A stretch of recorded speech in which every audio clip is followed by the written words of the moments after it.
Hello there, hello there, hello there, hello there, hello there, hello there, hello there. Good evening, good evening, good evening, good evening, good evening. Welcome back to the random show. Let me get this fucking sound up again. Hello, hello, can you hear me? Can you hear me? Can you hear me? Can you hear me? Can you hear me? Hello, hello, hello, hello, hello, hello, hello, hello, hello. Hope you are well, hope you are good, hope you are well. Hope you are good, hope you are well. Hope you are good, hope you are well, hope you are good, hope you are well. What's going on, people? How you doing? How you doing? How you doing? How you doing? How you doing? What's going on, people? How you doing? How you doing? How you doing? I'm just testing out. Sorry, I was testing out the mute button. I was just testing out the little mute button I got on my hotkey there. Sorry about that. Hope you're all good, people. Hope you're all good. Hope you're all good. Welcome back to the random show. We are back once again, cooking, cracking, ready to rock. What's happening? What's happening?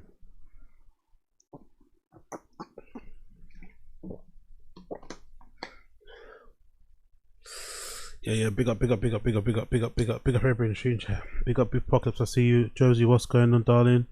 Louise, I see you. Or Lewis, I see you. Mr. Mace, Timo Kazi. Who else? Jordan Ray. RV Sanchez, what's going on? Long time, brother. Johnny Sneed. What's going on? What's going on? What's going on? What's going on? What's going on? What's going on? Joe for MIA. Yep. Okay, cool. Lovely. Lovely, Josie. Lovely. Din times. Big up Stephen Castaneda. I see you. What's going on, Stephen Castaneda? What's going on, brother? Hope you're well too. Hope you are well too. Okay, cool. Let's get it going. Let's get it cracking. Let's get it going. Let's get it cracking. Let's get it going. I want to get rid of all the tabs today because tomorrow is Monday and I want to restart from fresh. I want to get rid of all the tabs today. As I said earlier, weekend shows are going to be free to re-watch, right? What's that word called? What's that word called? Rewatch it. It doesn't matter. Anyway, weekend shows are always free to watch on the replay. The stream will be up as per normal. No paywalls and shit. So make sure you take advantage of that. And of course, if you want to support the channel and get a membership anyway so we can hit our 500 target, that would be also great. But just feel free throughout the time that we're here to like the stream. I won't mention it too much because I know it gets annoying. But please make sure throughout the duration of this stream, whenever you feel like you've seen something that you enjoyed or you're about to nip off or something, just like the stream before you go. That'd be really appreciated. Really appreciated. But yeah, let's get going. Let's get it in. Let's get it in. First things first. We need to re-review, go over the whole debacle with Brendan admonishing his children. Brendan admonishing his children on the golden hour. Yes, you heard that right. Brendan Schaub admonishing and ripping into his children, specifically Tiger, not Boston, because Boston is, Boston's like the forgotten child in that household. The younger daughter had a problem with her legs and had difficulty, in terms of just growing up in Central, so she's been paid a lot of attention. Tiger gets paid a lot of attention because he's the firstborn, but I feel like Bosty is the forgotten child. He's kind of like second, he's like the afterthought. So Brendan wasn't ripping into, which I'm sure maybe when he grows up he might be happy about that, maybe when Boston grows up he actually might be glad that he's not his dad's favorite or his mum's favorite, because you just get left alone, right? Because obviously Joanna adores the daughter and Brendan adores fucking Tiger because that's basically his twin, and kind of Boston gets left alone. So maybe when he's older he will appreciate it, but in the moment he'll be thankful for this because he wasn't ripped into. His brother was. Tiger was ripped into for the majority of this episode. Somebody put the clips together on the Reddit, so we got the person who made this. It's 2 clips together, so we're going to watch this back to back and we're going to get an idea of what's going on. Obviously you can see where I got the thumbnail from. From there you can see where I got the thumbnail from. So yeah, let's check this out and see what they're saying. This is a very interesting conversation because, as I said earlier, this is what the title is called, Worst of the Parent Sports Rants from the Golden Hour. As I said earlier, I was surprised this came about now. I'm kind of surprised that this came about now. I thought this would have come about later, because I've always said that Brendan clearly is living vicariously through his children, right? He's maybe trying to correct some wrongs in terms of how he approached sports, or just generally he's trying to look for a meal ticket. He's trying to look for a meal ticket out of streaming, out of having to record a podcast, out of making content, and he wishes one of his kids becomes a professional athlete, so he can just kind of live off them, for lack of a better term. And he's really going extra hard with them. And I've always said it always felt like to me, his kids aren't into it as much as he is. I think his sons, especially Tiger and Boston, they probably adore him like all sons do. They probably look up to their dad like a superhero because of the life he provides them and the fact that he's, you know, he's their dad. But I don't think they love it as much as he does. I think they enjoy spending time with their dad, right? Because they're doing that. They're doing baseball. They're playing flag football, full contact football, whatever they're doing, right? Jiu-jitsu, wrestling. I think those boys enjoy spending time with their dad, obviously. But I think Brendan mistakes that enjoyment of spending time with him as if they've got passion to become a baseball player. And I've always said it's really tricky because these kids are young.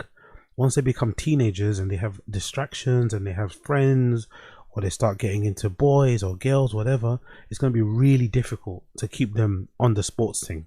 Yeah, I mean, that's going to be the real, because I think a lot of us in the stream chat, especially the guys in the stream chat, you can tell me, even some of the ladies too, some of you guys can agree with me that when you were a kid, you're probably into a lot of sports like I was. I played all the sports when I was a kid, but then there comes a point in your life, especially as you approach your teenage years, where you start to get distracted. You get distracted by video games. You get distracted by, I don't know, friends.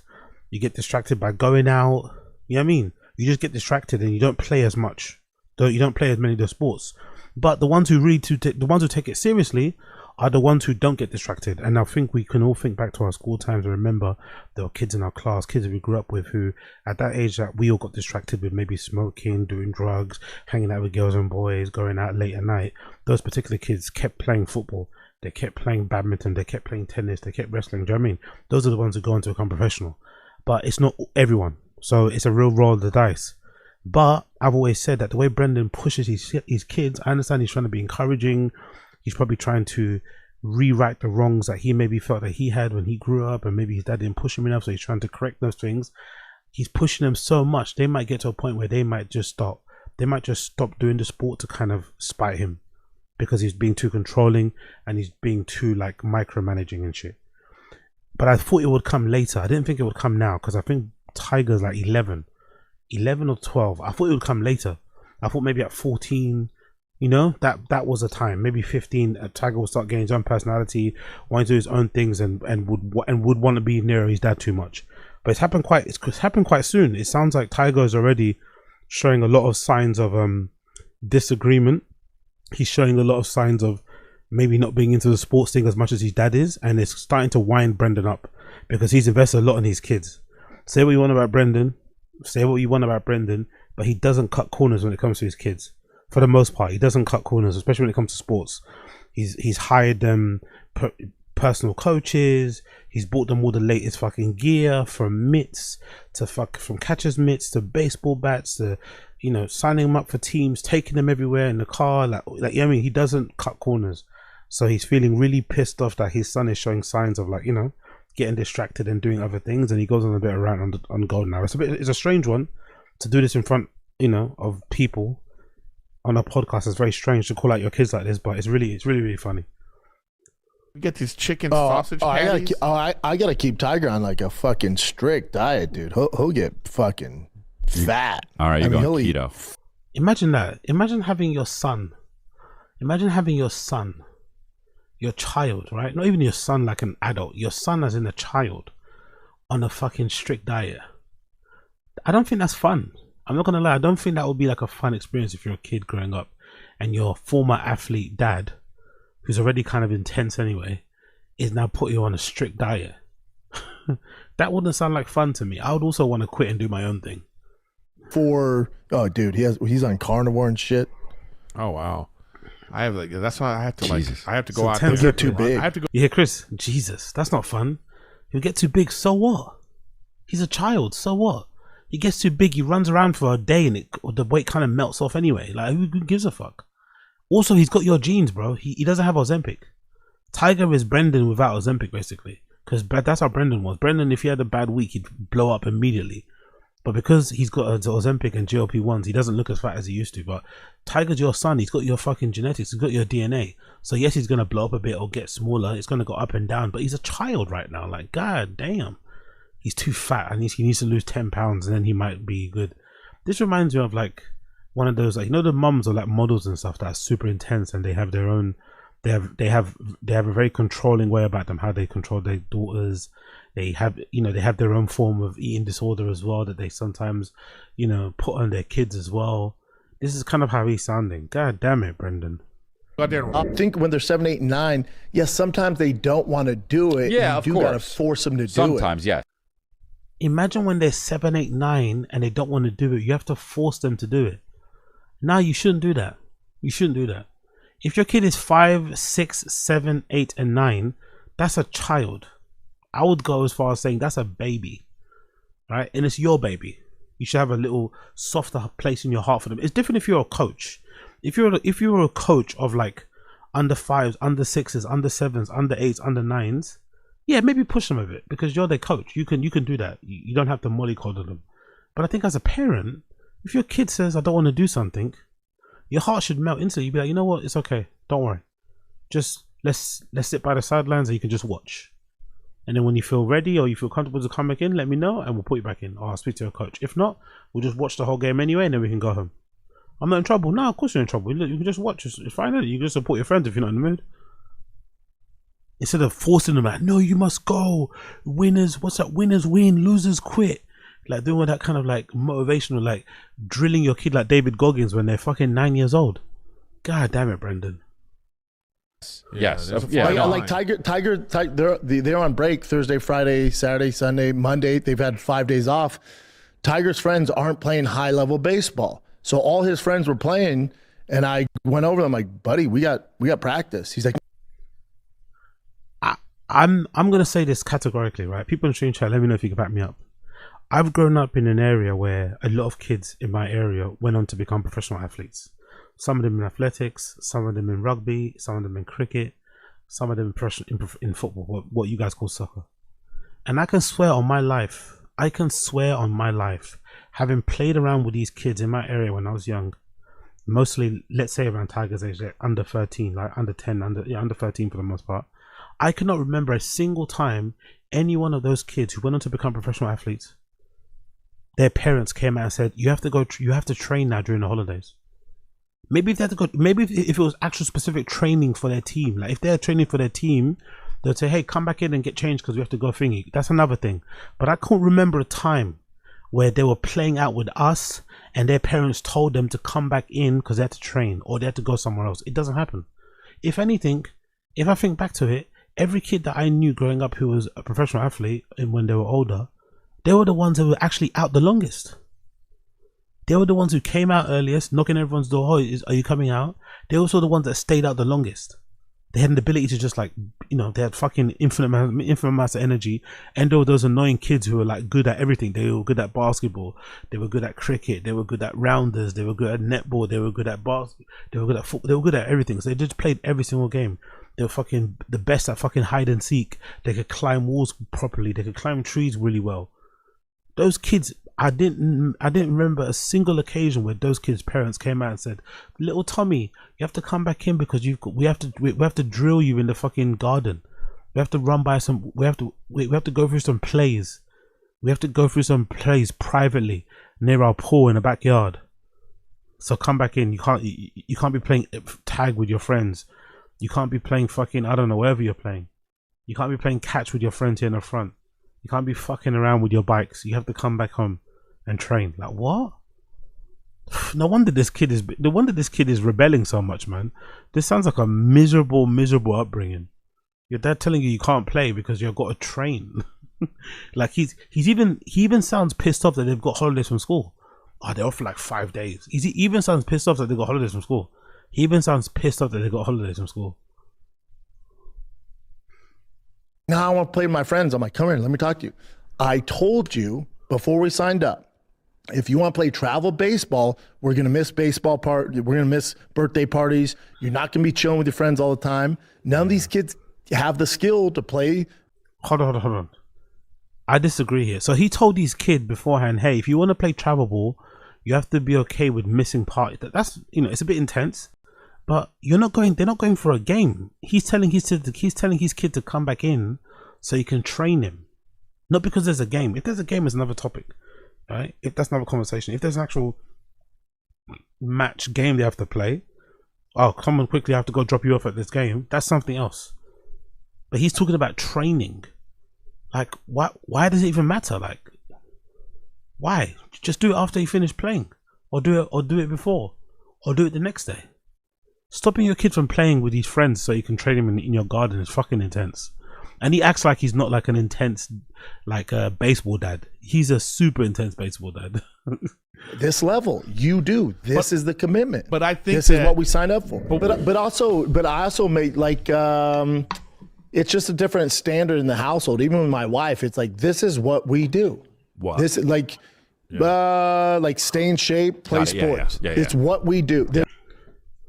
I love how he says stay in shape, brother. You have never been in shape like until Ozempic came around. I really dislike this like whitewashing of his history physically. I don't think he's been as slim as he is now when he was even in the UFC. In the UFC, he was younger, all right, less injuries, less damage to his body, and he still wasn't as slim as he was now. I think he weighs less now than he did when he was in the UFC at his lightest. Remember when he went after he lost the Travis Brown fight? I think he even said he wanted to move to like light heavyweight. He never ended up doing it because it was too hard to kind of suck the weight down. But I hate how he acts like, you know, the working out or the being shaped thing is like, it's like, brother, for the longest time you weren't. So Ozempic came around and changed things. I don't mind the whole like, let's create a thing for our family. I'm not gonna rag on him too much about that. I don't mind the whole like, oh, the Schaubs are like workers, you know, the Schaubs, we don't stop, because that kind of is what he does, isn't it? That's one of his only redeeming qualities. His only redeeming quality, Brendan, is the fact that he doesn't have an ability to just like recognize that things are going badly and wallow and cry and stop. He doesn't have the ability to do that. He doesn't really feel shame that much. He just keeps on going. Like his phrase, I just go. That's actually one of his strong points, because I think any other person in his position, with the amount of hate that he gets, with how redacted he is, with the mistakes that he's made, with all the fucking opportunities he's fumbled, they would have given up a long time ago and just been like, you know what, this is too depressing, I'm just giving up. I'm going to switch to another career. I'm just going to get a normal job. This is fucking depressing. But the fact that he just keeps on keeping on is actually one of his strengths. So I don't mind him trying to use that energy to kind of like boost up the Schaub family name, right? We just go. That's what we do with Schaubs. But if this is aimed at your son, you need to relax a bit. You need to kind of pull back and chill out. This is a little bit too intense. There's no other way. Yeah, that's good. And like Tiger ain't gonna listen. You know, I'm somewhat of a smart dude. I'm not as smart as you guys. I'm as smart as Chin or Brian. It's not the God-given gift I was given. Like I tell Tiger all the time, like, buddy. That's always interested me, by the way. You know, like this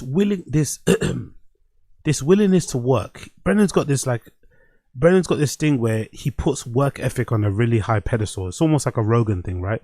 Where hard work is put on a pedestal. In their heads, they're probably like not in their heads, but they come across like those bootstrap guys, right? Pull yourself up by your bootstrap guys. They believe that it's almost like the Gary Vee methodology, the Gary Vee way of life, where you think everybody that's poor, if they work hard enough, they can become rich, right? There's nothing that you cannot overcome through hard work. So they have that kind of philosophy and that kind of mindset. Cool. I just find it interesting how a person who thinks that way, who thinks that hard work is the great equalizer, work hard and you could also get there, also has a very limiting belief at the same on the flip side. He has a very limiting belief. Oh, I'm not going to learn Spanish. I'm not going to do that. I speak English. I'm not learning no language at my age. That's done. It's finished. My brain is finished. This one, I'm not born with any smarts. That's not what I was given. That's not my God-given gift.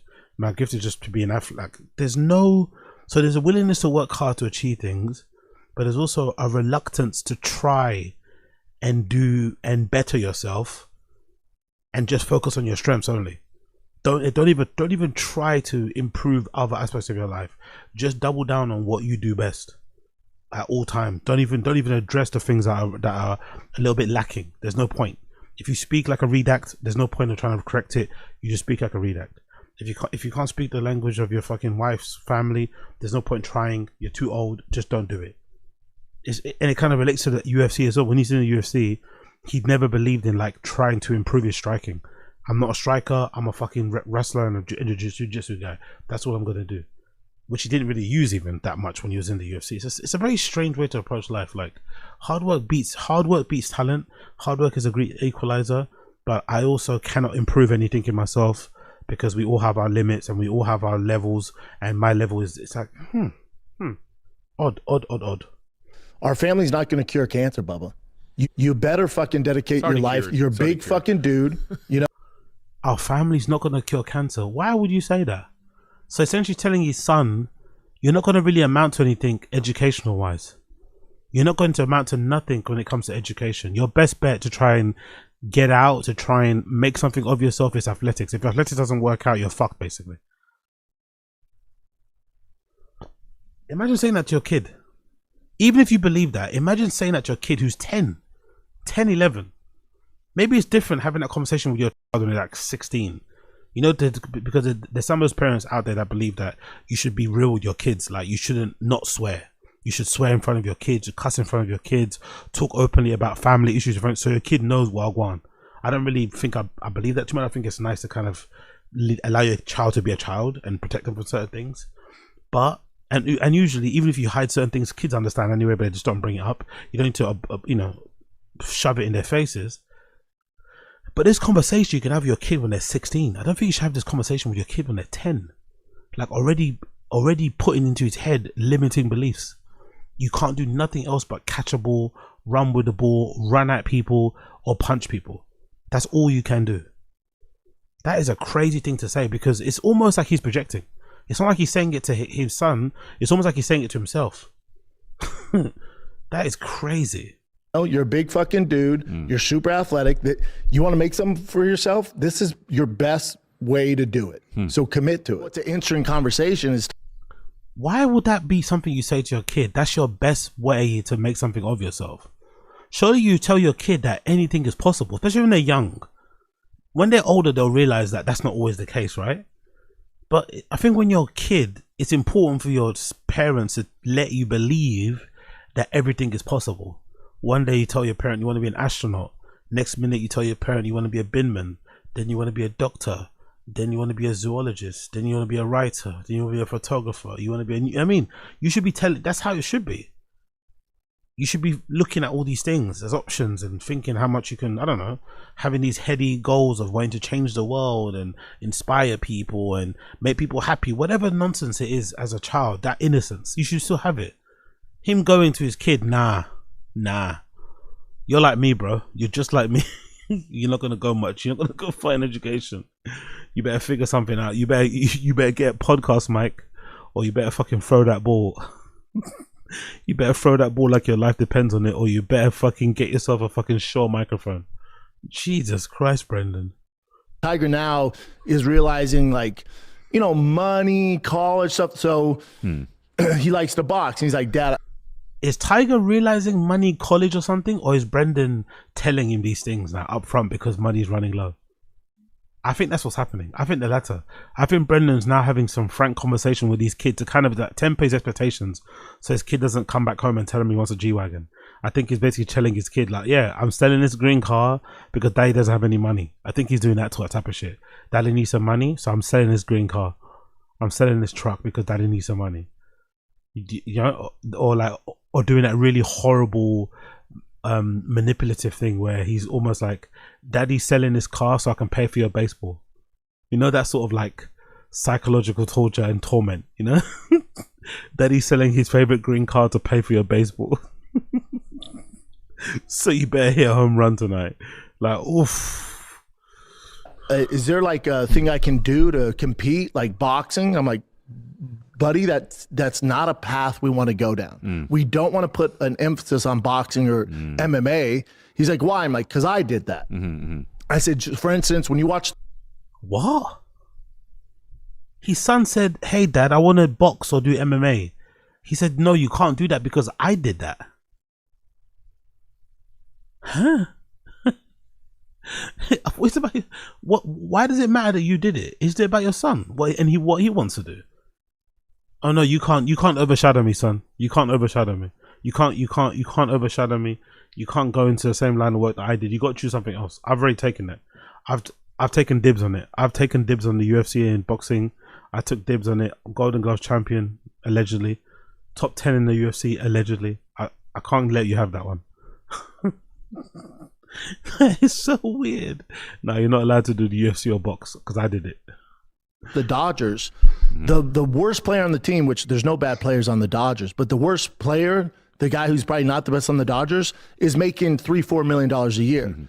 When you watch the UFC, and he goes, well, how much did you make in the UFC? I said, I was ranked top 10 in the world. I fought 3 times a year. Top 15, by the way. He was never ranked top 10. Again, I don't know why he lies about that ranking, because top 15 is still a pretty good achievement.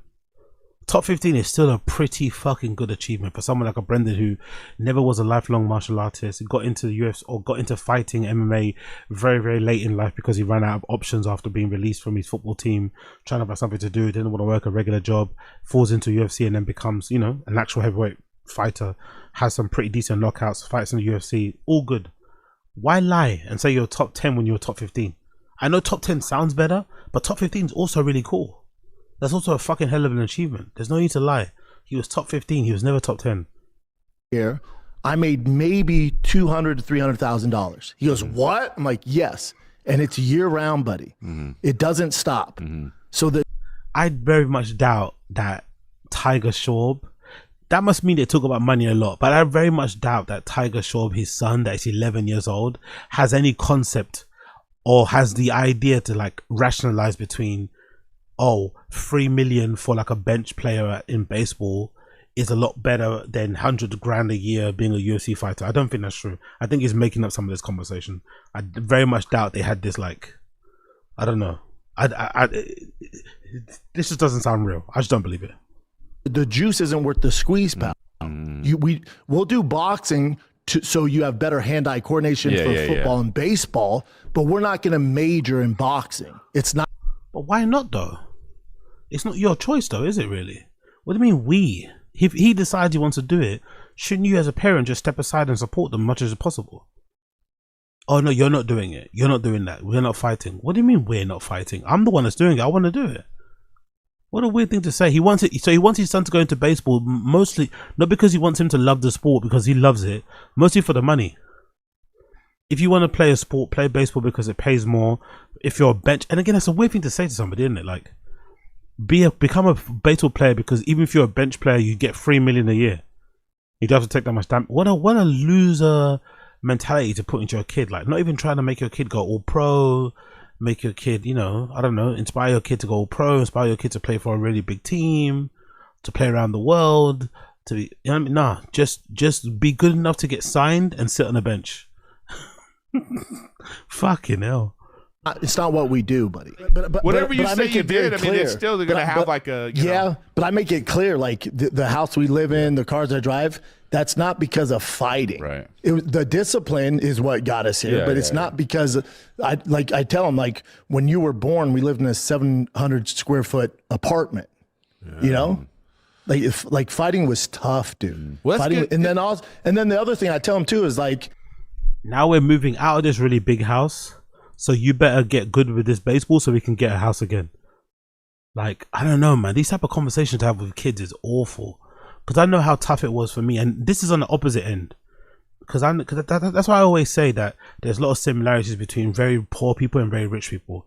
I grew up very poor, right? In terms of, like, you know, sometimes not having electricity and having to literally use the candle to do my homework on a fucking kitchen table.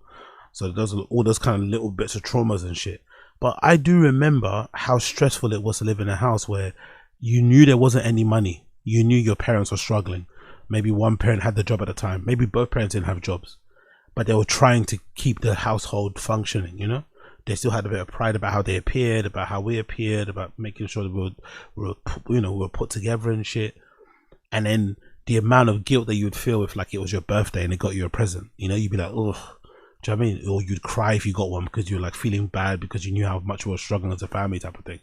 And that wasn't spoken. That wasn't really said to us. Our parents didn't really say, you know, we're fucking broke. You know, they never really said that.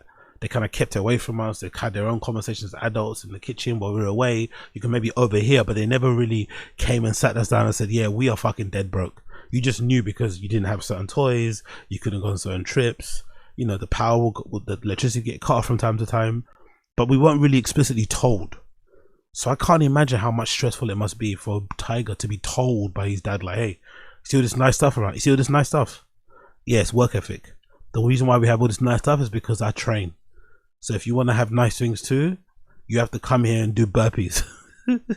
I can't imagine how stressful that must be for a kid.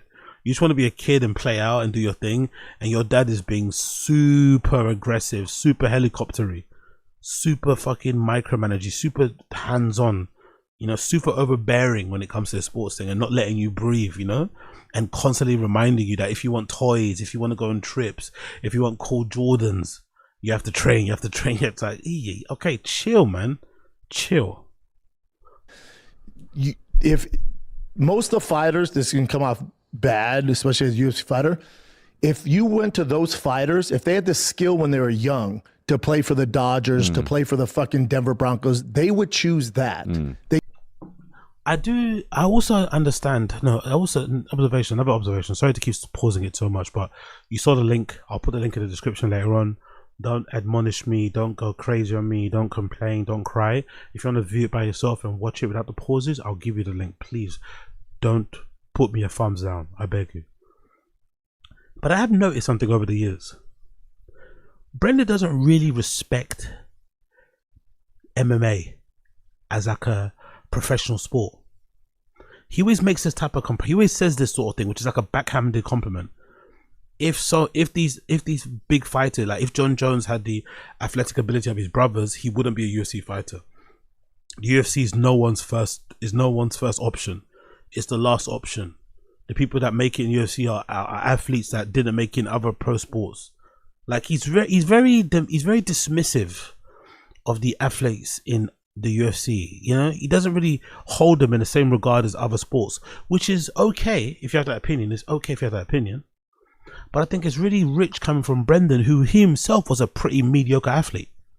You know, it's one thing if like Tom Brady says that, right? Like, you know, Tom Brady at the moment is like having a bit of back and forth with Jake Paul about how much of an athlete he is or isn't. That's understandable, right? You're an athlete, you're at your level, at the top level, playing for a particular number of years. I get if you have that kind of opinion, but when you're Brendan and you're a mediocre athlete, you'd think he'd have more. You think he'd have more understanding, more empathy, more humility for his fellow mediocre athlete who maybe has to switch sports to make it in athletics, you know? He'd have more understanding, but he's really dismissive, almost very rude when it comes to athletes who are in the UFC or the lack thereof. It's interesting given how terrible of an athlete he was across the board, from lacrosse to football. He didn't, you know what I mean? He was nowhere close. He got cut from a fucking arena football team. You know, he got cut from an arena football team. That goes to show you where he was athletically. He couldn't make those. They're not athletic enough to do that, so they gravitated towards martial arts. The good athletes aren't fucking signing up for jiu-jitsu and fucking karate, but it's all they can really do. Tiger has a skill set where, buddy, we're not doing fucking taekwondo. Got it. Are you goddamn Like, why not though? What's wrong with a kid doing taekwondo? Because it's not as glitzy or doesn't pay enough as much as baseball. If your kid's happy, why would you care? It's such a. I don't think I've met a parent like this, man. I'm not gonna lie. I don't think I've met someone like this before, who has all this like criteria, like, oh no, this sport is good, this sport isn't good. Would it really matter? Like, surely, if you're a parent, the one thing you'd be happy about is that your kid plays a sport. I think that's what most kids want. Most parents probably want their kids to touch grass, right? I think. I'd imagine deep down you wouldn't want. I don't think deep down it's any parent's dream for their kid to be a gamer, unless they become fucking Aiden Ross, right? I don't think any parent wants their kid to just be in their room for 24 hours a day playing games or on the internet. You probably want your kid to have an element of being able to touch grass. So if your kid develops an interest into fucking playing netball, playing volley, playing table tennis, you won't give a fuck. If it doesn't make as much money as American football or isn't as glitzy as basketball, you wouldn't give a single fuck. The fact that this kid is willingly going to, I don't know, you know, to play his sport twice a week and stuff and make friends and stuff, you'll be super happy about it. Why is he being like this about it? Oh no, taekwondo is beneath us. Okay, I guess. Fair enough. Next clip. But the other thing too is, like, say when you guys were starting stand-up comedy and both your dads had both had both your dads had millions of dollars in the bank. Mm-hmm. How hard are you going to... Chris D'Elia's dad did have 100. Yeah, there's some point out there. Bill D'Elia was a successful Hollywood producer on shows such as Ally McBeal. Exactly. Chris D'Elia's dad was a millionaire back then, and that was 90s money. I think Chris D'Elia's dad was like what, late 80s, 90s money, late 80s, early 90s TV money was crazy. Like, just look at what the guys in Friends got paid back in the day in dollars per episode. Sorry, look at what the guys from Friends got paid back in the day in dollars. Like, TV money back then was it was a lot. So I can only imagine how much money Chris D'Elia's dad was. So this point is really weird because Chris D'Elia's dad is one of those kids. Sorry, Chris D'Elia is one of those kids. His dad was really successful, but he still had enough drive to try and make it in comedy, to be an actor and do his own thing. So this whole thing that he's saying is just falling flat there. But again, he's not really thinking. You know, he's just yapping as he usually does. Hustle to make it in stand up. So when it comes to fighting, it's even magnify that by 30. Because like, all right, so T goes down. I want to dedicate my life. I want to make it to the UFC. Yeah, okay, I can help you get there. I have a good idea how we're going to do this. But we're competing with dudes in Dagestan, in Russia, in China, in Japan, and in America who have nothing, buddy. They have, this is the only way. And then you got to compete against those fucking guys. Right. And if they win, they're going to feed their family. You're good. You're never going to make it, buddy. That tenacity, that work ethic. Jesus Christ. Isn't the same thing to him though? Like, he has a dad that's got money. He did the UFC obviously mostly because he didn't want to do a regular job, right? He didn't want to work a 9 to 5. But he didn't have to. It wasn't like a make or break. If he didn't make it in the UFC, it wasn't like he was going to go hungry or sleep outside somewhere in the streets. So if you made it and you made something of yourself, why can't your kid do the same thing? That's pretty crazy, bro. Like, so he's telling his kid, you won't be able to make it in fighting because you're competing against kids who are literally fighting for their dinner. Cool. But then why does that not apply in baseball? Surely in baseball, there are people playing baseball who all they have is baseball as an outlet. That's the only way they're going to make it. Like the guys who come from the Dominican Republic and those other Latin countries that are good at baseball. Maybe they're really good at baseball because they don't really have anything else to do. That's their one meal ticket out of the hood, per se. So why does it apply for baseball too? Why does this warning only apply for the UFC? Why wouldn't it also apply for baseball? If you're going to put limits on your son and tell him there's certain hurdles he's going to have to overcome, just tell him it applies across the board. In life, in general. If you are coming from good background circumstances, maybe you won't have the same grit or bite that other kids who are literally starving will. Cool. But it doesn't mean you can't make it. Like, there's plenty of rich kids out there who are professional athletes. Plenty of Nepo babies out there doing big things. That's stupid to say, because you've had a good upbringing due to my hard work, you won't be able to make it. It's like, what? It's almost like he doesn't want his kid to make it too. It's weird, isn't it? It's like twofold. He wants to push his kid to be pro, but he also doesn't want his kid to be pro so he doesn't overshadow him. It's a strange, isn't it? It's like he's encouraging him, then pulling him back. He's encouraging him, then pulling him back. They have, you can't compete with that, dude. In fighting, sure as fuck can't. Interesting. Just telling you, I tell T, you're a better athlete than I was. I went pretty. Chris D'Elia, is he? Look, I don't think Chris D'Elia agrees with what he's saying. What do you think? I don't think Chris D'Elia agrees with Brendan's parenting, but I think when you're, you know what happens when you're, I think what I'm getting from here, when you're a parent, you probably have way more patience for other parents. You don't lecture. I think because I'm sounding like I'm lecturing now because I probably don't have kids. But I think when you have kids, you don't lecture. You just listen. Because you know every parent behind the scenes has their own struggle, so you don't judge too much. So Chris is probably thinking, bloody hell, this guy is waffling. He sounds like a fucking tyrant. This is fucking bullshit. I feel sorry for Tiger. I feel sorry for Boss. He's probably thinking that right now, but he's not saying it. Like, you know what? If that's how he wants to raise his kid, that's how he wants to raise his kid. But I don't think he agrees. I got a feeling he does not really agree with Brendan at all. I don't agree. Just telling you, I tell T, you're a better athlete than I was. I went pretty far. You're way more athletic. You're bigger. You're stronger. You're gonna dominate in everything. When I was a kid, if you just focus, dude, you're gonna go wherever the fuck you want to go.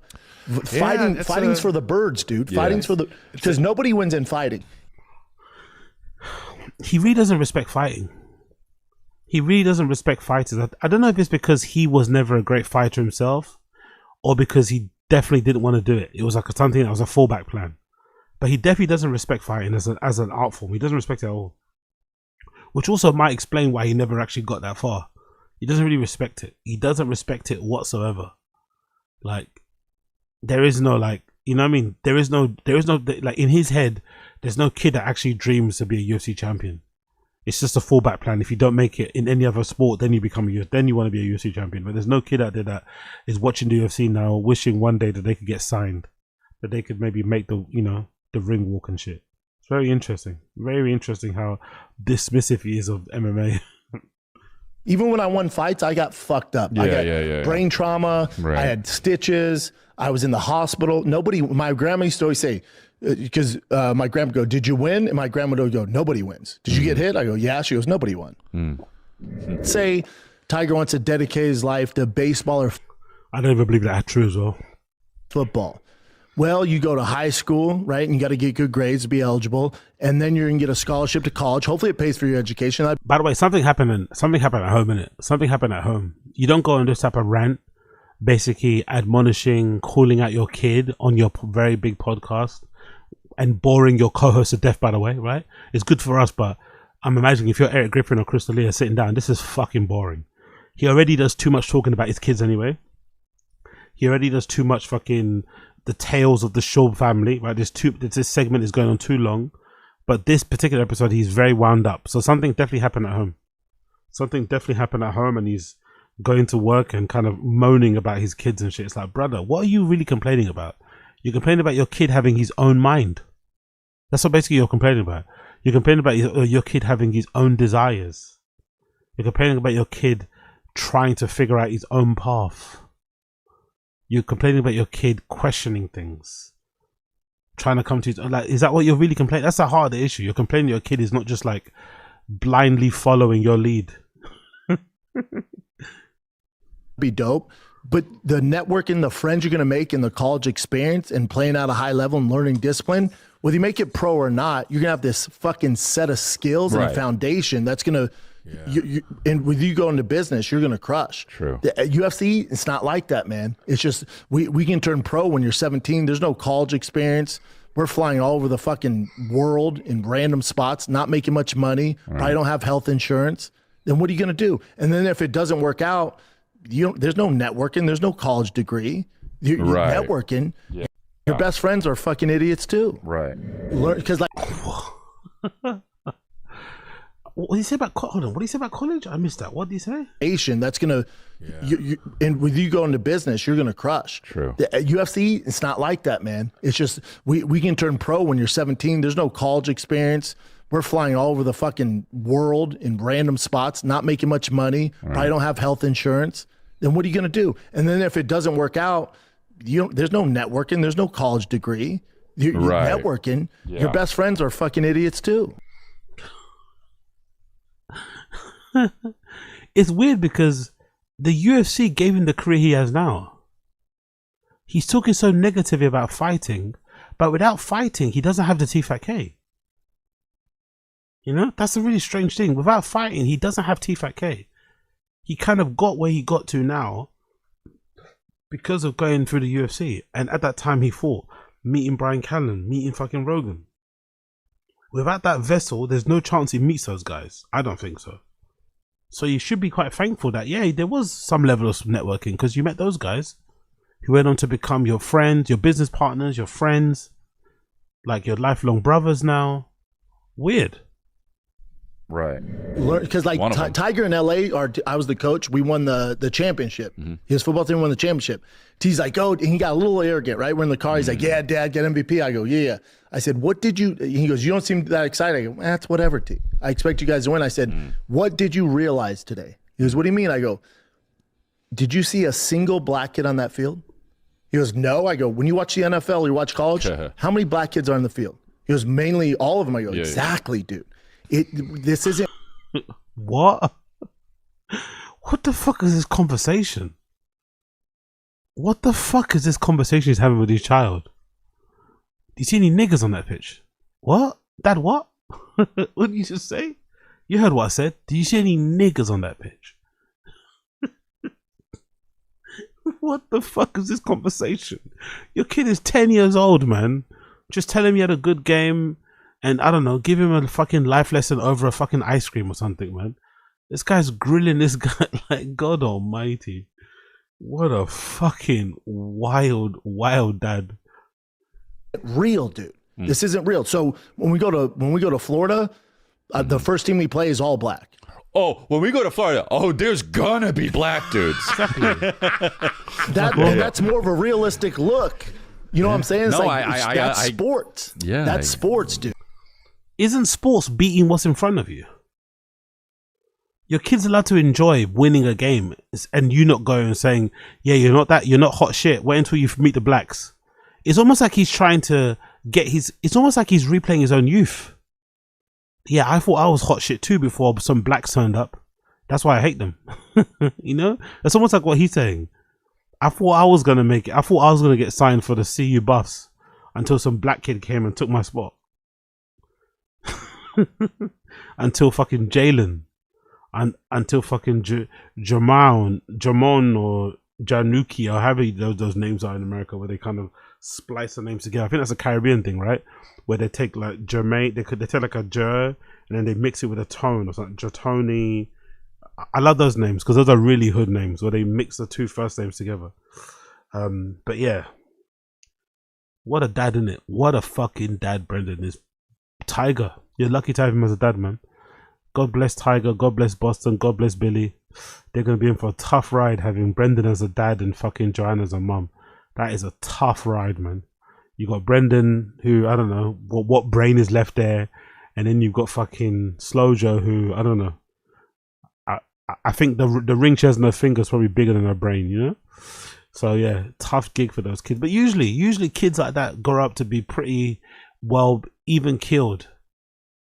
Usually even killed, proper, you know, nice kids. Kids who grew up with parents like Brendan and Slow Joe usually end up to be quite okay. Because the danger is Tiger grows up to be fucking Jack Doherty, you know? That's the danger. The danger is Tiger grows up to be fucking Jack Doherty or something. Or like Bossum grows up to be fucking Johnny Somali. You don't want that, you know? You don't want your kid to end up being like those type of kids. But I don't think that's going to happen. I think they're going to actually... I think they're going to surprise a lot of us and end up being just chill kids. Because I think when you grow up with parents like this, who are such psychos, it probably kind of evens you out, you know? You kind of understand what you don't want to be. Like, you know your dad's a bit of a psycho, you know your mum's a bit of an airhead, so you don't want to be those things. So I think the kids will be fine. Fingers crossed for Tiger and Boston. Fingers crossed for Tiger and Boston. Cool, move on. Let's do a video. Big up Unique. New clip from Unique. Brendan Schaub trashes Theo Von, Brian Callen and Kalila in new leaked audio from Mark Harley. Is this wise? It says from Mark Harley too here. He's full fucking government, not even BGL. Is this wise from BGL considering he's got an open court case, an open lawsuit with Brendan? Is this, but again, I guess the lawsuit doesn't matter, innit? The lawsuit is for fucking unpaid wages, right? But I don't know if that's wise, man. You're leaking, but then in LA, isn't LA one of those countries or one of those states where you have to ask permission to record somebody? Is that true? Do you have to ask permission to record a phone call in California? Yes, California is a two-party consent state. You must obtain permission from everyone on the call before recording it. Okay, who cares? BJ will sort that out. That's not my business. Not my business. Let's continue. Yeah. So yeah, I thought that could be like viral, you know, or more viral than some of the other stuff. For sure. It's just so We unexpected. had to take down the one that I. Hold on. Let me get the. I think I might have the audio. Let me put it in VLC because the sound is really low. Let me bump it up. You have a gun? Yo, big up. Had a sick night. Hooked up W2 girls, lot of fun. Yeah, big up Abe Martinez. Big up everybody in the stream chat that was telling him to stay, by the way. We got everybody in the stream chat that was telling him to go out anyway. We got everybody in the stream chat that was encouraging Abe Martinez. Just go. I know you got fucking stood up, but just go out anyway. You'll have your fun. And it looks like Abe Martinez did have his fun. So congratulations to Abe Martinez. And congratulations to the young fellas. Congratulations to the young fellas he hooked up with as well. Congratulations to the young fellas he hooked up with as well. We got Abe Martinez. Let me quickly get this video and I'll whack it into VLC so I can up the volume. I want to up the volume because the volume's a bit low. I can't really hear what they're saying. Let me get the video so I can up it. Bear with me 1 second here. Cool, there we have it. Let's go. Let's go. I want to quickly see if I can get this hooked up and loud. So it needs to be loud. VLC is usually kind of loud, isn't it? Louder at least anyway. Come on, VLC. Cool. There you go, Via. Let me up this a bit. 150? Yeah. So yeah, I thought that could be like viral, you know, or more viral than some of the other stuff. For sure. It's just so I guess we had to take down the one that I posted.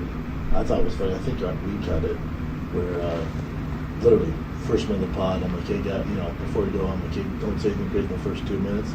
And then literally right off the bat, Sam's like, I'm in a fucking fat chick. So I was like, really? You had to take it down? Or? Well, I didn't want it, but then Brian had a great big time to Frank Grillo was like, what the fuck? He's like, that's why like Sam's liability. So Brian last night's like saying all this stuff. He's like, Sam's liability. Can't really hear it, innit? You can't really hear it. He's saying something about taking down the video. Frank Grillo, Brian. I don't know what they're really saying here. Hold on, dude. Sam's saying he's a 90s comic. I knew exactly what I was getting. I love Sam. Yeah. I said the problem is partnering up and having a Hollywood guy. And they're like, obviously, Hollywood guy is super frowned upon. For what we do, that's on brand. I don't have a problem with that at all. Yeah. I said, so, you know, maybe next time if Frank does come back on, we don't have Sam there, or it's just not fit for Frank. Yeah. Because that's our brand. Yeah. Also, what the fuck is BGL doing recording these phone calls anyway? When they meant to be was this one day meant to be friends at one point? Like, so I guess there was a point in time where BGL was pretending to be Brendan's friend, but he's hated him, I guess, right? I don't understand, like, Brendan's a real poor judge of character, that's for sure. Because he saw BGL as a friend and BGL was out here recording phone calls. God damn. Well, not phone calls, recording conversations. This does sound, they're having a conversation, recording it. Like, he's wearing a wire. BGL's out here wearing a wire, man. Like, god damn, like, are you not embarrassed? Are you not like a little bit ashamed? Like, just like, what type of man does this? I just don't understand it. I get the guy doesn't pay you and you want to, you know, if that was me and Brendan didn't pay me, you know what I mean? I'm smashing all the windows in his car. Like, I've done worse. You know what I mean? I'm smashing all the windows in his car. I'm fucking slashing his tires. I'm going crazy. I'm crashing out in a big way. But I don't think I'm gonna like record conversations. I don't know. Also, you're going to like, I don't get this. I'm gonna listen to it anyway. He's winning now, right? He's in all these commercials. He's ASAP Rocky video, SNL. Like, things are looking up for him. You're taking this guy to court. Most likely he's gonna win in court too, right? For the wages not paid to him. He doesn't need to do this. This is a bit lame. I'm not gonna lie. This is a little bit lame. He doesn't need to do this. Like, yo, you're on your way up. You're doing good. You know what I mean, it's not like he's hurting for money or anything. Like, this is just what? This is to do what? To kind of like embarrass Brent, I guess. For what though? You're already not friends anyway. I don't know. This is kind of lame. Anyway, let's continue. Maybe he was fat shaming, but him saying he likes fat chicks. I know. I was like, he likes fat chicks. He's not calling anyone fat. I mean, it is funny. Cross-eyed, like, it was funny. The logic. And then I just go, okay, well, completely demonetized. Thank you guys. Yeah. And Sam was, shit, you told us not to do that. Yeah, I thought it was really funny. And it was funny too. I was like, told the guys before the show started, hey, don't say anything or you demonetized. Yeah, that was the funny part to me. Say less. Yeah. 1 minute in. That was the funny part to me, that like you address, like, you know, like, okay, cool, like 1 minute in, you know. Yeah, exactly. Big up Young Old Vibes. Excellent. Well put. So I'm using way more words as I usually do, right? I'm using way more words to describe a very minor thing. But Young Old Vibes put it in the best way possible. recording your friend before they turn on you as a just in case. Exactly. It's like who raised these guys? Like, maybe it's a Hollywood thing, maybe it's an LA thing. I don't know what it is, but like, who raised guys like this? Like, who does this? Like, I get being pissed off at him because he embarrassed you. He said some bad things about you in public. You know, he put the blame on you with the whole cheating thing. I think there was that whole scandal. I get it. Brendan's done a lot of things to like be that would upset someone like a BGO. I just think, given everything that's panned out, given how life has kind of gone, BGO's life has kind of gone on an upward trajectory. Brendan's on a downward trajectory. If it was me, especially because I'm already in court anyway, I'm already in court with you. I'm probably going to win this fucking lawsuit. Why do this? Why? The fact that you've even got a recording already is some lame shit. Then releasing it and giving it to Unique, it's just like, why? It's just I don't know. And again, they were friends at one point. Like, that's why I don't have friends, man. That's legitimately one of the reasons why I don't have friends. Like, people are just, humans can be such dickheads, isn't it? Such absolute dickheads. Like, what is the point of this? It's just, can you imagine? You were this guy's friend at one point, and at one point he pretended to be your friend and it'll be different if like he recorded this after they fell out. They had some like really big shouting match on the phone and he recorded it. This is when they were still cool, or at least Brendan thought they were cool. So he was talking to him in a relaxed manner, like they were friends, thinking they were, you know, in a safe space, and here you are recording it and then sending it to fucking Unique. Because otherwise it would would have been funny on its own, but then adding that. But then I didn't think about Frank Grillo. Hollywood. Yeah, because in Hollywood it's like, I mean, it's this fear. You know what I mean? It's like fear of like, oh my god, I'm around somebody who's saying they want to fuck fat chicks. Like, that's gonna end your like. And I also think, look, if you analyze it logically, like, how could that possibly affect? There's some conversation here about fat girls. I don't know what's happening. I guess they're talking about some podcast. There's a podcast that they recorded with maybe Frank Grillo or someone. I think, are they talking about that Fight Companion time? Where they did the Calabasas Fight Companion with Frank Grillo, Sam Tripoli, Brian Cannon and Brendan. I think that's what they might be talking about. And they mentioned something like, somebody said on the episode that they like to fight fat girls. And it got deleted or something. Or they had to edit it out. I think that's what they're talking about. I think that's a general gist of what I can get so far. Frank Grillo. Somebody else's speech That's that what I he told Brian, didn't agree or laugh at. You and I didn't like engage. I engaged on the nickname thing. I was like, Sam the Tripoli, or no, Sam the Tornado Tripoli. Yeah. And people were like, that doesn't rhyme. And then comes like, it does if you're drunk. Yeah. You know, it's like, it's silly, but we didn't engage in the fat stuff. No. I was like, so. Yeah. And then Brian, you even made it seem like you're uncomfortable because you're like, okay, like that's what we're doing, huh? Yeah. And Brian's like, well, we don't want to engage with that. Like, we don't want to promote that because certain people's feeling like, I disagree, man. Yeah. It's funny how Brian too. Okay, so I guess they're having a conversation because Brian, after the episode, I'm assuming, was pulling him up on the fact of the topics they were talking about and whether or not it would be like, I guess, politically correct. I guess Brian was worried that some of the topics that they were talking about concerning fat people or something wouldn't be politically correct and it would get them in trouble. And BGO and Brendan are having a conversation where they're sort of like mocking Brian for being concerned about that. Like, who gives a fuck? That's actually a good thing. Don't worry, be real. I guess that's what I'm trying to.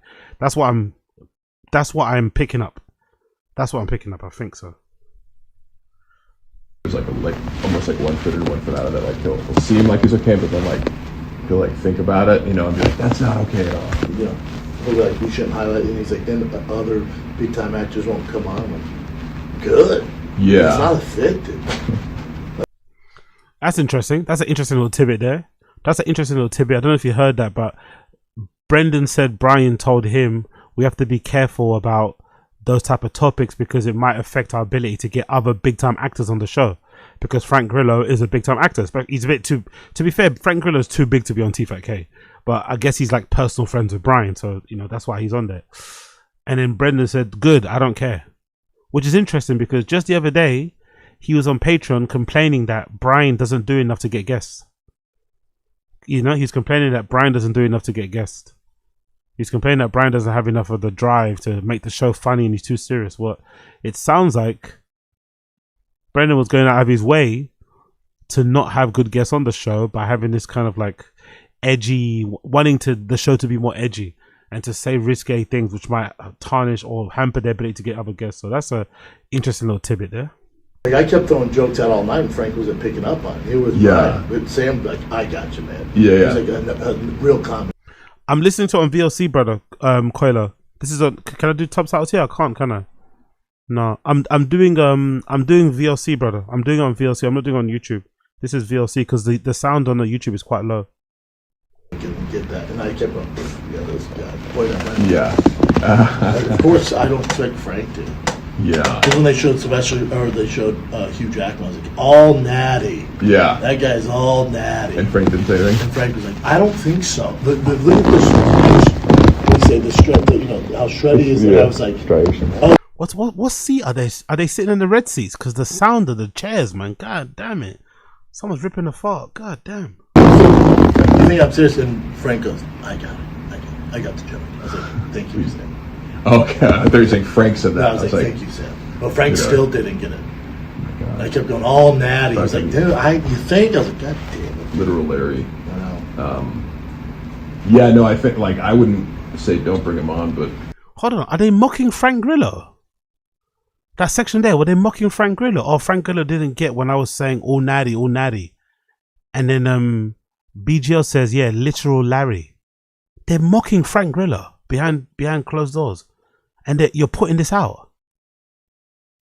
Don't get me wrong, this is not a big deal. This is a very minor issue. These guys, in the grand scheme of things, are not big stars in any way, shape, or form.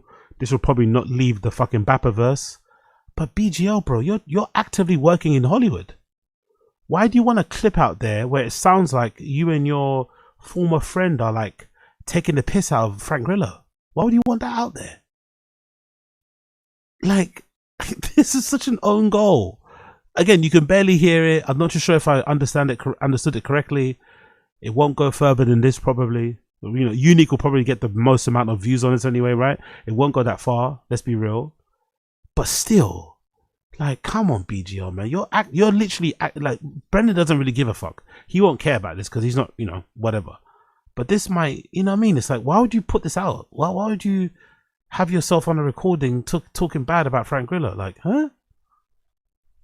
Like, yeah, Maybe like partner you just, with somebody else. yeah. Because Sam's like literally the most outrageous, which I enjoy. Yeah, I mean, I think my fans love him. Yeah, you want him to be doing his most crazy, I think. Yeah, that's why I have him on. Benefit. And then I asked old friend Sam a lot. He gave me when I started comedy. Yeah. He's the only guy that booked me at the Comedy Store. Yeah. So and I Frank, watch out for him.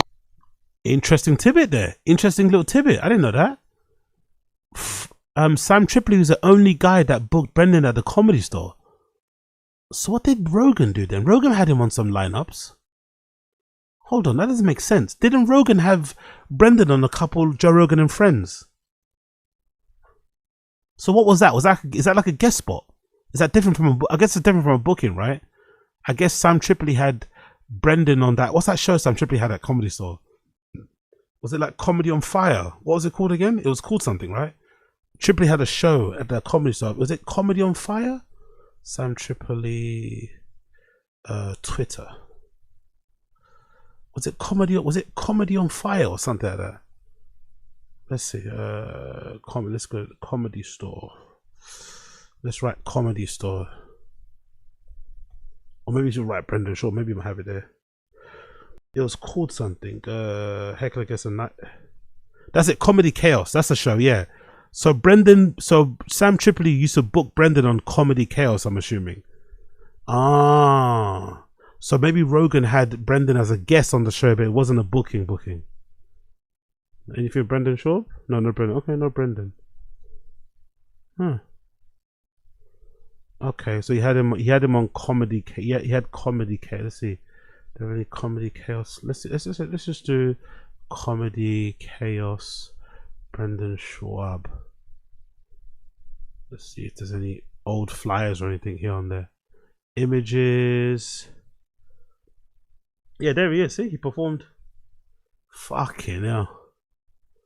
He performed with Eric Griffin back in the day. Joe Mitchell, Craig Robson, Rory Slovo. I hear this guy a lot. To be fair, I hear this guy mentioned quite often on other podcasts. Rory Slovo. So yeah, so he has been on some lineups. Yeah, okay, so here he is. So he got booked at the Comedy Chaos. This is one with Rogan and Whitney Cummings. Another one with Brendan, Tony Rock, Dane Cook, Nikki Glazer. Jesus Christ, crazy, isn't it? Cool. Comedy Chaos. Okay. Let's go back to the video. Do you think Frank had a good performance in general? Like, yeah, he was good. Yeah, he was especially for that, especially coming from. Now they're talking about Frank Grillo's performance on the. By the way, does it sound like BGO is asking these questions knowing he's recording? So what did you think of Frank Grillo's performance? Does it sound like he's like asking these questions on purpose to get Brendan on record talking bad about people? God almighty,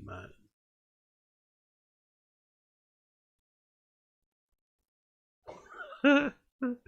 In a way, I know I'm being a bit of a negative Nancy here. In a way, you have to respect BGL in it. In a way, you have to respect his willingness to go scorched earth on Brendan, even when he's up. You know, in a way, he's not like a mood scorched earth person. He's gonna go scorched earth whether he's up, whether he's down. It doesn't matter, because he's currently up. In my opinion, if you're up, you shouldn't worry about this sort of shit. You're up, you're fucking doing good moves, you're on commercials, you were on SNL recently, you're winning. Like, kill people with your fucking success. But he's like, nah, fuck that. I hate this guy. I'm gonna hate this guy forever. So he's, you know what I mean? Even though this might end up hurting him more. And it also sounds like he's trying to fucking bait him into saying something bad. Fucking hell, BJ's a proper psycho, man. Like, real talk, he's a proper psycho. Friday night to that. Yeah. Like Friday night, I was like, holy fuck, this might be the worst companion I've ever done. People think it's the best. I never know what's going on. And then I was like, oh, Barstool's gonna hate me. But then Tom and Zach talked to Barstool and like crushed it, home run for us. And like, oh, really? Yeah. And I was like, oh, what about the Theo stuff? Like, don't even give a fuck about Theo. We you know what type of person Theo is, so don't worry about that. Yeah. We know what type of person Theo is. Don't worry about that. Whoa, what the fuck was that about? Something about Barstool, right? Something about Barstool, being worried about Barstool, but then when Tom and someone went on there, I don't know what that was all about. But you see, hear that little thing that he said there? We all know what kind of person Theo is. Huh? That doesn't sound nice. That doesn't sound cool. I wonder what he means by that. Is that like in reference to Theo quitting King and the Sting? Jesus, that was unnecessarily mean, isn't it? We know what type of person Theo is. Jesus. And then I was like, all right, so signing your deal or what? And they're like, the way Barstool works is 3 weeks before the next Rough and Rowdy, they're like, yep, let's do it. He's like, so I guarantee we'll do more. I was like, yeah. But they won't. And that's what Tom's trying to push on. I guess Tom has a good relationship, represent some of the guys on Barstool. Mm-hmm. So he was like, well, I deal with this guy named Nad or something. They're talking about someone called Tom. I thought it was Tom Segura, but it's not. It's some person called Tom who represents people at Barstool. I don't know who that is. I don't know. Just like Tom Barstool Sports Host Manager. I don't know. Senior producer. Is it this guy? Tom Lay? Maybe it's Tom. Is it this him? I don't know. Some person called Tom. Who Brendan's talking about. He's talking about somebody called Tom. This might be him. I don't know. Maybe this is Tom. Tom Lay. Maybe this is him. Maybe this is him. Maybe that's him. Content creator. I don't know. He's some sort of agent or something. Maybe put agent. Huh. I don't know. Is that this? That Tom? Tom Skyboard? No, he's one of the hosts on there. And I know him. He's a host on there. This kid here. He's like a host. He's got his own shows on there, I think. Huh. I don't know. We'll find out. Shit like that. And he was like, he's Dave Portnoy's right-hand man. Yeah. He's like, and him and this other guy who owned Rough and Rowdy went into Portnoy's office and like, we need to be in the shop. And like, we need to work with Schaub on this. Wow. Portnoy's like, all right. So he's like, just knowing that, like, I'm sure I can figure out to get them to commit somewhat. Ah, Brendan's trying to get more commitment. He's trying to get more dates so he can do rough and okay. So this is relating to that flyer. This is okay. I understand it now. They're having a conversation. This is the fallout of Brendan putting Theo and Joey Diaz on that flyer for Rough and Rowdy. Remember they were going to do a fight. They were meant to do a fight companion for Rough and Rowdy, right? On the Calabasas fight companion, which is Brendan's kind of like bootleg version of Joe Rogan's fight companion. Then the whole drama happened where Joey Diaz didn't turn up. Theo went on a Barstool Sports podcast with Dave Portnoy and basically said he doesn't know nothing about it when they brought it up in like a funny way. I'm assuming Brendan didn't like that. I'm assuming Brendan didn't like the way Theo responded on that show when he basically took the piss and said, yeah, it's the first I'm hearing about it, and had the kind of a joke about it. So even though that doesn't make no sense, I don't know why Brendan wouldn't be. It's like you put his face on a flyer without letting him know. Why would you then be upset? Like, I don't understand that. Anyway, he didn't like that, which then turned into, what's this turning into now? I don't get this. I don't get this conversation. So the fallout of that is that Brendan. Oh yeah, sorry. So then Brendan now is talking about trying to get more dates secured for future Rough and Rowdies, I think. But I guess he was worried or whatever because he thought maybe his relationship with Barstool wasn't good because of that conversation Theo had with Dave Portnoy, and maybe some other things in the past have happened with Dave Portnoy and him. Because I remember there was one time where Brendan Schaub's name was brought up. Maybe it was with Tim, I don't know who. Dave Portnoy didn't seem too encouraged by it. So I guess Brendan is telling BGL, now don't worry, these other guys that I know at Barstool, they knocked on Dave Portnoy's door and said, we need Brendan. So he's basically got people on Barstool Sports side who are advocating for him, who are kind of trying to, because he, I guess that's what's going on there. This is what I'm deciphering. Yeah. But he's like, I would have planned using the people that are, that are your allies there. Here, yeah. And then what we're trying to do is,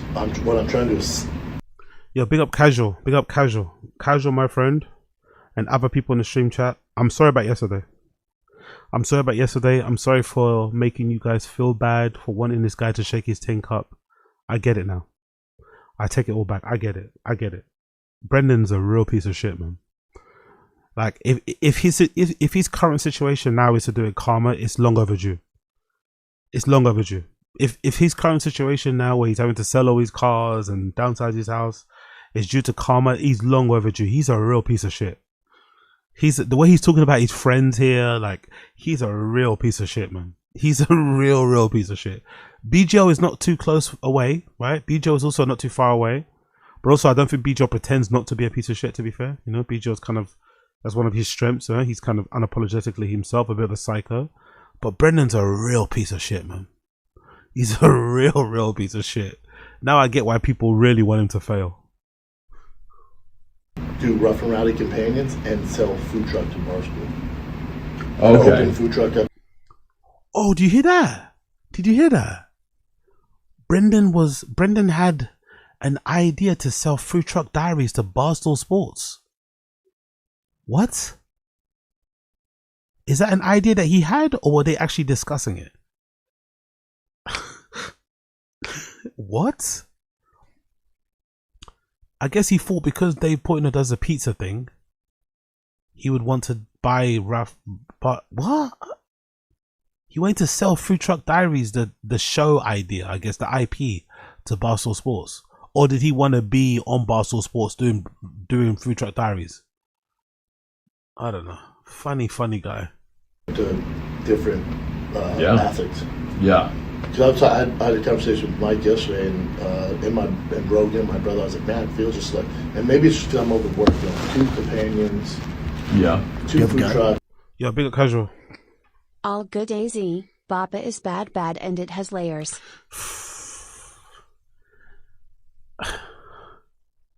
It's just wild, isn't it? The amount of bad content that exists, the amount of content out there that makes him look like a horrible person is in abundance. Now, we shouldn't have this recording, right? I don't agree with this recording. I think BJ made a big mistake with this recording. I think he's shooting himself in the foot. But we're here for the content. We're here for the laughs. I'm gonna put my fucking principles and morals to one side and stop being a fucking pussy and just continue doing this reaction. But at the end of the day, this is still Brendan on the line talking shit about people, you know? And there's just so many different clips and stuff of him just being a cunt to other people. It's like, God, like, how do you get this far being this unlikable? Like, God damn it, guy. God damn it, man. Like, why are you like this? But yeah, big up Casual. In that section there, I don't know if you heard it, but Brendan said something like, he's feeling really tired. He's feeling run down. So I guess him trying to sell Food Truck Diaries to Barstool was his exit plan, because it sounds like he's complaining about being tired and being overworked. He's doing too many shows and he wants to kind of, you know, I guess pull it back. So in order to have more money, in order to have more time to do what he wants to sell some shows to have the flexibility to chill and stuff. I think that's what he's trying to say. It's Monday, Tuesday, finding kids, shop. It's just I just need a break, you know. Yeah, so of course. Yesterday when I was driving in to do the Curtis Blades, I know Curtis isn't the biggest personality, and neither was TJ. And then, you know, Frankie is Frankie. I was just like, man, I just don't. Might have ran his course, and that's fine. Yeah. And I created the show 5 years ago. Yeah. One of the stages in MMA space, man. Like, everyone knows food truck. No one Yes. does it. No one can come close to what I've built. That's all good. And I was like, man, maybe it's just time to walk away. Like, every show has its course. Like, what are you gonna do it the next 10 years? There's no way. You Yeah. can't. So I came in with the willing to give up on it. But then talking to Mike and talking to Tom and Rogan, they're saying, yeah, I think there's more you can do with it if you want to. And then Tom's like, Brendan's talking about wanting to walk away from Barstool Sports because he's burnt out basically. But he was talking to someone called Mike, someone called Tom, and Rogan, and they convinced him to keep going with Food Truck Diaries. There's more he can do with it, and I guess more means maybe selling the IP to somebody else or trying to spin it in another direction. what about selling it like to Barstool? Yeah. I was like, because I knew it would take a hit because on Showtime, minimum views is like 275,000 for like a terrible fighter. Yeah. And I was like, and, you know, somewhere at 1.2 million, 1.6 million. Powerful bunch. You are also small-minded. You don't see the plan. Baba went broke on purpose so that Tiger will grow up playing baseball with a coconut. Poverty paired with elite Guadalajara genetics will ensure an MLB contract. Exactly. We don't get it. We don't get it. That's actually a good idea. That's actually very true. Imagine that's his 4D chess move. That's his 4D chess move. Let's go broke. And then when we go broke, that will then drive the kid to want to make it, to get his kids, to get his parents out of the mud, out of the slums. That might be good. Big up Asad Aziz. What did he say? Hold on, let me go back a little bit. What did he say? I forgot what he said there. Let me go back a little bit. Do with it if you want to. And then Tom's like, what about selling it like to Barstool? Yeah. I was like, because I knew it would take a hit because on Showtime, minimum views is like 275,000 for like a terrible fighter. Yeah. And I was like, and, you know, somewhere at 1.2 million, 1.6 million. I didn't even know that, by the way. He's saying that Schaub Food Truck Diaries, when it was on Showtime, would get.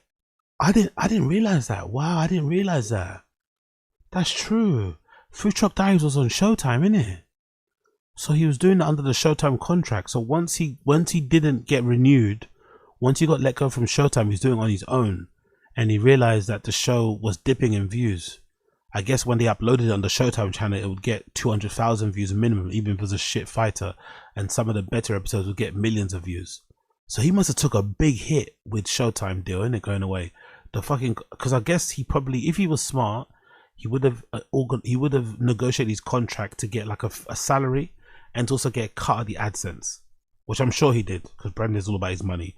I'm sure he got a salary from Showtime, like as an on-air talent producer person, and he also got a cut of whatever the videos made on YouTube. So he was probably, that's no wonder he had so many cars back then. He was rolling in it, not including what he was getting from T-Fat-K. And you know what I mean? And I think each show had a separate fucking deal with Cast Media or for sponsors. So that makes a lot of sense. That makes a lot of sense. Now I'm starting to understand the finances now. I'm starting to get it.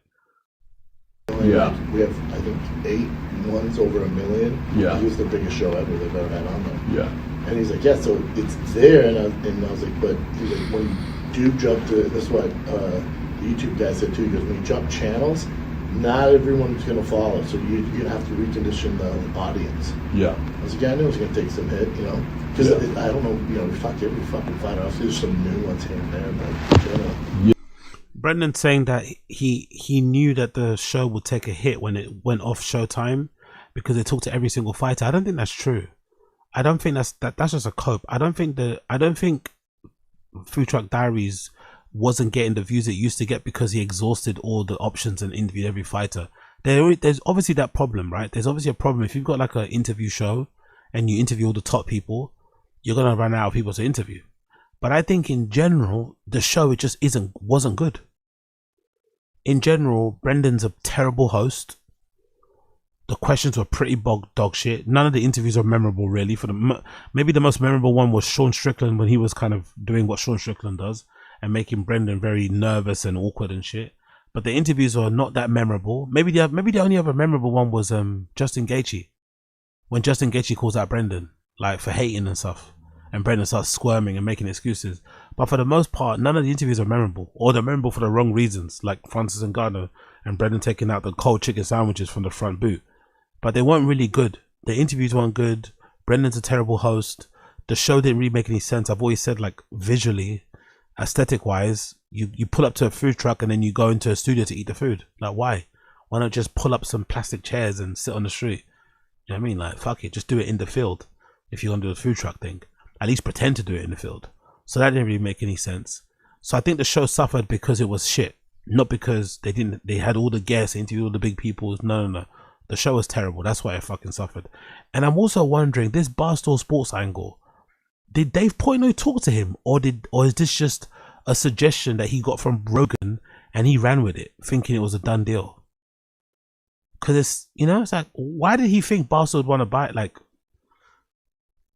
I think he was just told, hey, don't give up on Barstool yet. Here's an idea.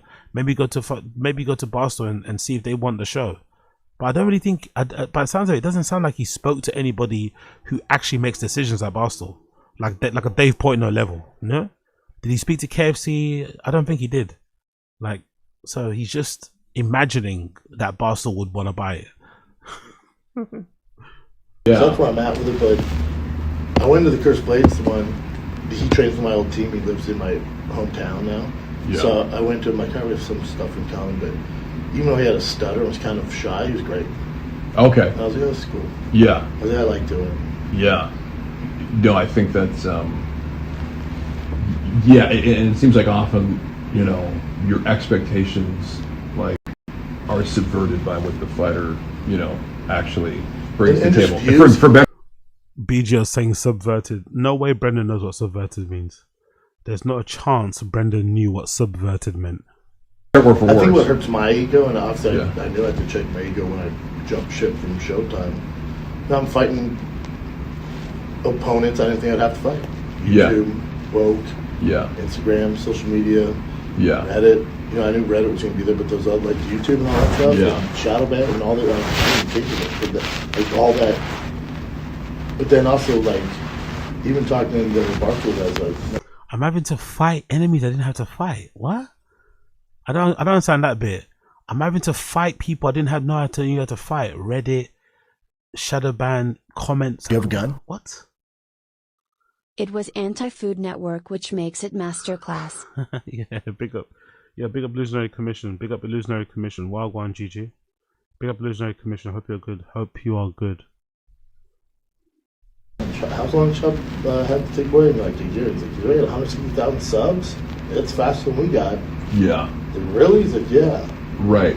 So I you know. Yeah, it's a good thing to put in perspective, even though you're coming from this place and, you know, and you're, I don't know, if you're fantasized about being like, and it's going to be like, same view, like it's just going to like take the baton and then get the same exact views, and obviously it's much more complicated than that. But as you're saying, like, the threshold for it, it's not as if like there isn't an appetite for it, as you've pointed out like from where it is, you know what I mean? Like it's not like it's just going to be something that like, you know, however many views you're getting now on average is the limit to it. You see the greater potential for it. It's just, these things do make a difference. Having a, you know, a bigger platform. Yeah, it might be my ego, but I've always thought about opening it up, like you open up all sorts of dope athletes, and that's where, even if Barstool doesn't buy it, I think you start doing that. Yeah. Okay, he's saying that even if Barstool doesn't buy it, he's thinking about opening up Food Truck Diaries, not just to fighters, but other athletes. So make it like a, you know, like just a sport, just a place where he interviews athletes over food going forward. Is an MMA channel. I think that could put us in different spaces. Yeah. Like Baker Mayfield's down to it. We have all these NFL guys, college guys. And I just think, Baker Mayfield's down to do it. Press X to doubt on that one. Baker Mayfield is down to do it. Press fucking X for doubt on that one. He's down to do it at CU. You know, it's like be massive. I don't know why. You might have to travel for some of them, but it would just make sense to open up. And also, like David Goggins, I hate to quote people, but David Goggins was on Rogan. I don't know if you heard it. Not the most recent one. I've heard several of his episodes. He doesn't do any other podcasts. Only Rogan. He's like, I don't fuck podcasts. He goes, I don't like talking like this. He's like, I do my shit when I'm running.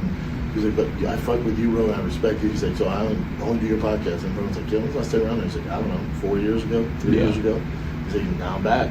He's like, I have a book to push, and now I'm back. So, but he was talking about like, once you reach a certain level, your room for growth is so small.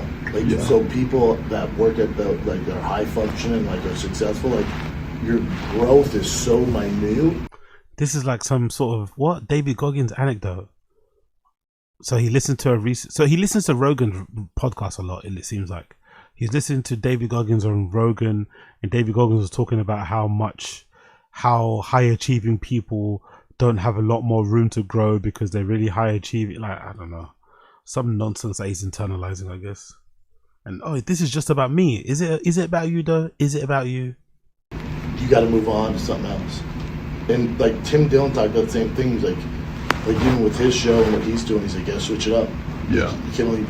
He goes, I don't care what show is your favorite show on TV. They can't go on for 20 seasons, so you got to adapt. Yeah. You know, so I think I need to do that because it's not that the fire's gone. This week's been tough dealing with the stress with this. It used to be so much easier if we were friends. Yeah. You know, it'd be way easier. Like Kyle, I was like, fine. He's like, wait, what? I'm like, I don't need to explain it. Yeah. It's my job. It's my business. You're fired. Yeah. You know, he's like, what? I'm like, yeah, that's it. You know, but with it, it's just different. What was that about? Hold on, I didn't get that. It's been really hard this week. If me and Callum weren't friends, what? I don't get that. What was that about? I didn't hear that properly. He's like even with his show and what he's doing, he's like, yeah, switch it up. Yeah. You can't only. He goes, I don't care what show is your favorite show on TV. They can't go on for 20 seasons, so you got to adapt. Yeah. You know, so I think I need to do that because it's not that the fire's gone. This week's been tough dealing with the stress with this. It used to be so much easier if we were friends. Yeah. You know, it'd be way easier. Like Kyle, I was like, fine. He's like, wait, what? I'm like, I don't need to explain it. Yeah. It's my job. It's my business. You're fired. Yeah. You know, he's like, what? I'm like, yeah, that's it. You know, but with it, it's just different. It will be so much easier if I don't know who he's talking about. Is it Callan or Kyle? It'll be so much easier if we weren't friends. I'll just be like, you're fired. Why? It's none of your business. You're fired. This is something like that, right? I don't know who he's talking about though. It is. Yeah. You know, but there's something to it. You know, it's not that I lost my fire. It's just with that show and the views aren't what it was. And like Brian Daly, who was my boss at Showtime, was just like, man, how's life for a thick boy? You know, I see him crushing it. And I was like, the guy's crushing it. You know, it's tough, man. There's some growing pains and things I didn't think about. And he was like, yeah. He was like, man, people aren't in a food truck anymore. I'm like, so he's talking about having a conversation with somebody at Showtime who used to deal with him. So it sounds like he was fired from Showtime. He makes it sound like he left voluntarily, but I think it was more so Showtime didn't want to give him a contract extension. They looked elsewhere. And I think Showtime were way happy when they signed Luke Thomas and fucking Brian Campbell. Obviously it was short-lived because Showtime went under soon after, but I think Showtime realized they were getting ripped off by Brendan. He wasn't really providing much value. He wasn't a great host, interviewer, nothing. And they were probably paying him a lot of money. Or they spent a lot of money on him, you know, because they had Showtime producers. Because you remember, people forget this, but Showtime show was really well produced. It had like, you could tell, I noticed straight away once he left Showtime because the camera quality wasn't the same. They were using like TV level cameras to record the pod. So the quality of the show, like camera wise, was slick as fuck. And then obviously when they left, Chin was in charge. And then, you know, Chin doing the thing by himself, it's not going to be the same level. So it sounds like he was having some, not regrets, but I guess he was feeling sorry for himself for the Showtime situation, how it panned out and how hard it was to do it by himself, the whole food truck shit, and without the help of Showtime. Fuck you. Just the way. You know, and I'm sure like Luke Thompson, and I know, you know, maybe they're not, but I know they see it, you know? Yeah.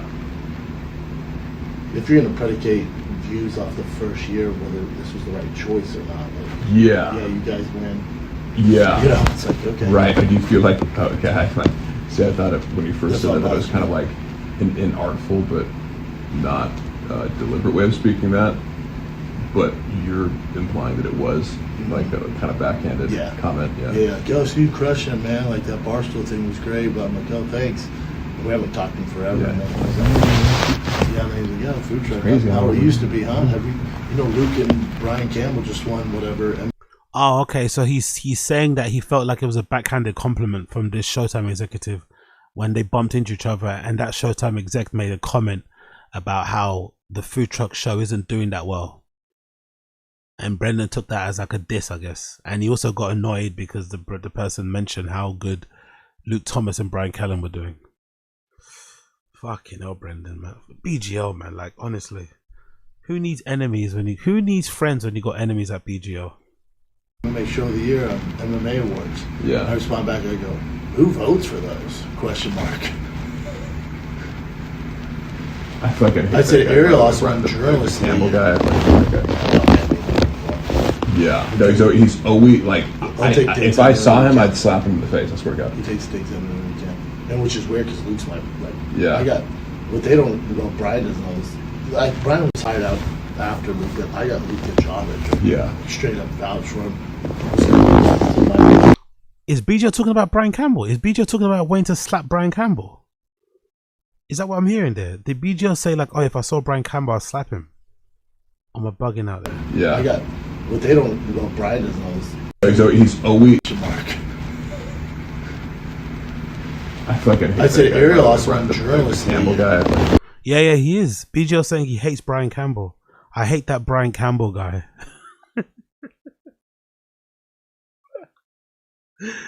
Why does BGO have beef with Brian Campbell? BC. Why does BGO have beef with BCO? Why?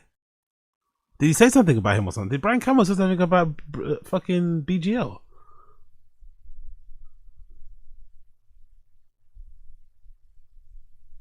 Let's see.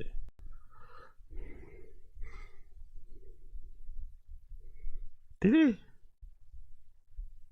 I don't remember. Did he say something about BGO?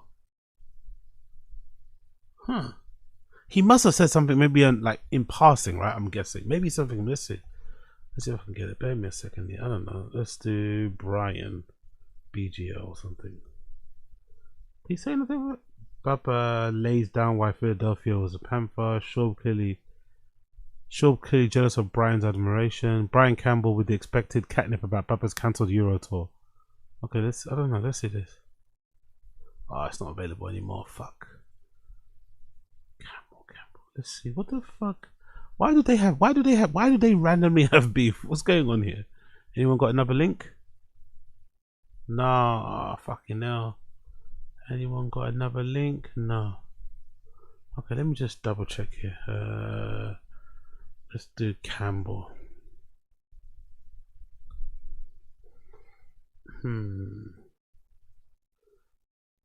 Let's do some reheated schism. Is it? So maybe this is Chauvinese has become our part of our lives. Everyone, it's what it is, Luke. Okay. I mean, that's Sorry. partly true. Luke, I know you don't read the comments at all, but did you see there was a comment on? Every time. You're always texting me like, how's socials? I'm like, dude, I don't really tweet stuff out. I've never texted you that. We should improve the relationship with former heavyweight Brendan Schaub too. A lot of back and forth, Luke. I don't like it. All right, what are we doing here?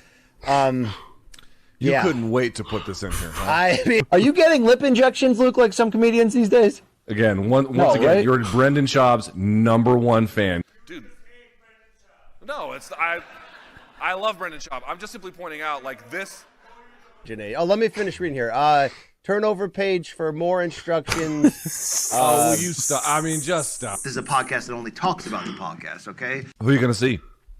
I forgot the fella's name. He's like a real comic though. Okay, you'd be surprised, bro. I mean, seriously. But looking forward to that. Is he walking me to my truck? What are you like? Where's he going? Like, why would he be walking you to your truck, BC? I don't know. I'm not going to blow him. I mean, Luke, if the local DA gets removed at all leading up to this, would you consider not going?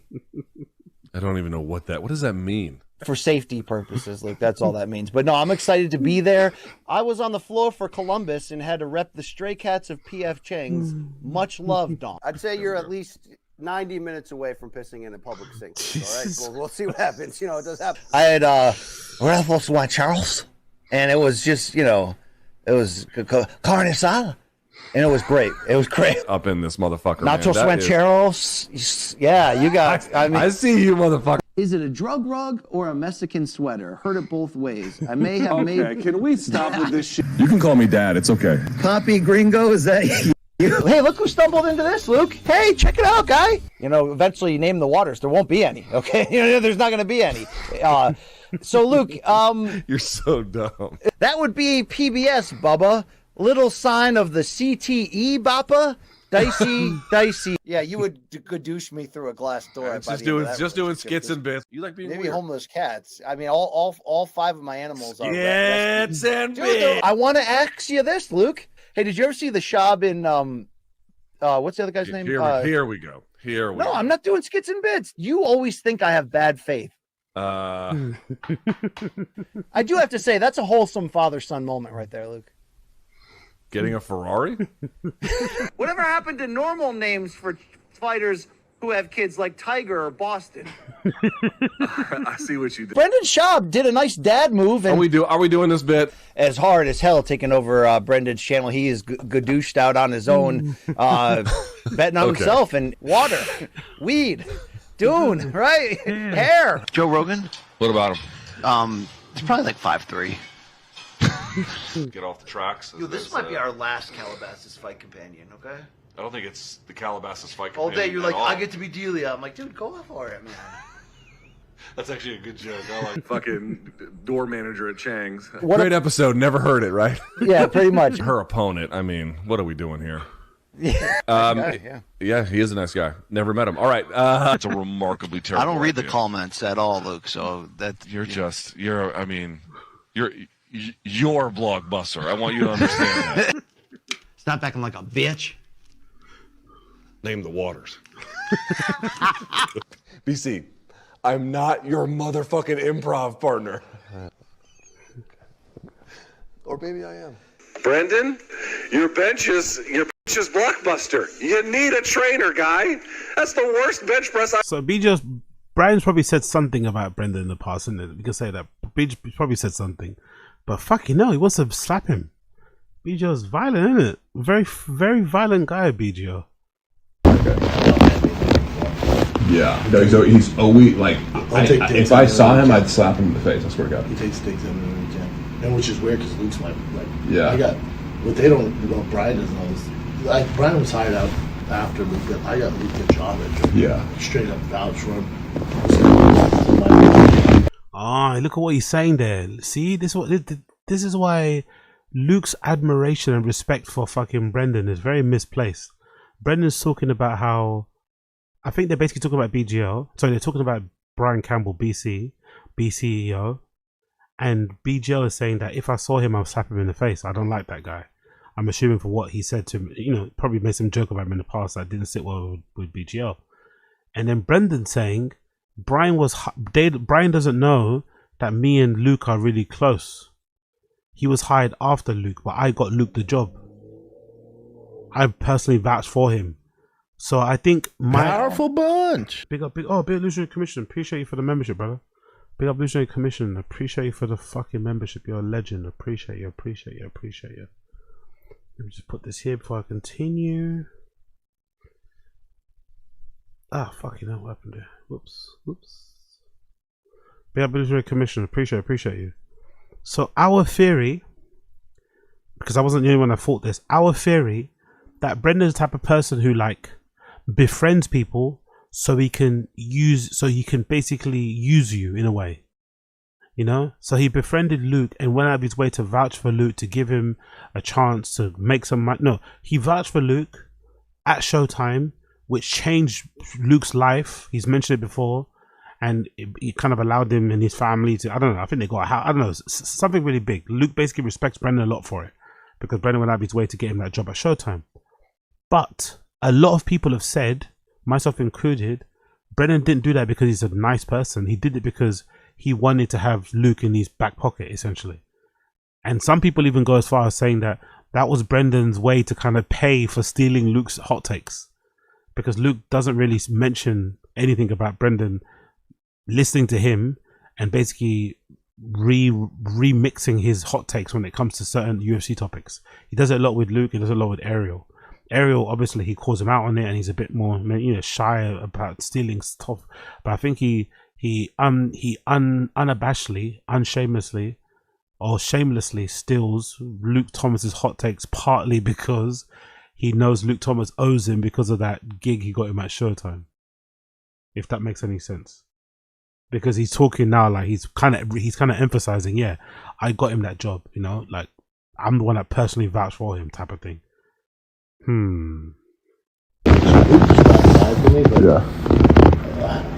No, it's just like 100%, because he's saying Luke should check your boy. Check your boy.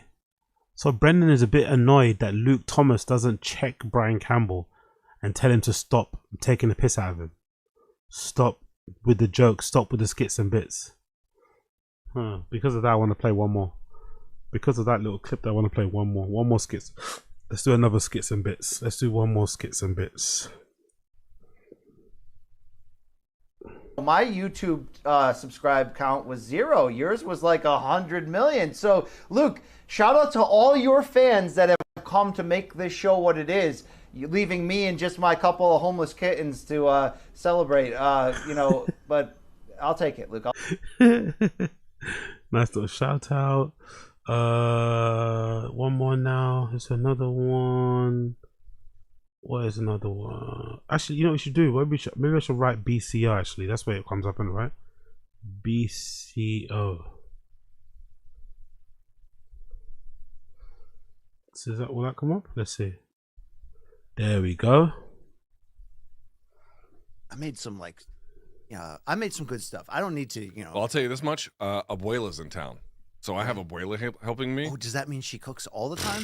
like a short order cook, dude. Wow, it's ridiculous. Yeah, keto, bitch, right? I'm sorry. I see we're back. Skits and bits. Keto, bitch. Did you do anything special for your birthday? Yeah, we went out for Mexican food. I had a carne asada, chimichangas, which were fantastic. And, you know, I'm so old, Luke, the margarita I drank gave me a pounding headache. Honestly, that's it. Let's go. Let's leave it. Sorry. Okay. I'll delete this comment if you want, but somebody tagged Tiger Thick in Brian Campbell's wedding, and they were like, oh, is this wedding sponsored by Tiger Thick? And from the Tiger Thick account I put, Brian Campbell's obsessed with Tiger Thick, almost as much as he is with the owner. It was just like winky face. It's like, say I'm wrong, you know? Ew. I remember that era when BGO was in charge of the Tiger Thick Instagram account. So it sounds like there was some back and forth with BGO and Brian Campbell's comment section, or underneath a picture of his wedding.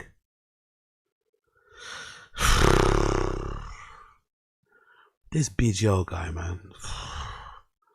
Like, it's no surprise he doesn't have a lot of male friends in it. I don't know if that makes, I don't know if I see them. I don't know that. What type of man is this, man? Ew. And that's what I get from it is like, dude, you're in your 40s, like making constant reference to a subreddit, like in like veiled ways where it's like, if you don't like the manly thing to do would be like, hey, fuck Brendan Schaub, like, but you're like, like homeless cats and fucking PF. You're like making all these references to it. It's like right, and it's just like, bro, you fucking pussy, you know. And it also like it clearly makes Luke uncomfortable. Brian BJ's calling Brian Campbell a pussy is hilarious, bro. It's just jokes. It's not that serious. It's just fucking jokes. But this should be embarrassing for BGL to release this, because this is back in the day when BGL was like Brendan's personal bodyguard. You know, he really laid his life down for Brendan. He was like in the Reddit.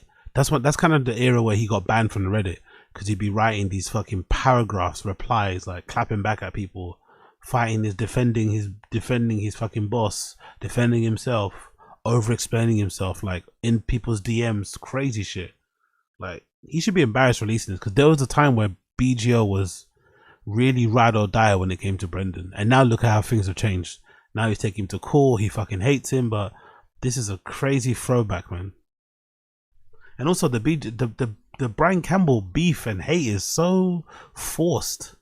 It's just some jokes, bro. It's not that deep. Brendan at this time was a comedian.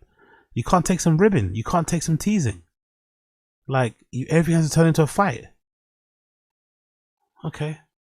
Like every time he's like, like, oh my god, yeah, okay. Like, Luke yeah, doesn't chime in though, but no, he just like, but it's like he's making it awkward for Luke because I just wish Luke, like, that Luke was can't. I wish Luke would have been like, hey, you know, the only reason we're here is because Schaub, right? Right. Like, none of this happens if Schaub didn't give us the pass. Right. You see what I mean about that favor that Schaub did for fucking Luke wasn't done with the best intentions. It was done with ulterior motives. He's like, oh, I just wish Luke would tell BC the only reason why we got this job is because of Brendan, so lay off dissing him, lay off teasing him. So Brendan definitely got Luke the Showtime gig, not because he likes him, not because he respects him, not because they're friends, not because he's a good guy. Brendan got Luke Brendan heavily recommended Luke for Showtime because he wanted Luke to owe him. You know, he wanted to have something on Luke. Oh, great guy, man. Great guy. This Brendan is great guy. He literally called Brian and said, you guys really think I got the guy? Yeah. And he was like, well, he has a contract, so I called Luke, like, negotiate everything. I was like, what are you making? He told me, I'm like, hey, I have to be more than this. Brian's like, I think we have the budget, let me see, who else can we get? I'm like, I don't know who Luke wants to work with, but ask him. That's Brian, obviously, and I didn't know Brian then. Brian does boxing for CBS, and they had me and Brian do Floyd Mayweather weigh-in together, and it just didn't gel well, because he kept making like these dad jokes, and I was like, and that's when the Reddit. Oh, that's the first time so he didn't know about. Okay, so that Floyd Mayweather boxing fight, right? Was it against Jake Paul? No, was it? I don't know what that fight was, but there was a fight Mayweather was fighting for Showtime, and Brendan was on the commentary team with Brian, and he said him and Brian just didn't gel well because he kept making dad jokes. Basically, Brian was being funny and Brendan didn't get the jokes. Oh, so he didn't know who Brian was prior to that appearance. He didn't know that Brian was like trolling him the whole entire time. That might explain a lot that was going on there. Okay. Paid attention because I was and I was like, are we done? Yeah. And I was like, you're just gonna keep doing this big thing you're doing? And he's like, I thought you were a comedian. I'm like, I am, not here. There's a place for that. It's not like there's just this weird like right. And so I guess Reddit probably went to him, was like, yeah, fuck, how terrible was Schaub? And he was like, yeah, he's the worst. And then it just built this I know, because it's funny. It's like if you go there and think that's like representative of something, you know. Oh boy, he literally talks about the Reddit every day, innit? He really does worry about the Reddit. If you go on the Reddit, Raw, this is so embarrassing for Brenda, at least in that respect, isn't it? He talks about the Reddit privately. He's worried about it, constantly fucking thinking about it. God damn, they're in his head, rent free, bro, rent fucking free. Oh, that like, but that's a guy who's never had any support, you know? Right. No. And just doing that though, like leaning into that again. I know, here's the other thing. Whenever you see, it's always like a particular genre for me where you'll have like guys who think of themselves like they don't do stand-up comedy, but they think they're like funny podcasters, but they're really just dramatic. They're like drama-based channels, you know. That's a particular niche where I can see like, oh, there's resentment there because like you're basically asserting like I'm the funny, like he's not funny, I'm funny, you know. And but what you're really doing is like continually. What? So BGL's theory is that Brian Campbell rips into Brendan or teases him the way that he does because Brian Campbell has secret aspirations for comedy himself, and he's jealous that Brendan's a stand-up comedian. At that time he was a professional stand-up comedian, so every time he makes a joke about Brendan, it's him going like, see, I'm the funny one. Huh? Or could it just be he's just trying to be funny and troll? It could be two things. It could be what BGL said, that BCL's jealous of Brendan and wants to be a stand-up comedian too, and takes every opportunity to diss him so you can be reminded that he's funnier. Or it's just some fucking harmless trolling. Like, is it really that deep? Oh yeah, everyone that fucking disses you or says something about you or teases you or laughs at the way you talk or makes fun of you in general is jealous and wants to be you. God damn it, BGL. Alright. Interesting rationale. Like insulting somebody, and that's what I feel like Campbell's doing. Is he thinks he's the funny guy? You know, like, tried to do that with you. Yeah. He's like, obviously he still feels stung by that, because I always go like, what's the motive? You're just like shitting on a guy you don't like. I didn't know that you would actually interact with him like that. But I was cool. You know, I'm a professional, so I was just keep doing. He's like, I thought it was like improv. I was like, for Floyd Mayweather weighing, like I'm just here to do a job. I don't want to be here. When I'm from DoubleTree Hotel for the I don't want to be here. Yeah. You know, so it was like, I was like, yeah, great working with you, man. I let him do all the X's and O's, and then, you know, I wasn't mean to him at all. Didn't embarrass him. Could have lit him up. It was like, you know, one place. Yeah. Brendan said he gave Brian Campbell grace during their meeting. He gave Brian Campbell grace. He could have lit Brian Campbell up when Brian Campbell was razzing him during the weigh-in, right? The weigh-in for Logan Paul and fucking Mayweather. He could have lit him up, but he didn't, because he's professional and he was just working. But I'm not. And then when Brian said, "I thought you were an improv guy," he said, "No, I'm not improv. I'm not doing the weigh-ins." No. So basically, Brendan was like, "I don't joke around during boxing commercial, or when I'm doing my boxing job or my commentary job for combat sports. I don't joke. There's no jokes."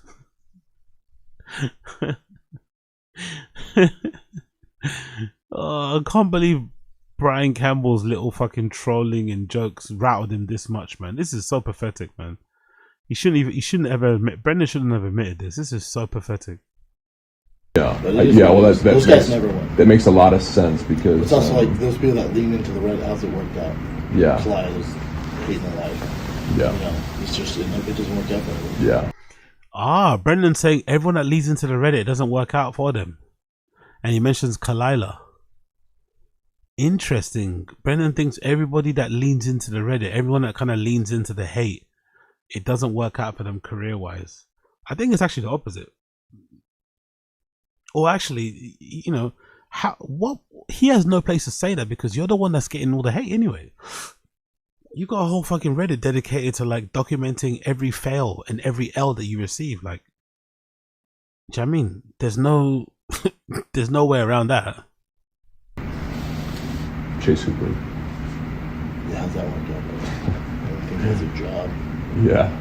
Raw Chase Hooper this. A little Chase Hooper dish there. How's that work out? I don't even think he has a job.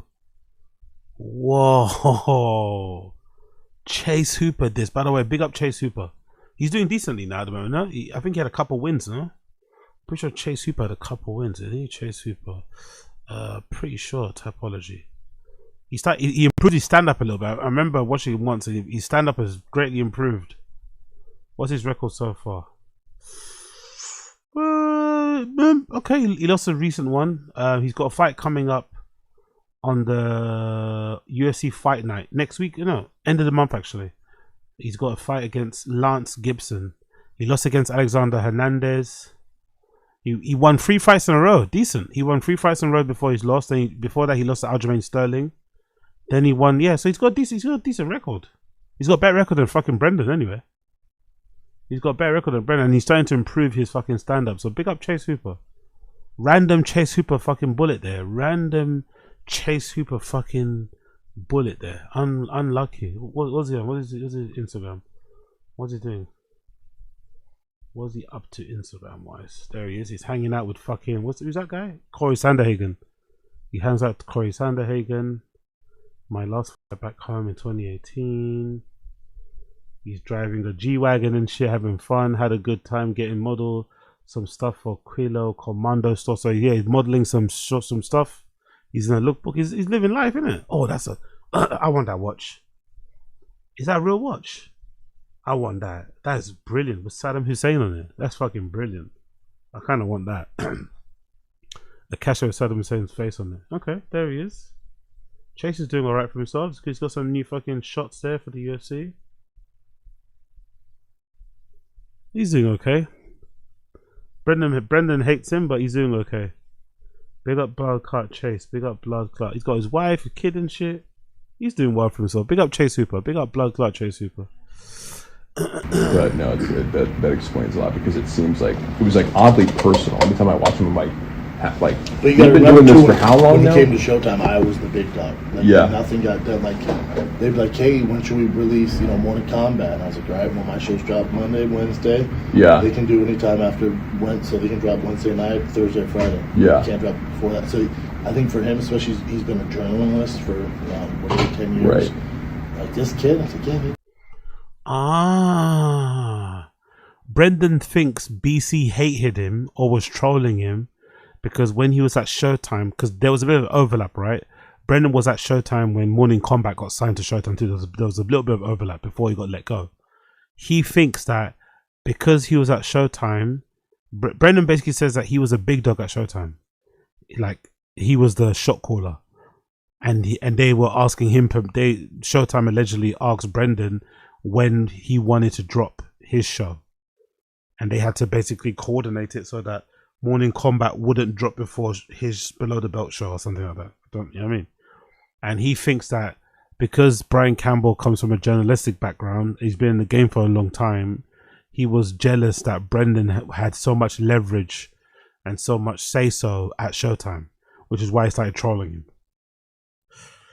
Sounds like a reach to me. It sounds like a real reach to me. It could just be that he just enjoyed the fucking trolling and liked the attention that he got from the fucking Reddit. It could just be simple as that. But Brendan thinks it's some big conspiracy where BC is jealous of him and wants to take his spot and thinks he's funnier. And I don't know. I think this Brendan guy's a bit paranoid, man. Powerful bunch. Big up, Sadasies. You can go and see the Mona Lisa once and you're done. You've seen it. You never need to see it again. But Baba is doing something new with every new hobby and personality. Baba is the real art. Long live the mothership and sacred Germany.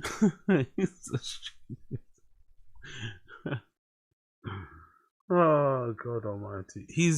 What Brendan's doing is that he's what's that phrase I hate? What's that phrase about, like, speak to your inner child? You remember people say that, right? That phrase, speak to your inner child, embrace your inner child. It's like, what? Tap into your inner child. Like, shut up. So I guess that's what Brendan's doing. Yeah, big up as is. You don't do. And also, I created this entire platform. Right. We didn't have any digital footprint, Yeah. And I imagine there's resentment from there. But, like, just even as a spectator, like, I get that banter, but, like, I'm not watching anything he does on his own. I'll watch what Luke Thomas does on his own. Yeah, Luke's the draw there. And that's why they had to pair him up with it, Yeah. We're supposed to have some big announcement today, so we'll see. But yes, I think we're in the same lane. But brilliant idea to bring other athletes on, because you also, like, you're curious about them as well. It's not like you'd be like, oh wait, like, football player, what do I do with that? No, that's an obvious one. But several other athletes, you would be drawn to these stories and narratives anyway. I think the interview, like, format is all the same. You know what I mean? And it's just bringing in popular athletes. Yeah, I think it'd be dope. So if you have a good story, and, like, you get Baker Mayfield, like, talking about, all sorts of shit with his history. It just opens up to more fans, like, and other places pick it up, just builds the network, Yeah. That's the plan. Yeah. And you could, I mean, it doesn't have to be all at once, but, like, you could expand into coverage of other sports if you wanted to. You know what I mean? Like, well, I'm thinking just because now that Deion to Colorado, people are doing to paying for the games. Oh, nice. They're like, dude, when I come to see you, Mark Harley gave me and yeah, big up. Well, that was a fucking jump scare with Unique's voice there, innit? Fucking jump scare with Unique's voice there. Yeah, I don't know.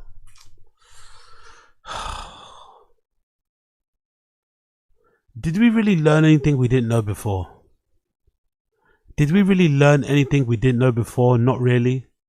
Maybe the only thing that was kind of shocking was the way Brendan spoke about Theo. Because on camera, he's always very congratulatory. He's always very fucking thankful for Theo and almost like he misses him every day. The only surprising thing was how badly he spoke about Theo, right? The things he said about Brian, again, not too surprising. The comments he made about Kalila, not surprising. Chase Hooper, not surprising. BCO, not surprising. So all in all, BGL kind of did all of that kind of for nothing, you know? Demonstrating once again that he can't be trusted, you know? Demonstrating once again that he can't be trusted. Like, if anything, he kind of proven to Brendan why he got fired and why he's not his friend anymore. Because when they were friends, he was recording fucking phone calls with the fucking phone, I guess, under his bum or something while he was recording. I don't know what the fuck was going on there. Weird dude. So we didn't really learn that much. It wasn't as eye-opening. It wasn't as kind of dramatic or as shocking as maybe BGO would have hoped it would have been. You know, it's a bit of a nothing burger, really. Not gonna lie, a bit of a nothing burger. But it does go to show you that Brendan's not a good judge of character, because he was talking way too loosely, way too freely to somebody like a BGO who he barely knew. He barely knew BGO. They weren't friends for a long time. I think most of us in the stream chat, most of us watching, you have that thing where, like, you have friends for different things. You have friends where you tell different things to, depending on your relationship with them. Usually it's like how long you've been friends with them and stuff. But you don't tell, I don't know, you wouldn't tell your work colleague something that you would tell people that you grew up with. So Brendan being this loose and being this trusting of somebody that he just met off the fucking internet, you know, he only has himself to blame. Brendan only has himself to blame for welcoming Brendan in his life, for welcoming BGL into his life, and them having this mutually acquired, you know, mutually beneficial chaos happen when they were friends, and that up and down. So they both are responsible for whatever damage each other did to their life, to each other's lives. Well, yeah, whatever damage each did to each other's lives. But when it comes to BGL, this is a real bad move, because as much as I'm a person, I think I can have a tendency to be a BGL in terms of like not letting things go. Like I'm the kind of person where, like, if you cross me type of thing, I'm probably never gonna forgive you. We're never gonna be friends again. You know, I don't really have the capacity to do that. I'm not really good at that. Or mostly it's a pride thing. It's not like I don't feel bad. Like, if something happened, I probably would, but there's not a scenario where I can imagine me like saying, I'm sorry, I'm never doing that, right? So you cross me and you're basically dead, like, to me anyway. I don't really, you know what I mean? But I'm also the kind of person where I think it's probably beneficial to, like, you know, if you fall out with somebody and you want to maybe get back at them with success. And BGL was kind of doing it over the last, 18 months, 2 years? He's been really killing Brendan with success. Brendan had to leave LA. BGL is still in LA from what I know. Don't know much about him personally, but I think BGL still lives in LA. That's already an accomplishment. Brendan had to leave LA because he couldn't afford it. BGL is still there. From what I know, BGL isn't working a 9 to 5. He's not working at fucking Trader Joe's. You know, he's not working at some gym somewhere as a PT. He's primarily sustaining himself, feeding himself, looking after himself via his talent, via his craft, whatever it be, comedy skits and stuff, which is already a big achievement. And then on top of that, he had all these fucking commercials. He's in Super Bowls and stuff. The video appearance and the ongoing relationship with fucking Rocky, which might spawn into other things, who fucking knows? Like, why go back to this? And he's also currently in the last stages, I think, of the court case he's got with fucking Brendan over not being paid adequately before he left. So why do this? Why do this? Because it might hamper your case. I doubt it, because I guess it's, you know, whatever. It's like an employment tribunal thing. So it's probably unlikely this recording will hamper him. But just why would you want to be associated with him in this regard, you know? I don't know. You've kind of moved past it. But I guess not. I guess not. So yeah, I don't know. I would listen to stuff. I feel like fuck. That's now I know why I don't have friends. Now I know why I'm not the most trusting person and stuff because I don't know. Like I'd be so pissed. Like I just, do you know what I mean? Like we're having a conversation where I feel like we're having like a friend conversation where, you know, in each other's space privately and stuff, talking about things behind the scene, talking shop as people do, being loose with what we're saying because we think we're in, you know, a safe environment. All the while, this motherfucker's recording it, you know, with the phone in his ass or something. It's like, anyways. But then again, to be fair to BGL, we weren't there. We don't know all the things that went on with him and Brett. If we can, most of us, you know, don't have the nicest thing to say about Brendan, right? We don't really like how he presents himself. I can only imagine what he's like privately. So maybe there was stuff that happened behind the scenes with Brendan and BGL that's just made him feel like he can never let it go. He can never move on. Maybe. Either way, I don't like it. But whatever. What do I have to say? So let's leave that there. We did that. Actually, what did they say in the comments? What the Uniques viewers say in the comments? I'm curious to see. What did Uniques viewers say in the comments? What did new viewers say? I'm too employed for this, but I keep turning in every video. Mark said, yeah, 314 times. Mark is diabolical. Recording a private combo, then giving it to release. This shows that both of these guys really suck. Exactly. Brendan sucks for what he was saying on the recording, but I think BGL sucks more for recording it and giving it to Unique.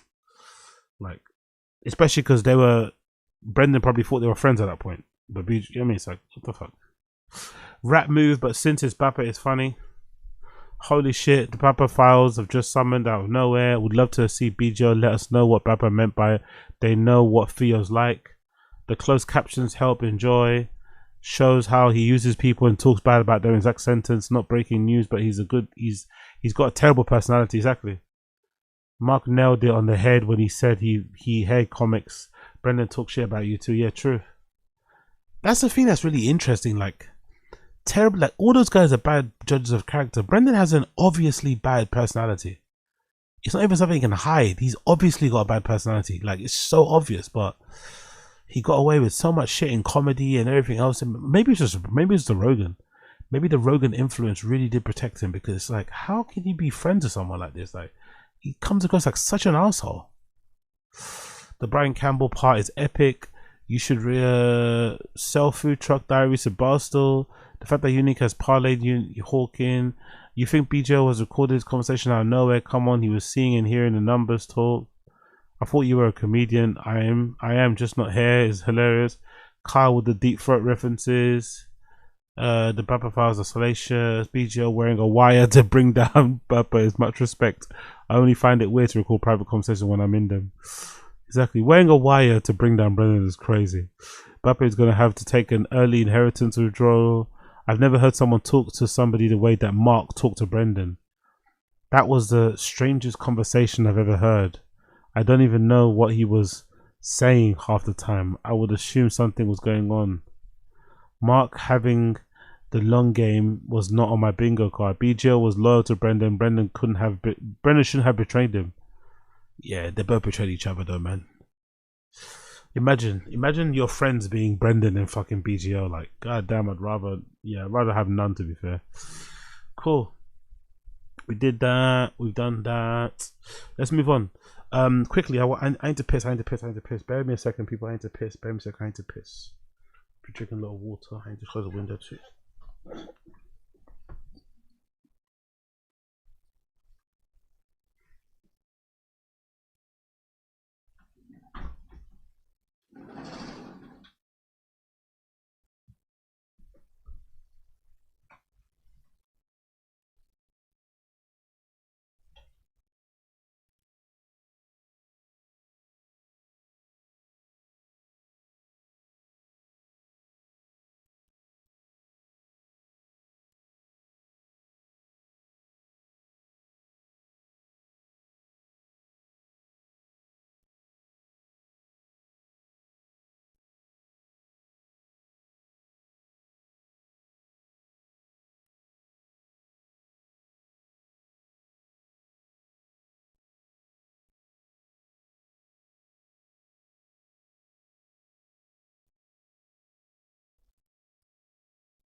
Cool. Let's go.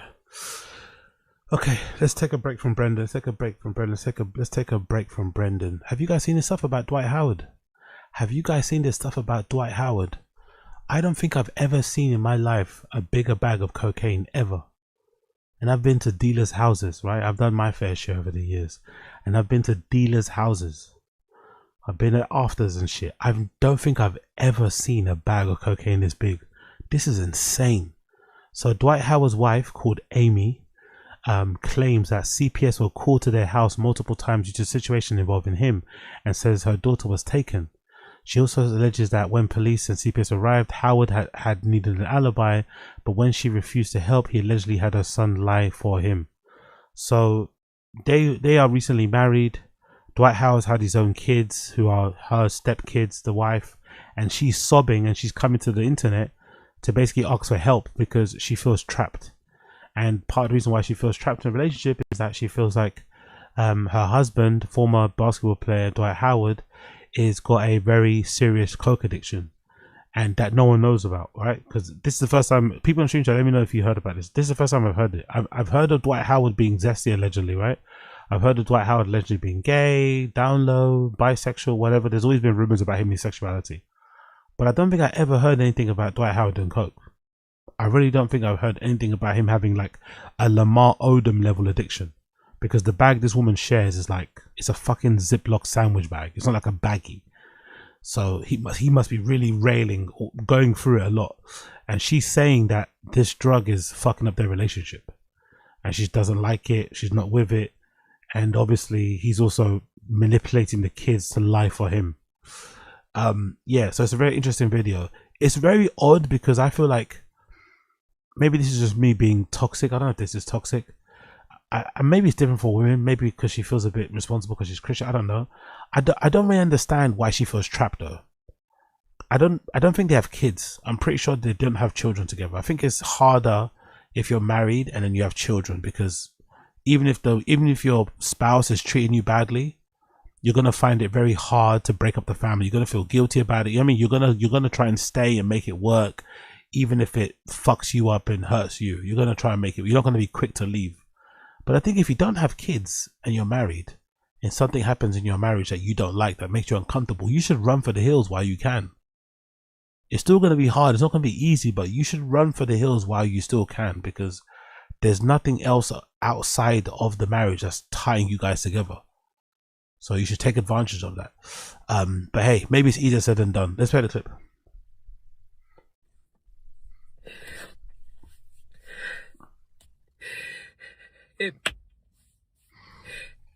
To know me, you know I am so prideful and so private.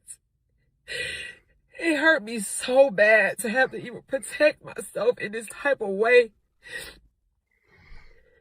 But my marriage has landed me in a very dangerous position. My stepdaughter was just taken by CPS because of her father. CPS and the police have... By the way, people in America weaponize CPS a lot in there. Child Protection Services, like it's very weaponized in your country, isn't it? Why is that? I feel like there's always something going on with CPS and families, like neighbors calling them to take the, like, I don't know. I feel like it's weaponized a lot by people. It's not a joke. I don't know why people do that so often. Powerful bunch. Pretty fucked up. Stop crying on the internet, bruh. If you want a bump, just say that. Exactly. She's got good nostrils for it, by the way. She's got fucking really good nostrils for it. She's got really fucking good nostrils for it as well. Brilliant nostrils for a bump. Be here 3 times in less than 3 months, and I stood in it with my husband, even though I was scared for my own self. Whatever he wanted me to husband say, whatever it was, I'm thinking this is my husband. I had everybody around me saying, even after I tried to divorce him the first time, everybody around me says, you can't leave your husband this soon. You said this. Toxic, man. That's the thing I don't like about black culture or immigrant culture. I hate that shit about it. It must be hard for women, man. That thing about immigrant culture where like other people get involved in your marriage and advise you about things, I think it's super toxic. Like if your husband beats you, they tell you not to leave because the Bible says divorce is bad, and you said your vows in the church in front of God and witness it. All this stuff is toxic. It only happens to immigrants. I don't think it happens to white people. I don't think in white marriages, like, you know, extended family, put you loads of pressure on you guys to stay together. But I think in immigrant families, like, there's a lot of like toxic pressure to stay even if you're not happy, to stay even if you've been abused, if you're being disrespected. Like, it's horrible, man. Sickness, through health, through just, you said through good or bad. That's why I came back, but this is going way too far. But it's not even about me, it's about the kids.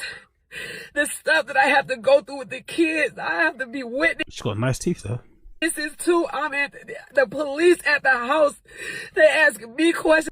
She must, look, those lines must get hoovered. Look at that nostril. Oof, that's like a black hole, mate. She must fucking hoover those things. Look at that nostril. Damn. I don't know how do I lie for my husband. I've never been married before.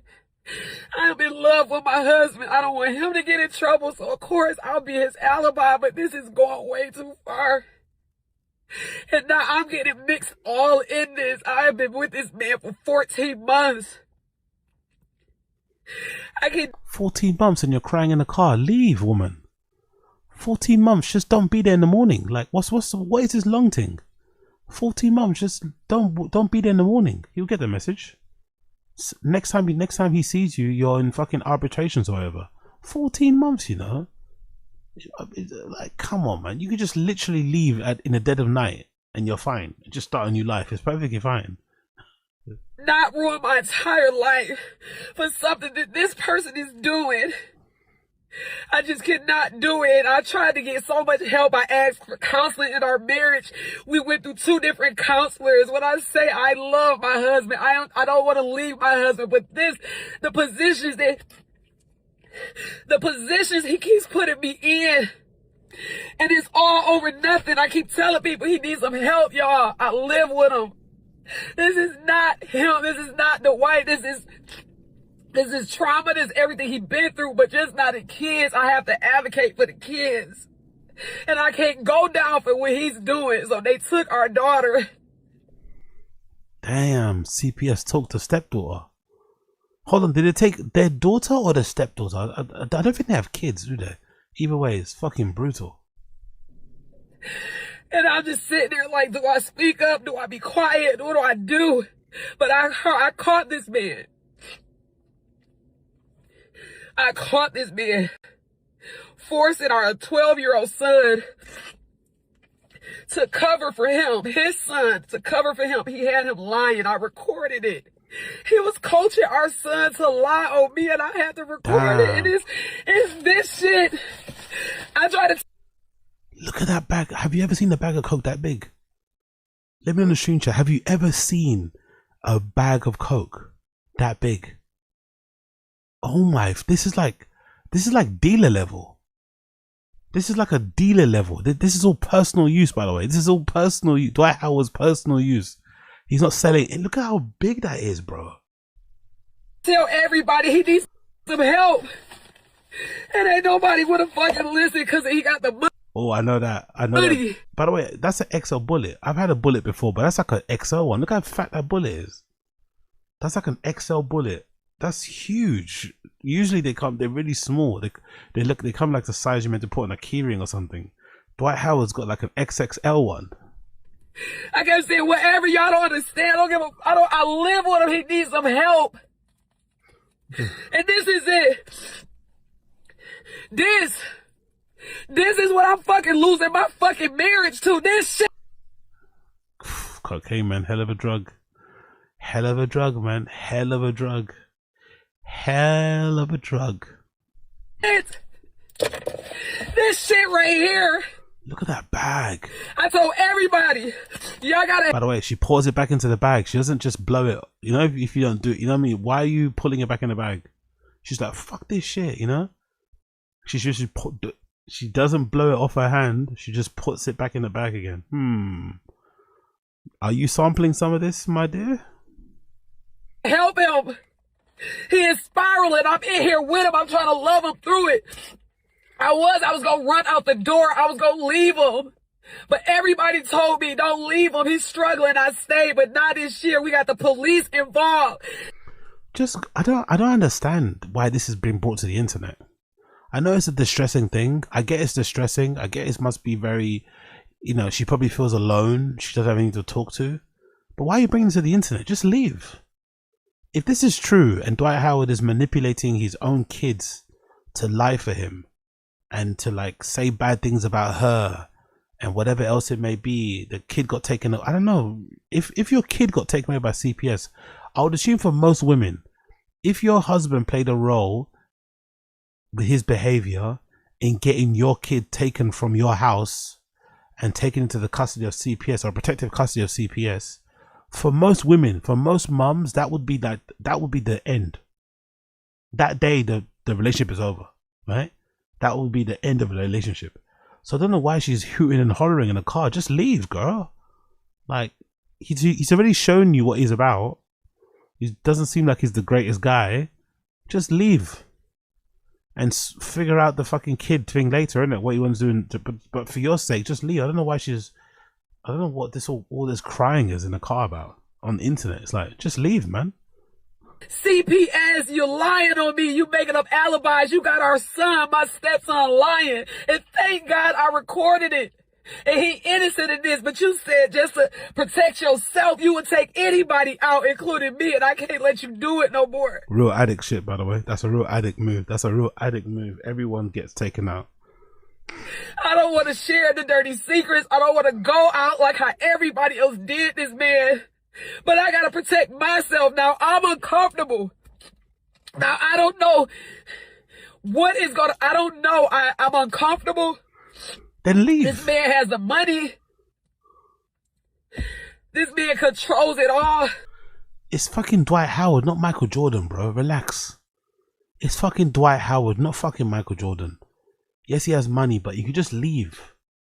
I don't understand all this hooting and hollering. Powerful bunch.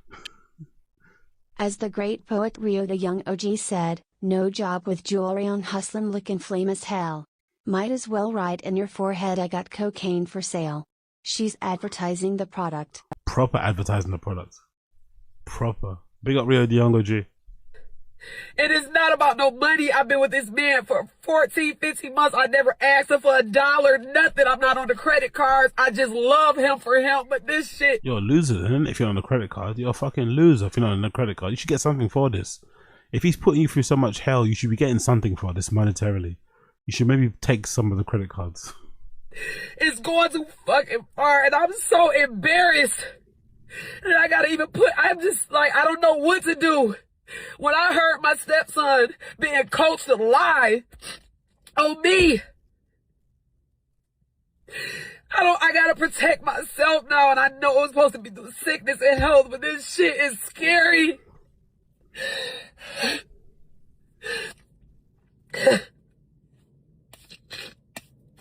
This. Jesus Christ, Dwight Howard. This is what. Look at it.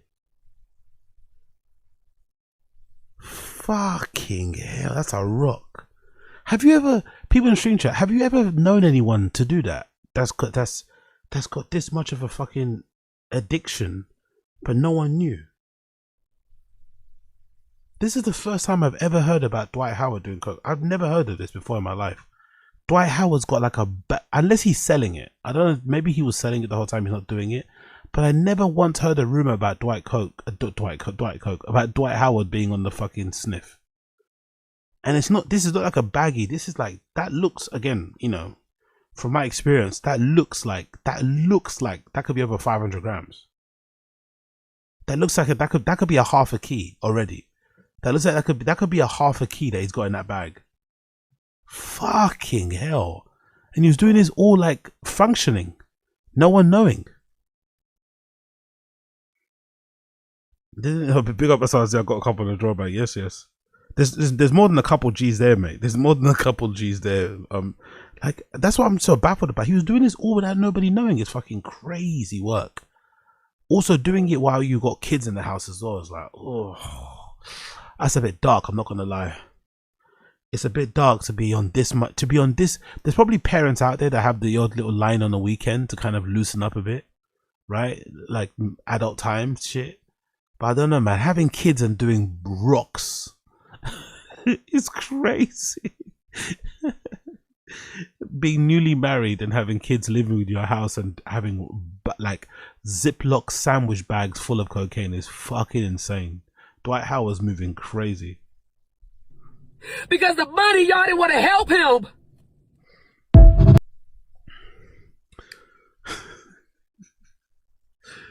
She's touching it like it's not gonna. Don't you get contact high as well? Like she gotta be careful, man. She's in a car. She's touching it all. Like you're gonna get wide as well, girl. You're gonna get a bit yacked up as well. You gotta be careful. Put some gloves on. Open the window. I don't know, man.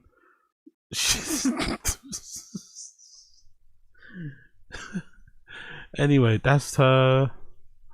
That's a picture of her. There's a picture of her and Dwight Howard. I can admit right now I feel shame. I cringe when I see couples take their issues to the internet, but I was humbled with the understanding because now look what I have to do to protect myself. My husband put himself in a position that resulted in CPS being called to our house 3 times in less than 2 months, but 3 days ago they were called again and they left with our daughter. I have personally had to call the police on him 3 times in barely 14 months marriage. Everyone around me told me you made a commitment through sickness and health, and that played with my mind after I filed divorce at 6 months. I came back because honestly I tried to listen to the married people around me who said it was too soon to walk away. But now look what I've gotten myself into. My stepson is only 12 years old. When CPS and police came to the house, CPS came to take our daughter, my husband needed an alibi to corroborate a lie. I told him I want no parts. In return, he coached my stepson to lie. I recorded me talking to my stepson. You can hear him replying to me, telling him, I know daddy made you lie to the police. You hear him replying, feeling guilty for following daddy's rule. You'll hear me tell my stepson that I still love you, and he replies, I love you too. My stepchildren love me. I could say so much about the pain I've personally endured, but it's about these children. I'm deeply heartbroken right now to have advocate for minor voices and in return lose a marriage that I am so happy to be in. So I guess they have a daughter together. They must have a daughter together then, separate from the stepkids, right? What's her name? His name Alice. Amy,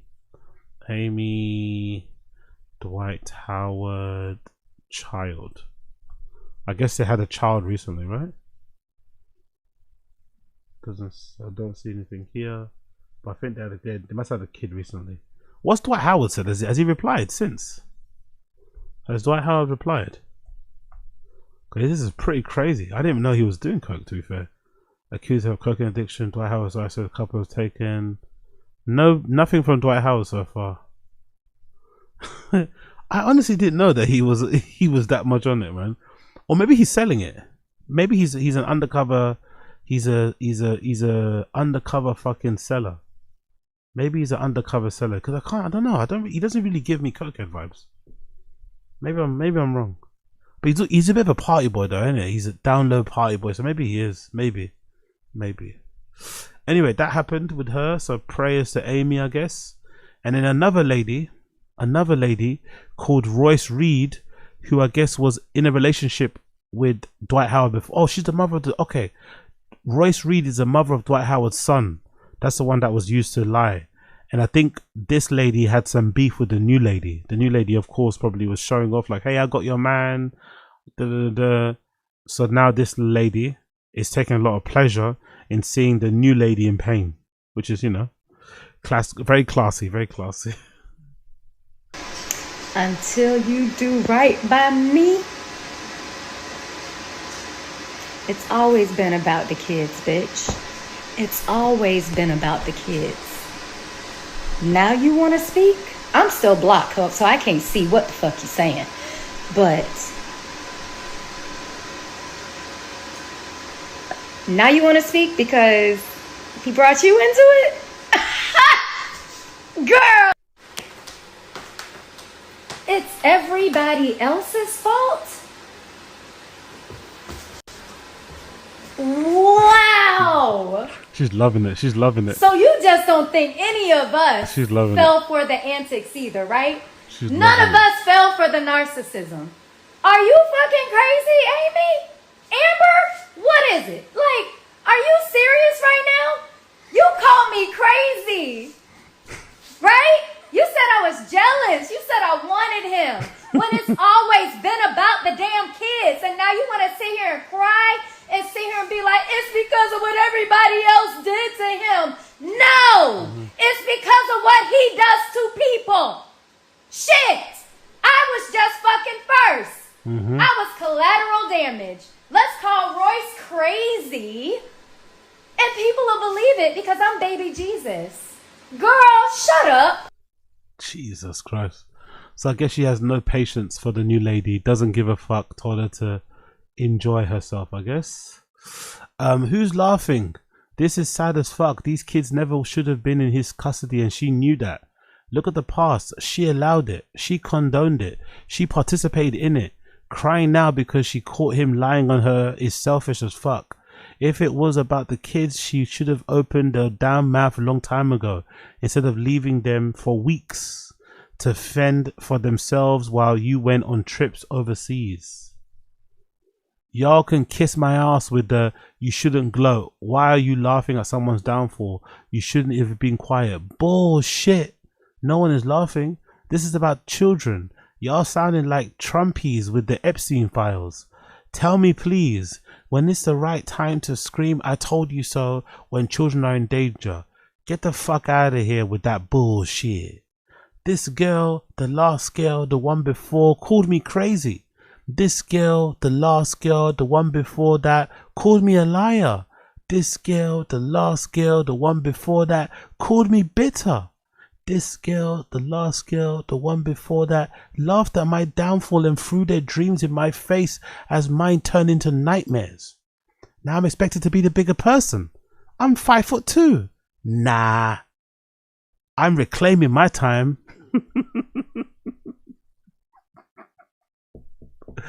I'm reclaiming my time. Clock it. Clock it. Oh, this is so brilliant. This is so brilliant. So much unnecessary drama. So yeah.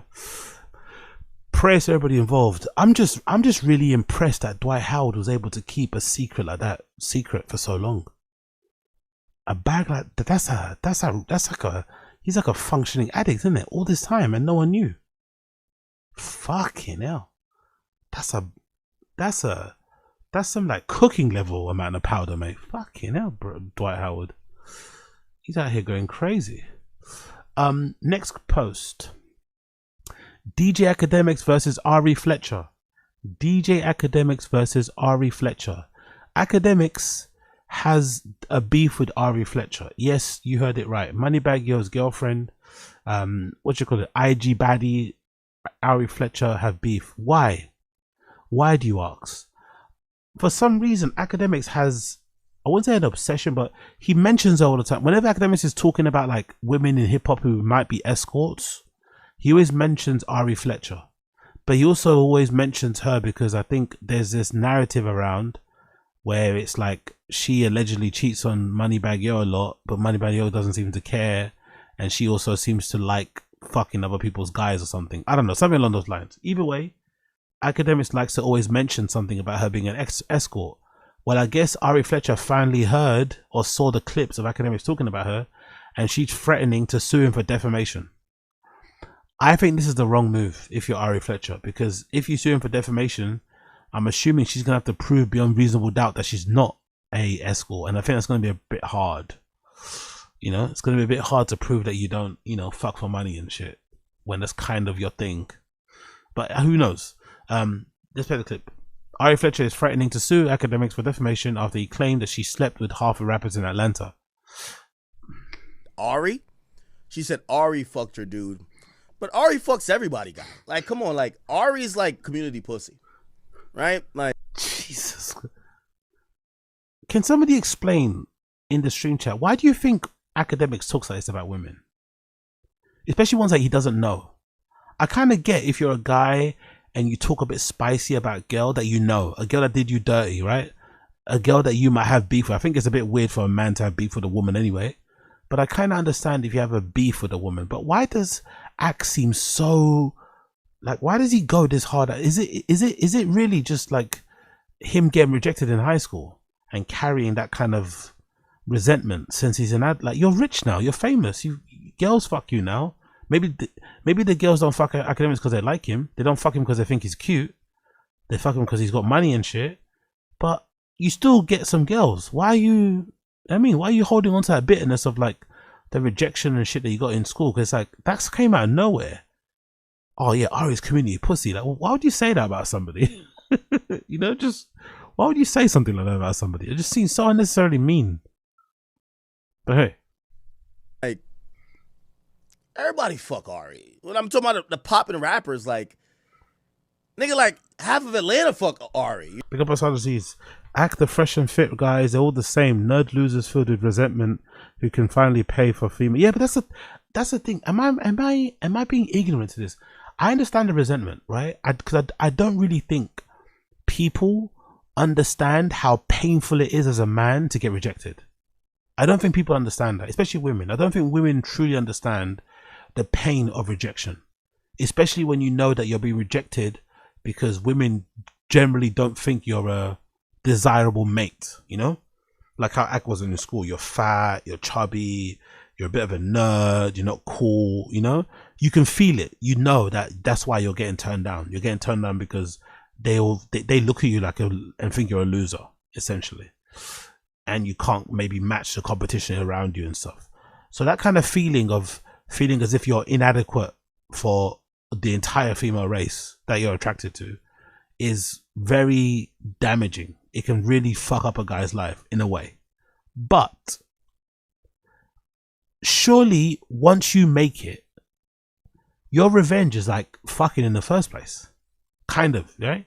If you make it and you become a success and you become high status, you get money, surely your revenge is the fact that now you can fuck these type of girls that were rejecting you in school. So why carry the bitterness and resentment? You've kind of won. You got bullied in school, cool. It hurt.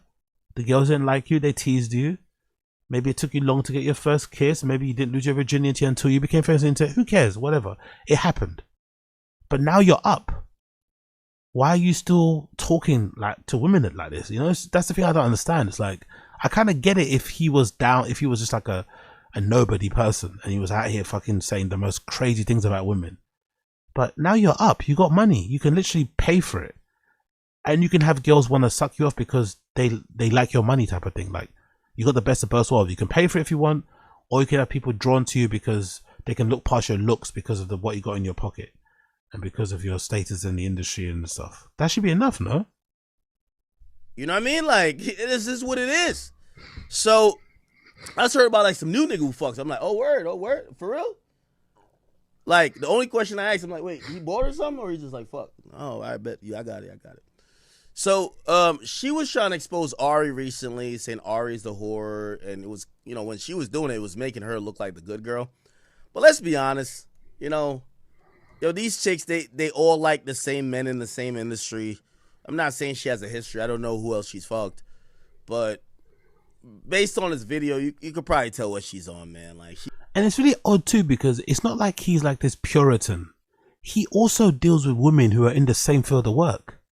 That girl Chase or Chaza, whatever that fucking girl is, a mixed race girl that he was dealing with, she's basically the same as all these girls that he's kind of mocking.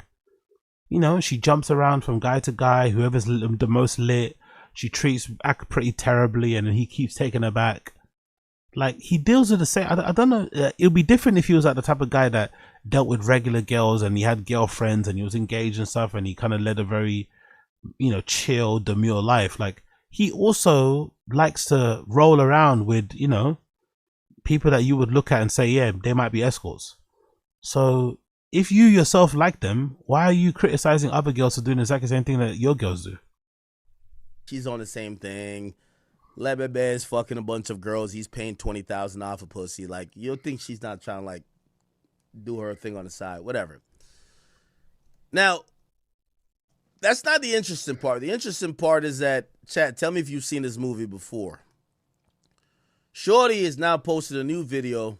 She says she's on a new journey. I actually want to go watch the whole video, bro. Because, like, bro, I want to know how these girls, like, even get into this. Jada Waiter.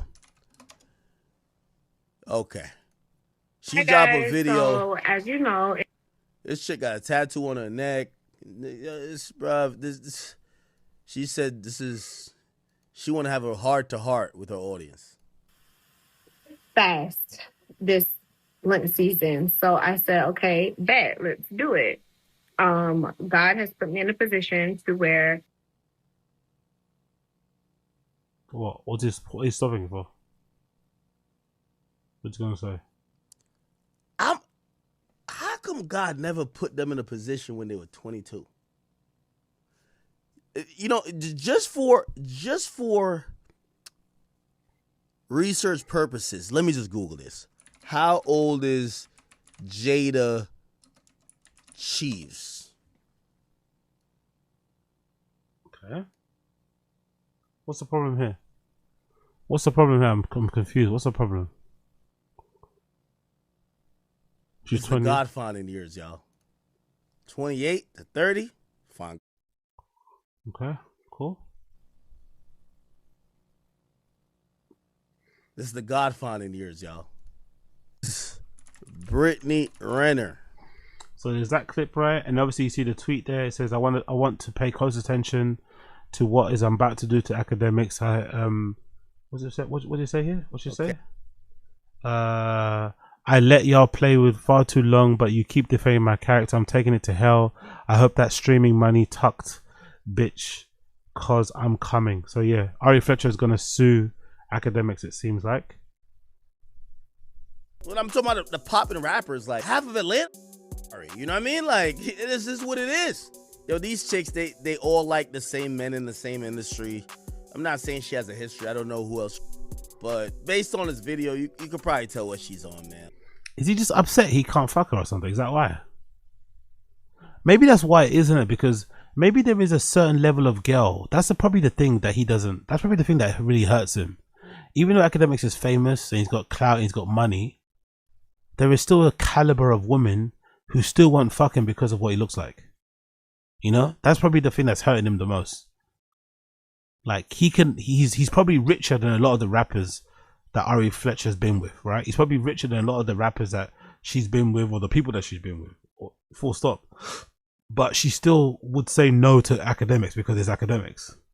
So that's probably got to hurt his ego a little bit. I wonder if that's part of it. Another clip of him talking. Oh, perfect. Here's a new Rolls Royce. I ain't gonna lie, Moneybagg Yo is like a different type of nigga, man. Congratulations to him. The more we tell this nigga that she's fucking other niggas, and she don't even get online denying it. It's the crazy part about it. Like, she don't even get online denying it. Like, it's one thing if somebody be like, yo, you know we fucking this nigga's girl. And she get online like, y'all stop lying on my pussy. Y'all don't know what I do. She'll get online and be like, and did. Like, she'll just say some crazy shit. Confirm it. And Moneybagg Yo be like, oh, my baby, I love you so much. Here's a new Rolls Royce Cullinan. Cost $700,000. I love you. Okay, bet. Is the contract for these two? Oh, perfect. Here's look at this tweet. Academics isn't lying, but I will be supporting Ari, the escort takedown of that fat drunk. Too many people let this motherfucker slide. So yeah, everyone's kind of co-signing it. Academics says G Herbert did what he meant. Cool. Let's see what happens. But Ari wants to sue academics for defamation. Okie dokie.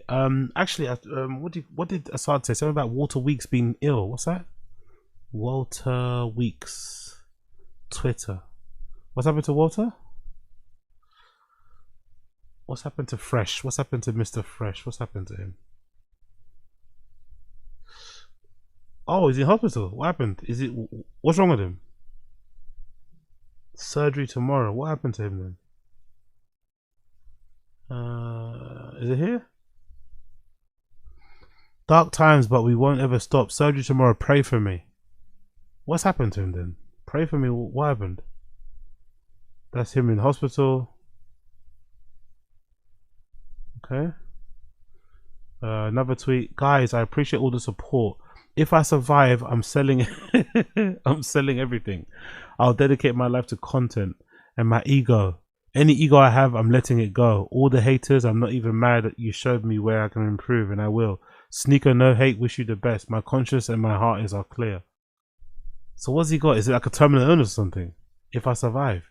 Every time you spend energy on things that you can't control, you waste your life. Energy spent on things you can't control increases your time. Get your time back and you will. Bro, I can't get my time back reading that stupid tweet. Surgery, what's successful IRS stream tonight? So is this a way just to get people to like watch his streams? Just had a call with a friend of mine who's booming car business. He started using social media in 2022 to market cars when he was a flat broke, and he's now super successful. If you have a business, what? So are you dying or not? Like, what's going on right now? I appreciate the support, love from everyone. Must add value to all. I made a promise. Black men are the firstest niggas. Okay, so you just didn't you say you're about to die, and now you're taking the piss out of black men? The scariest part is, I think I mentioned my friend's name in every room. Getting older, like, is he dead or not? Like, what's going on? Just attention seeking, isn't it? Just attention seeking. Whatever, man. Make a tweet when you're dead or something, bro. Just attention seeking for nothing. Okay, whatever. What we got here? Anything on Fearblock we want to check out?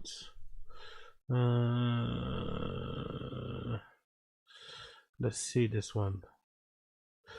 Was that Michael J. Porter clarifies his Andrew Tate comment when he said sometimes he plays Andrew Tate around women to see their reaction. I said I don't want to waste my time sometimes with women, so to quick track it and to see sometimes how they... You mean fast track?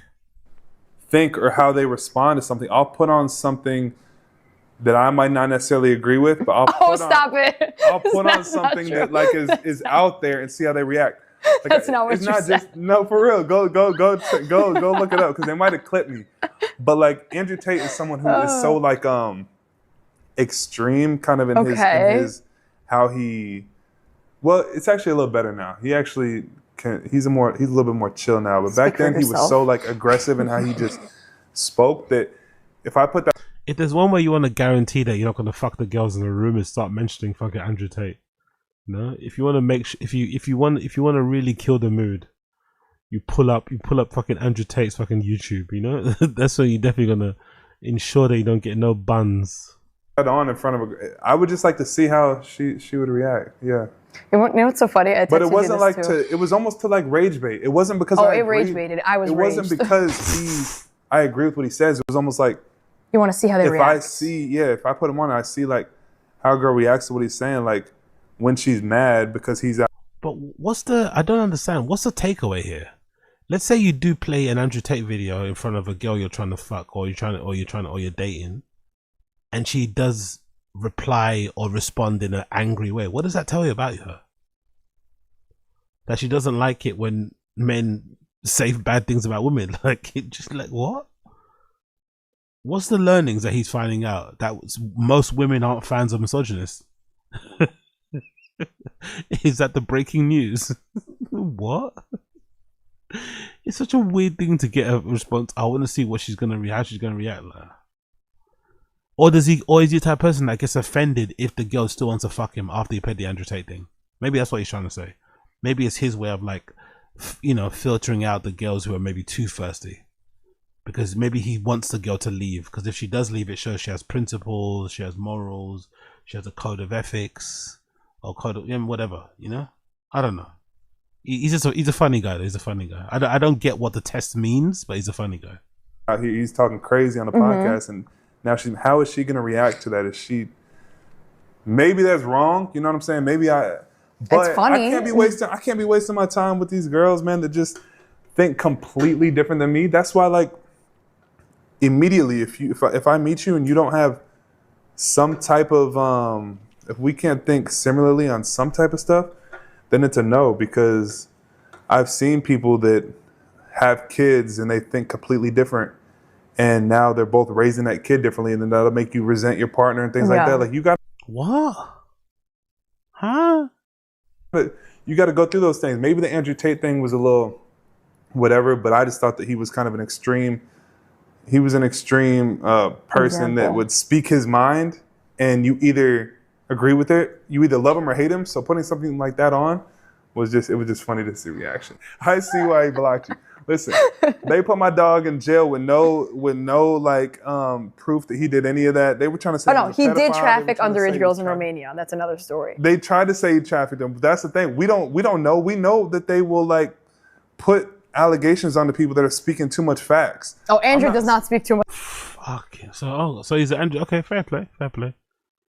Interesting, isn't it? Interesting. I'm curious to see how it plays out, the court case wise. I don't want to get too much into Andrew Tate stuff, but I am curious to see how it plays out. Because it does seem like there's a lot of smoke in it. It does seem like there's a lot of smoke around that guy's name. Is he really a human trafficker? Or is he just some guy that screams loudly in his camera? I don't know. Who knows? I guess we'll find out soon.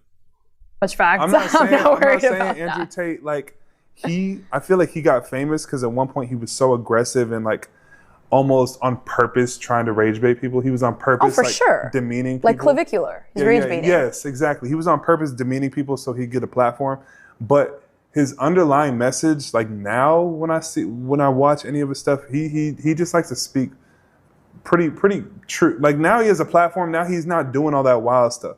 He just likes to. I don't know. This morning he was tweeting and I was like, I thought I blocked your stupid ass. Just because people try to say this person did this or this person did that, we can't just automatically jump on that train. When I didn't get the vaccine, you know what I'm saying? All of a sudden, they started talking crazy about me. All of a sudden, they tried to make me sound like I'm slow or I'm stupid because I didn't get the vaccine.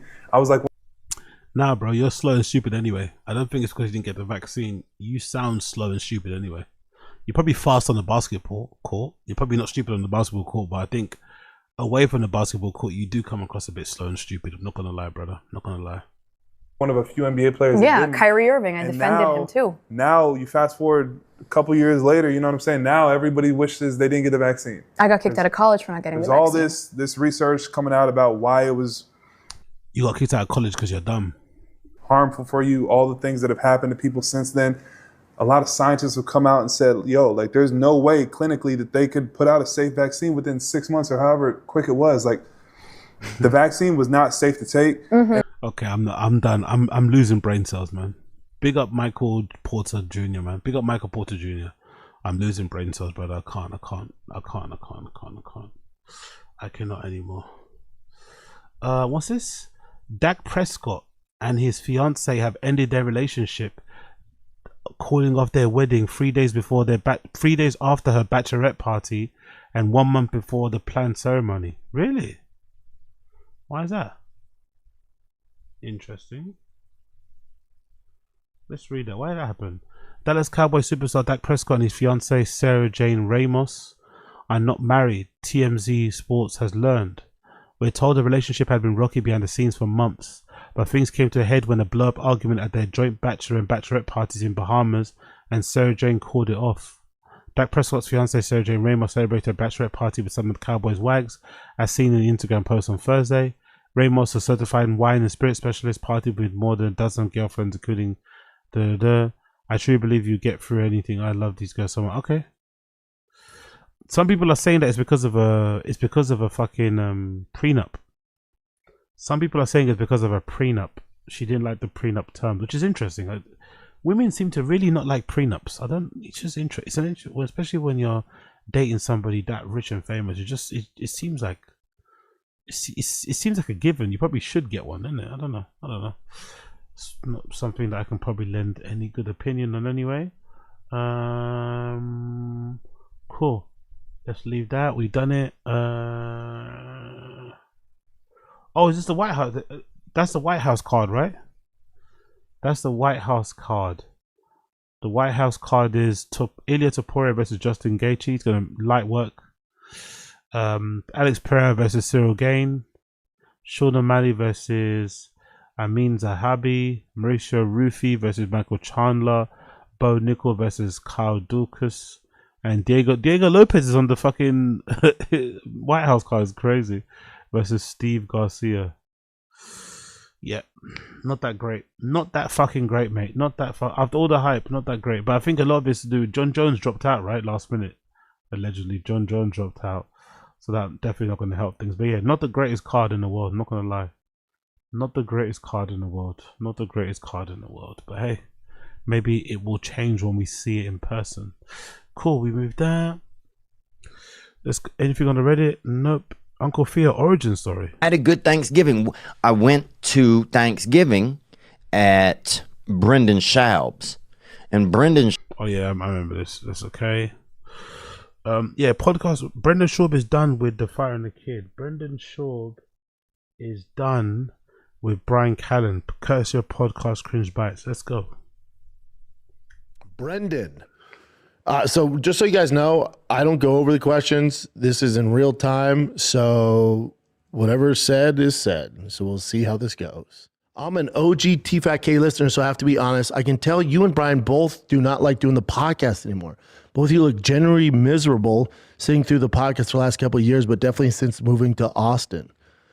Brian. By the way, big up the person who wrote that. Big up the person who wrote that. Big up, who's it? Hunter Aroz. Big up Hunter Rose. That was a well-written question, and it kind of, there was no insults in there, just straight facts. Doom, doom, doom, doom, doom. So big up the person that wrote that question. It was wrote in a very precise and direct way, without sounding too rude or condescending. And it probably did come from a fan, but still, it got the point across. And Brendan had to kind of like take a moment to kind of take it all in. Funny part of the show, man. Is too mad at the world and serious now.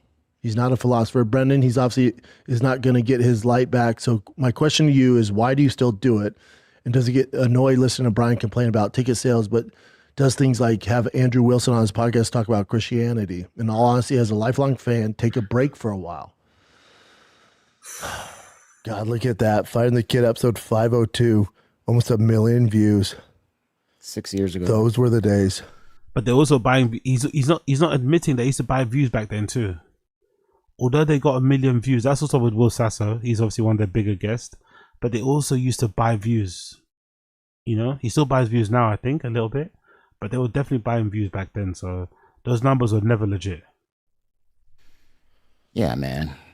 Yeah, my God, we've fallen off. What else you got? Hold on. 6 years ago, those were the days, huh?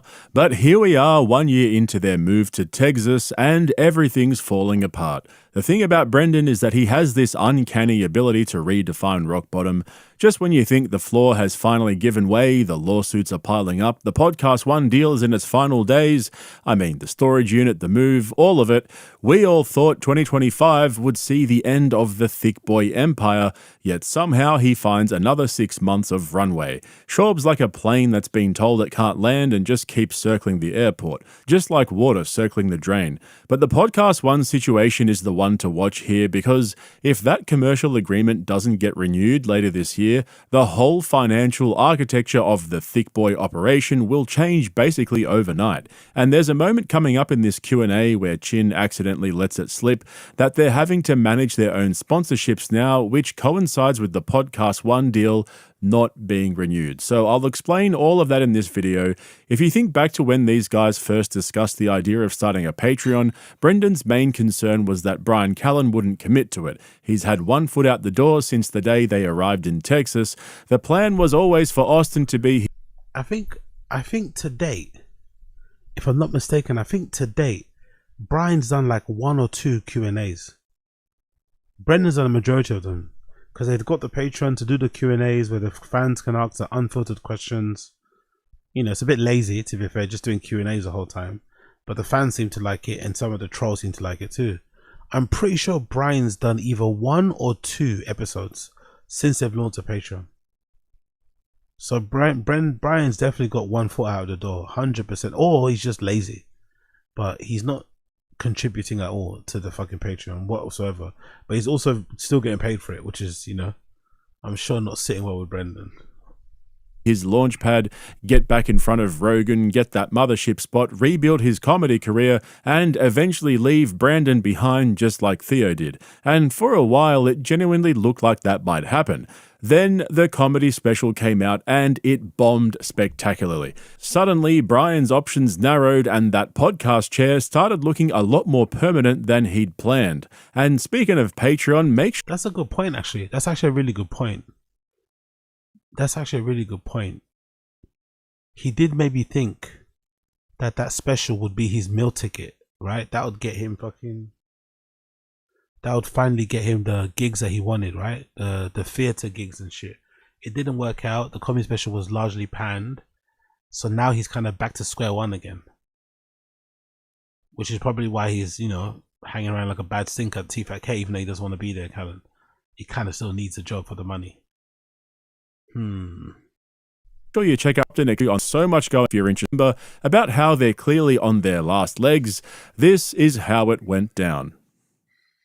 How would you answer this, Jin? Before I get into it, Yeah. how would you answer it? Yeah. I think there's some nuggets here.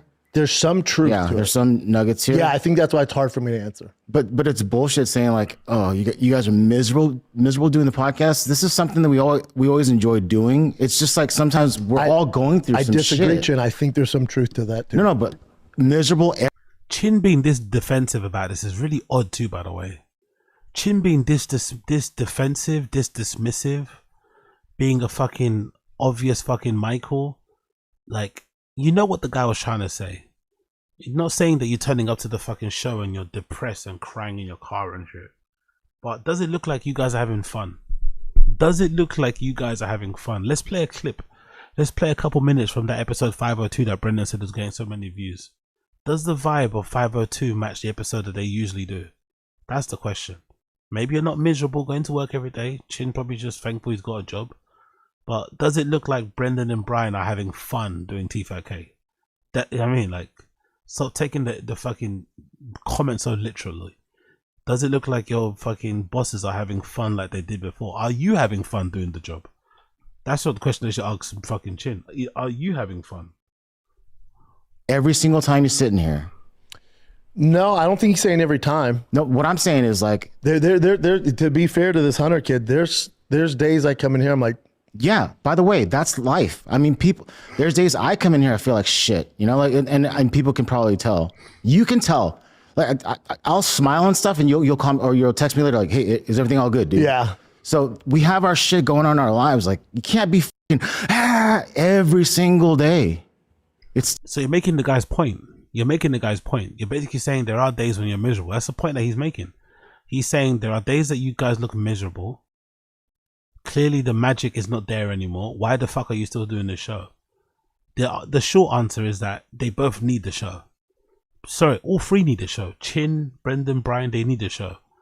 I've always said, I think, despite all of their businesses, especially Brendan, all of his extra, extracurricular activities and his side hustles, I still think T-Fat-K brings in the most money. Monthly. They make the most money from The Fat and the Kid.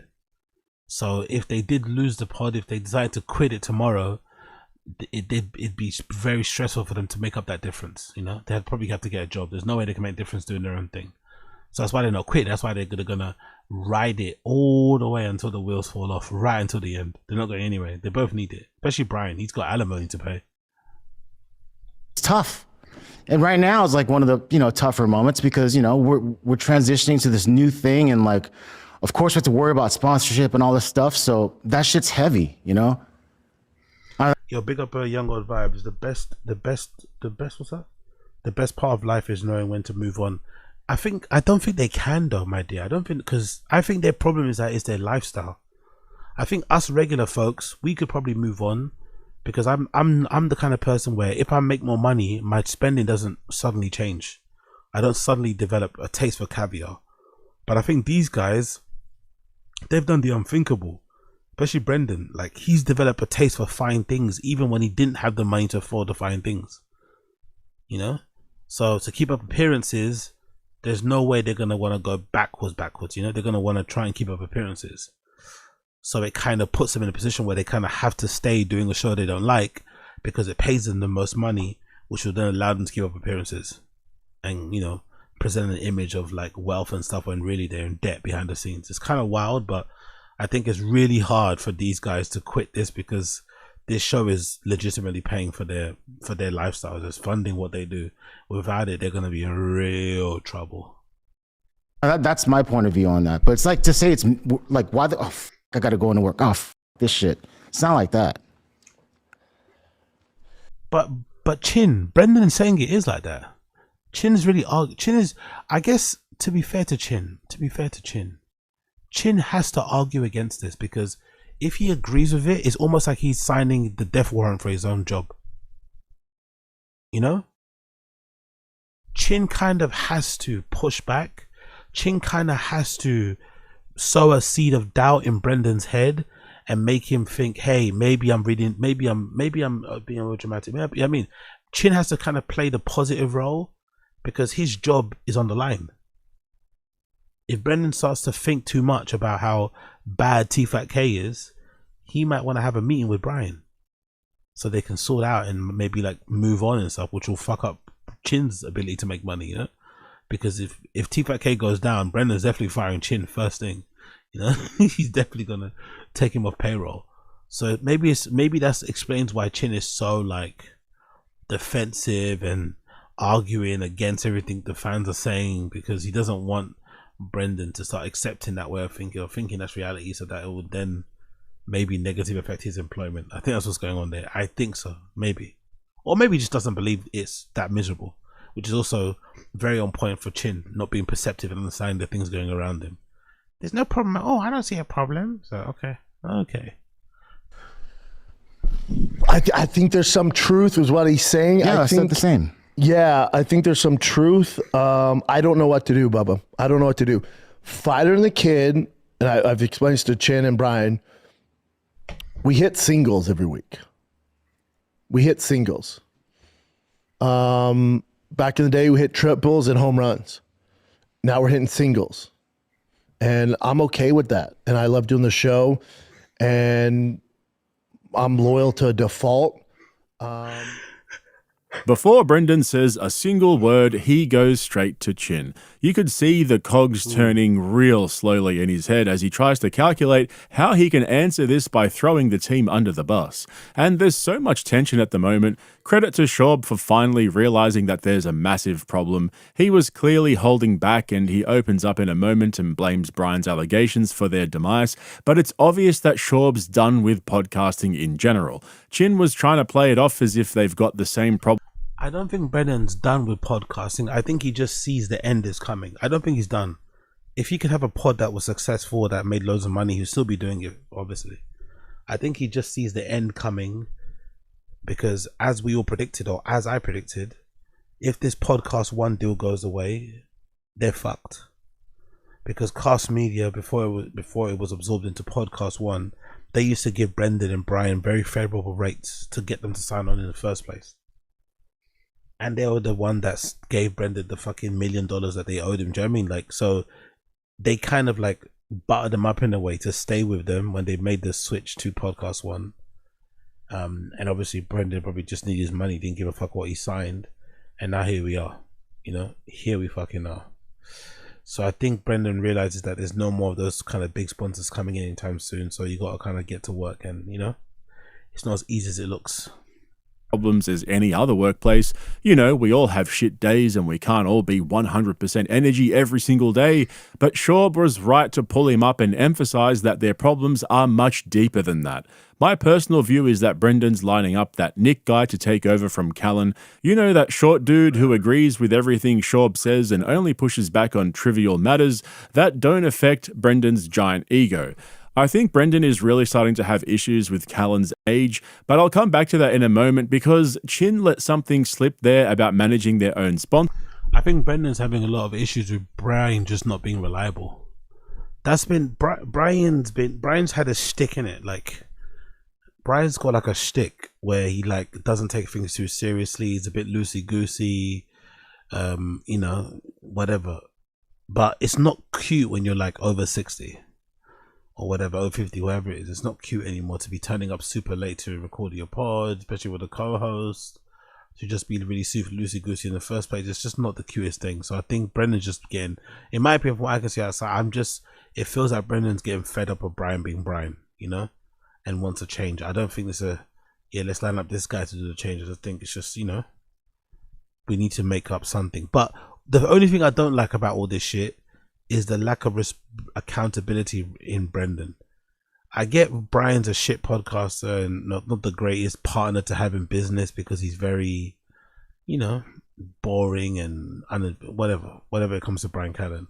But I do think there's a lack of acceptance on Brendan's side of things, for the part of he played in the demise of T5K, you know, from all the public beefs and all this scandal and shit. That definitely negatively affected the show.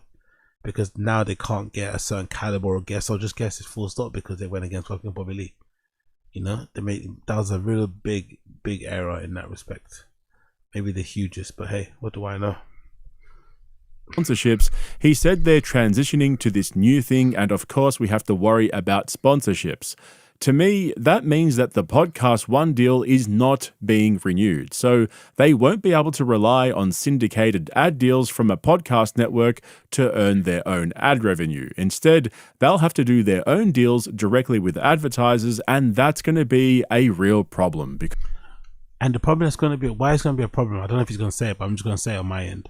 It's going to be a problem because I think, if I'm not mistaken, I read some stuff before, but I think if I'm not mistaken, Cast Media, which went to Podcast One, they gave Brendan and Brian very favorable rates.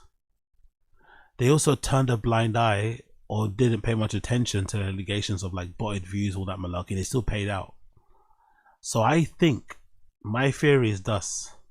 My theory is that the influencer marketing, advertising, whatever world is just full of people just scamming, essentially.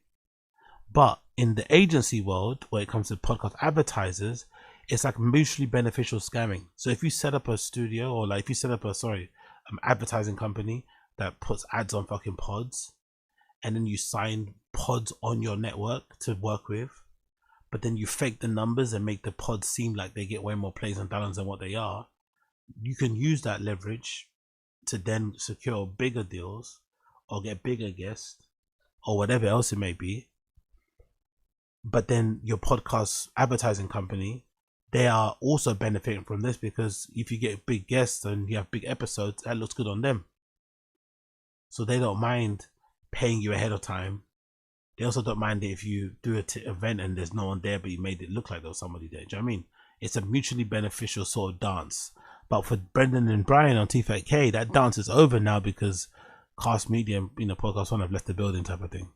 So now they're really fucked because, how much money is actually going to be invested in that? You never know, you know what I mean? So yeah, it's a strange situation to be in, but ultimately, their best bet to survive long term would have been to stay with Podcast One.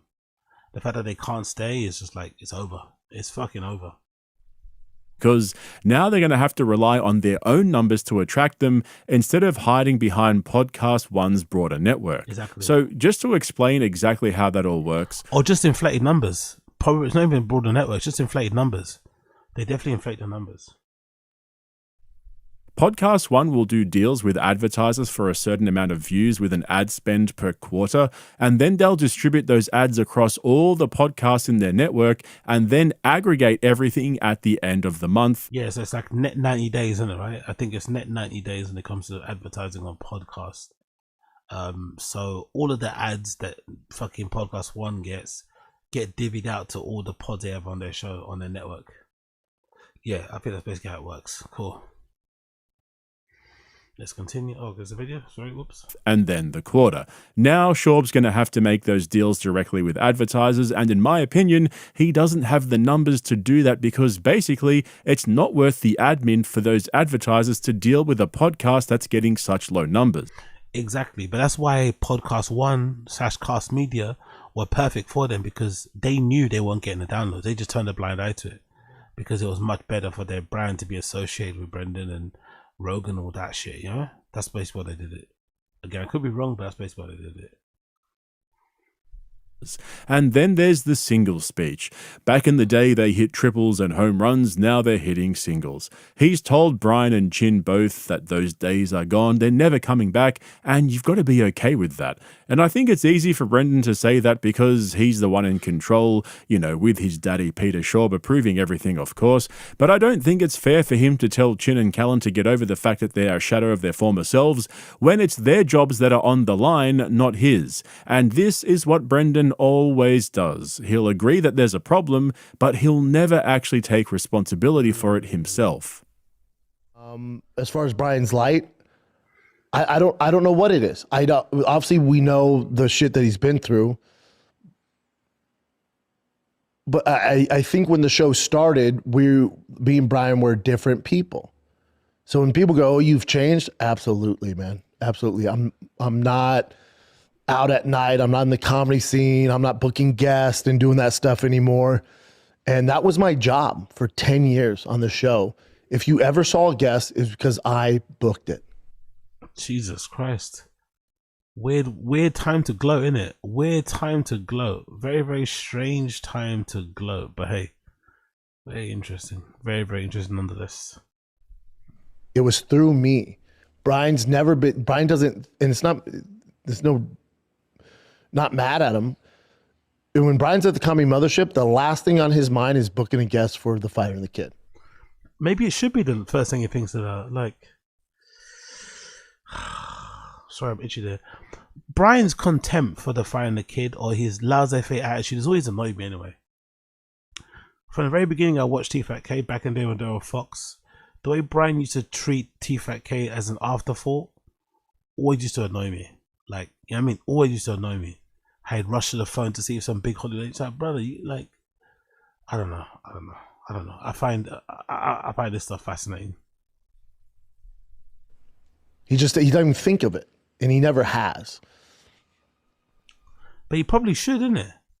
At this stage, with the show the way it is, nearly coming to a close, you should probably speak to fucking Edison Chen and try and get him to come to the next show. You should probably do that.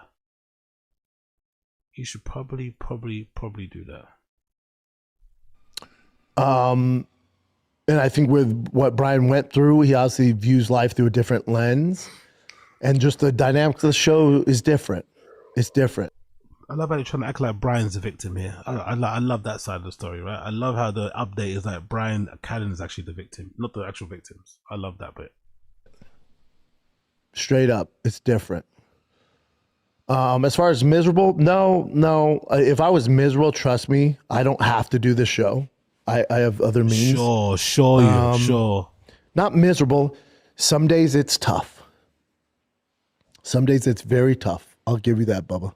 Some days it's tough. So to wrap all this up, if we decide to stop doing it today, I'm so proud of what we've done. Good. This is probably the only bit that was somewhat decent in the video. This gratitude section towards the end was a pretty decent one. Does it come from a real place? Who fucking knows? Who fucking knows? Originators, we're OGs. We made a ton of fucking money. We've inspired and had fun and made a lot of people laugh. You've been with us on our highs and our lows, and it's all good. By every stretch of imagination, this show's a major success. We did it, dude. We did some great things. I don't know what the future holds. I do not know, and that's okay. I think the conversation for Brian would be, why are you still doing it? Why are you still doing it? Don't be so disingenuous. Again, Brian's lazy. Brian's work shy, right? Brian's lazy, Brian's work shy. That much is obvious. But living in London, living in England, have you ever paired a gilet shirt tie with a pair of jeans ever in your life? That combination is just insane. That combination, when you think about it, is just fucking insane. But yeah, I don't know. I just feel like the constantly throwing Brian under the bus when you're the same is fucking crazy. And also acting like they're purists. It's like, brother, you're not purist. You're driving a car to obviously have fun. Relax. Relax. Let's continue. And if it's just for money, then we should have a talk. Yeah. Why though? So yeah, great question though, dude. We got it. Brendan's acting as if he's doing free separate Schaub shows a week or whatever because he loves fashion. Like, come on, man. Come on. Let's fuck off out of here. About you love fashion. The cut or whatever. Nonsense. Heavy. Yeah. That is such a cop-out from Schaub. That just confirms for me that the elephant in the room is this Podcast One deal coming to an end. He's basically saying that if Callan isn't prepared to take a massive pay cut, then he'll have to move on. Why the fuck else would anyone want to work for you, Schaub, if not for the paycheck? He's acting like sitting in a storage unit with intermittent lighting and air conditioning, listening to his boring-ass stories about being a baseball dad is some sort of passion project for Chin and Callan. Brendan doesn't need a producer. He doesn't need a studio. He doesn't need any of that shit. He needs to get rid of everything, sell all his shit, which it actually looks like he's already doing that, by the way, and set up a home studio and run the Schaub show himself, focusing on MMA commentary. There are so many other former MMA fighters. That's so cool. That's actually really cool. Who are killing it on YouTube, and they're all running low-key operations out of their home studios. There is absolutely no reason for Schaub to have any employees or a rented studio anymore. It's over, dude. Go home, set something up that's easy to operate on your own, and you'll make decent money if you just stay in your lane. But that's not going to happen, right? Because Brendan is anti-stay in your lane. Apparently, the elephant in the room is Brian Callan's allegations from 5 years ago.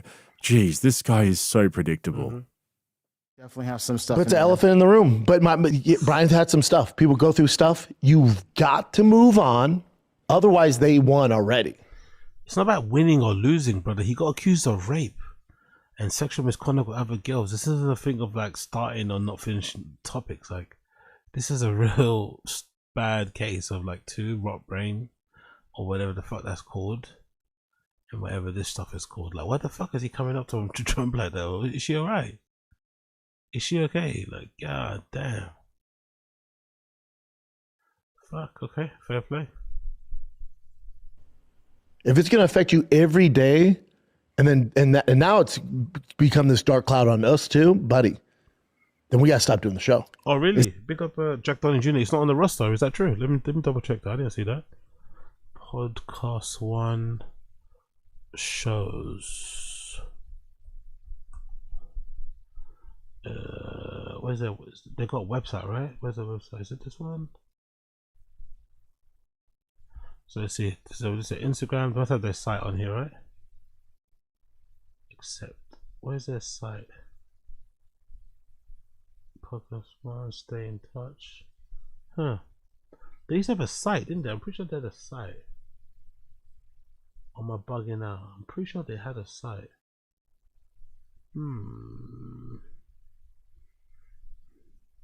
Let's see, Podcast One shows. Let's go to news.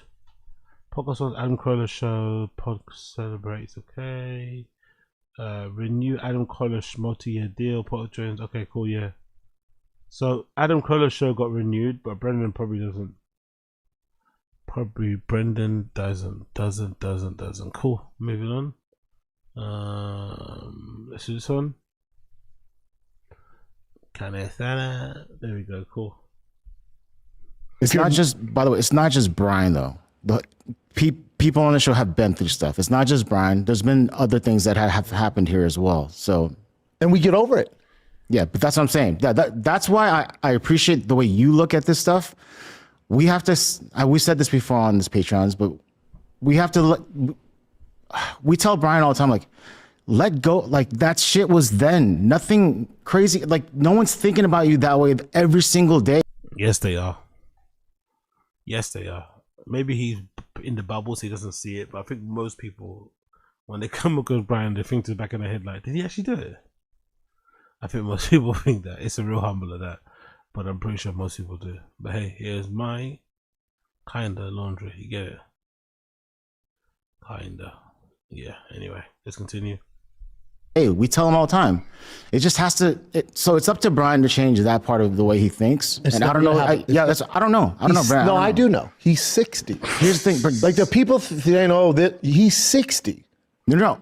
He's and 60. By the way, when we talk about this stuff, yes, you had to tell me certain things. And I'm like, no. And then finally, after years and years of being here, I'm like, That's just the way it is. That's just the way it is.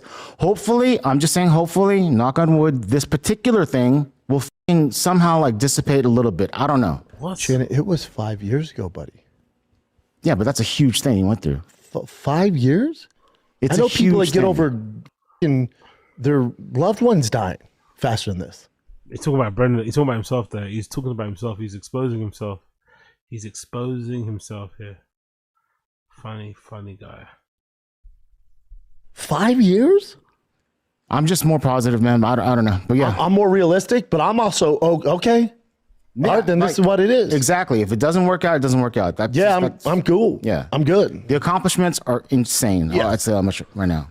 All right, Chin, calm down. Chin's trying to take fucking Eric Griffin's spot, innit? Relax. All right, let's move on. I got about 15 more minutes. All right.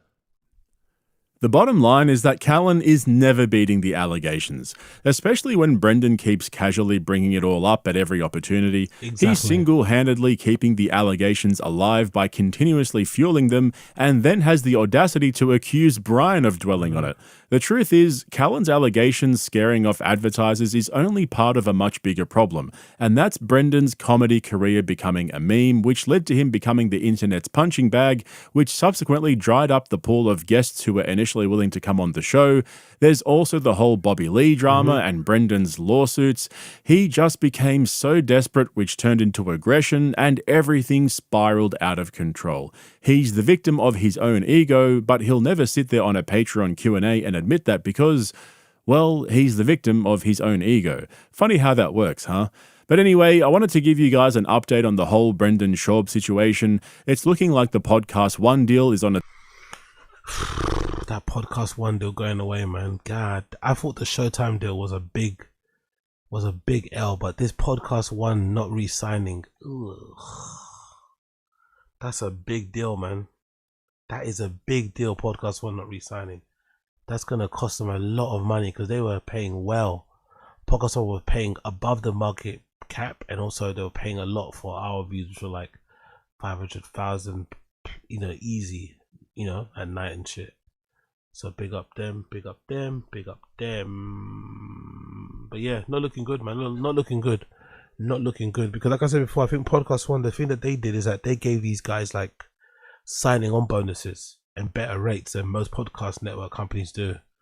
So with the self-driving, some people were thinking that maybe some of the collisions were caused on purpose or something. I don't think it's that bad, but yeah, still. Let's check it out. Its last leg, so you can... We done that already. Big up Podcast Cringe. We done the... Oh yeah, let's do a little bit of... No, let's not do current events here. It's going to make my brain melt. Let's do a couple other things I want to do here. What should we do? There was a no jumper thing I wanted to watch, right? Or did I miss that one already? Let's see. Bear me a second here. Abba and Preacher I want to watch as well. And which one was it? Where is it? Wasn't it like a golden hour thing I went to watch?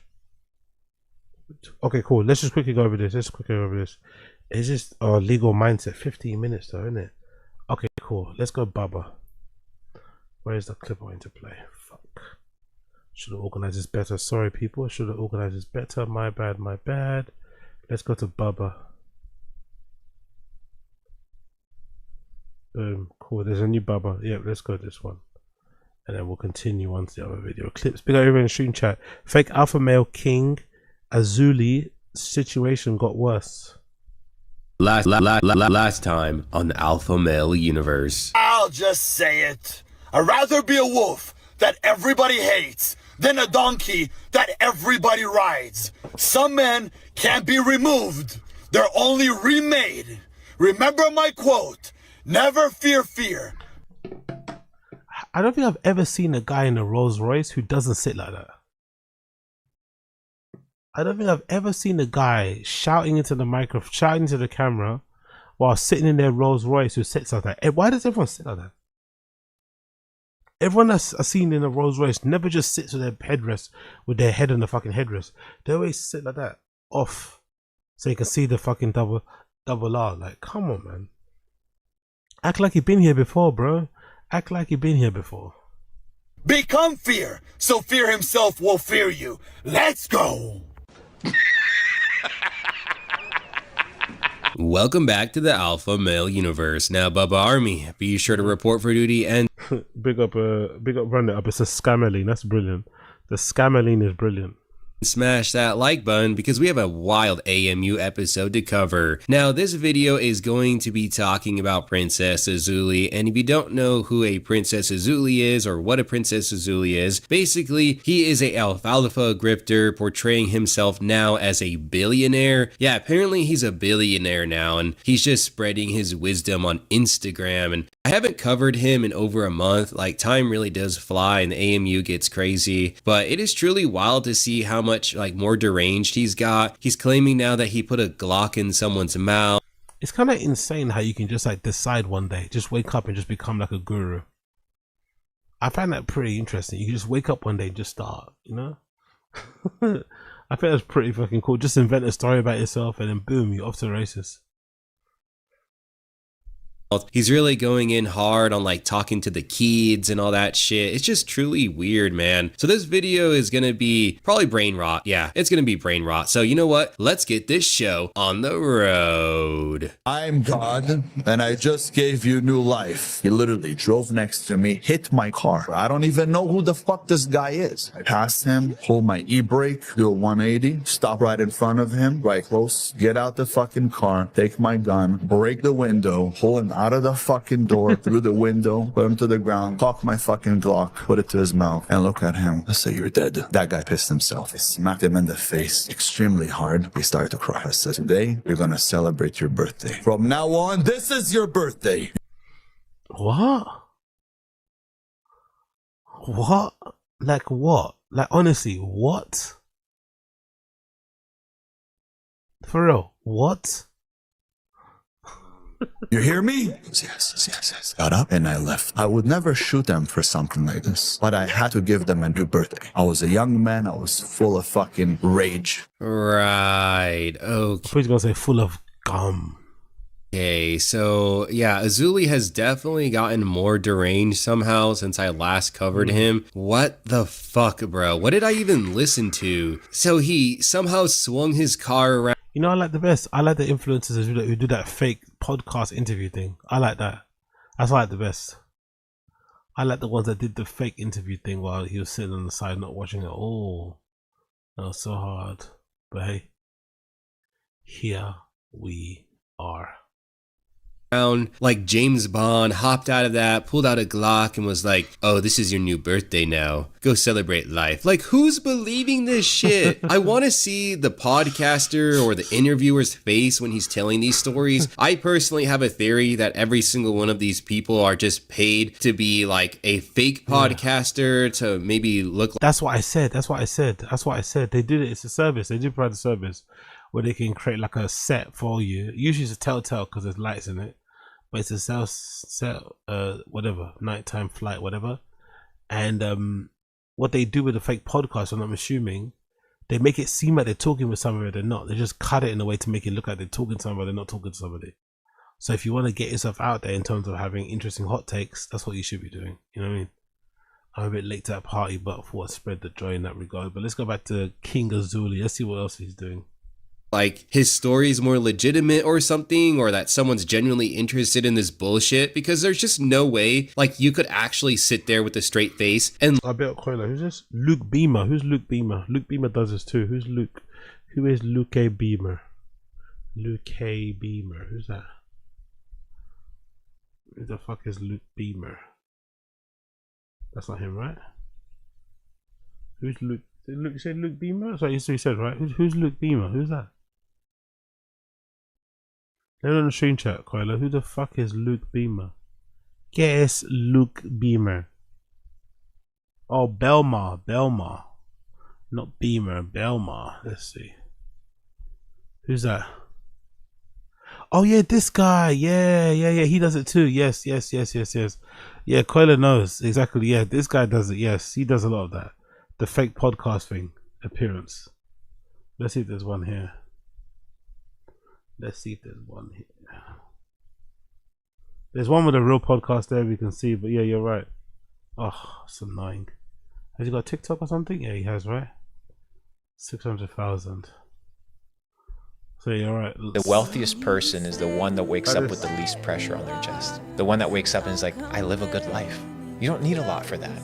You don't need a lot for that. Now, if you spend all day on social media and look at what everybody else has and you assume that that's what you need in order to be successful, then you're going to be mind fucked. You start going to the gym, you feel weak in order to become strong. You go to the library, you read, you don't understand, you feel stupid in order to become smart. The process of discomfort is inevitable. You have to go. Oh, God almighty, man. Jump off a bridge, bro. Jump off a bridge. Listen to all of that shit. So now we have this ridiculous, goofy ass story added into the Azuli lore. And I think it's just only gonna get worse as this video goes on. So let's check that out. I was hated the second they realized I couldn't be manipulated. But only a fool. Again, look at the lean. Again, look at the lean. He covered it. He noticed he covered it and he leaned more. So I was hated. Look, he could see he was covering it. He didn't like that, so he had to lean some more. The second they realized I couldn't be manipulated. There we got it. There we have the double R. There you have the double R wearing it like it's a fucking earring. I love it. Big up the double R. Big up the double R. But only a fool trips on what's behind him. A man that fears suffering is already suffering from what he fears. But remember, what? Real eyes always realize real lies. Now let that sink in. He thinks it's Meek Mill. He thinks it's Meek Mill, mate. Real eyes. Okay, cool. Whatever you say. Whatever you say. Whatever you say, whatever you say.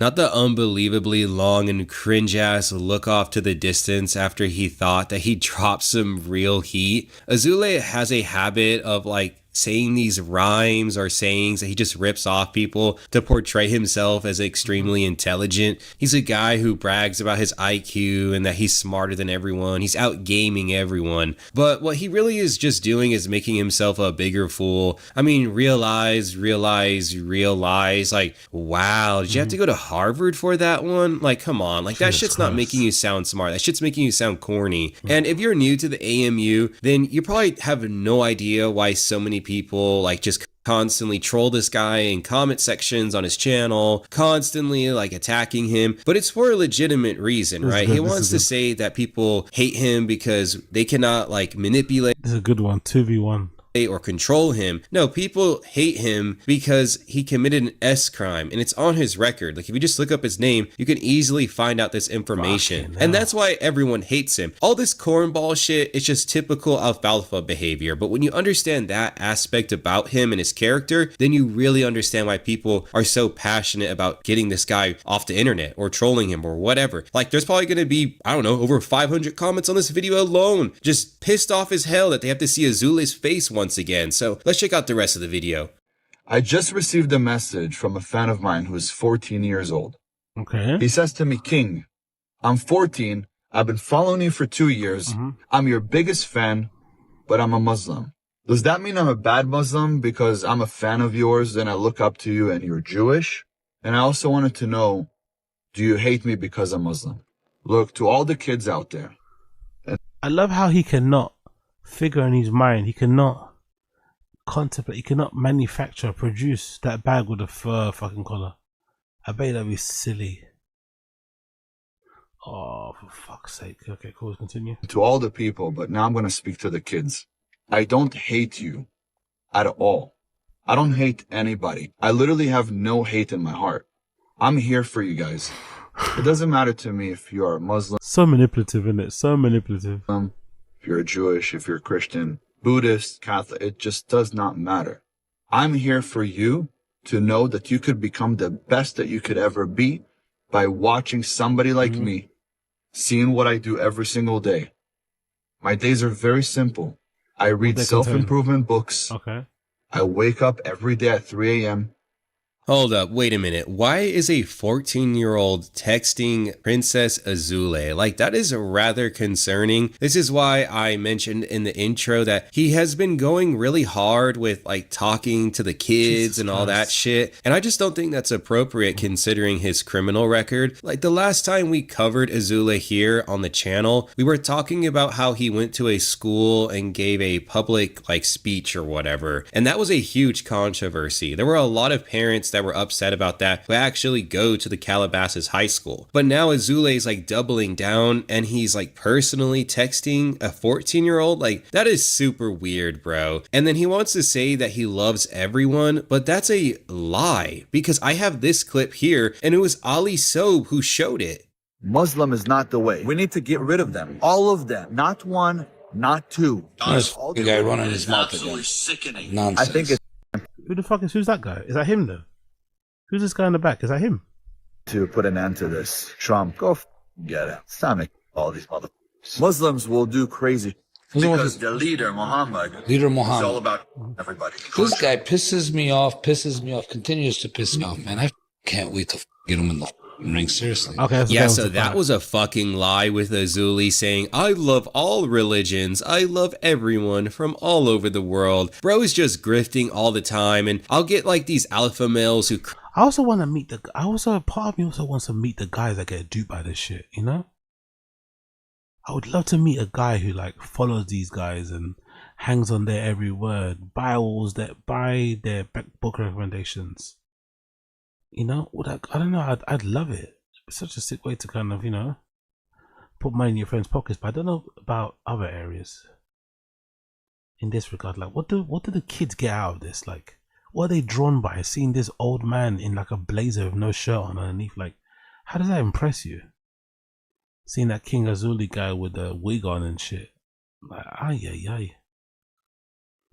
Crash out on their Instagram saying that I'm lying on their name. I don't lie on anyone's name. I just show the literal shit that comes out of their mouth and then they get pissed off that I highlight this. It is so funny to see like their actual glazers like crash out as well, and all I do is show what they said. So when Azule wants to say to these people, I love people of all religions, that's a lie. That's literally a lie, and I just showed it. So let's go back. Let's try to revisit what he was saying, how he wakes up at 3 in the morning and he's always reading self-improvement books or whatever. My days are very simple.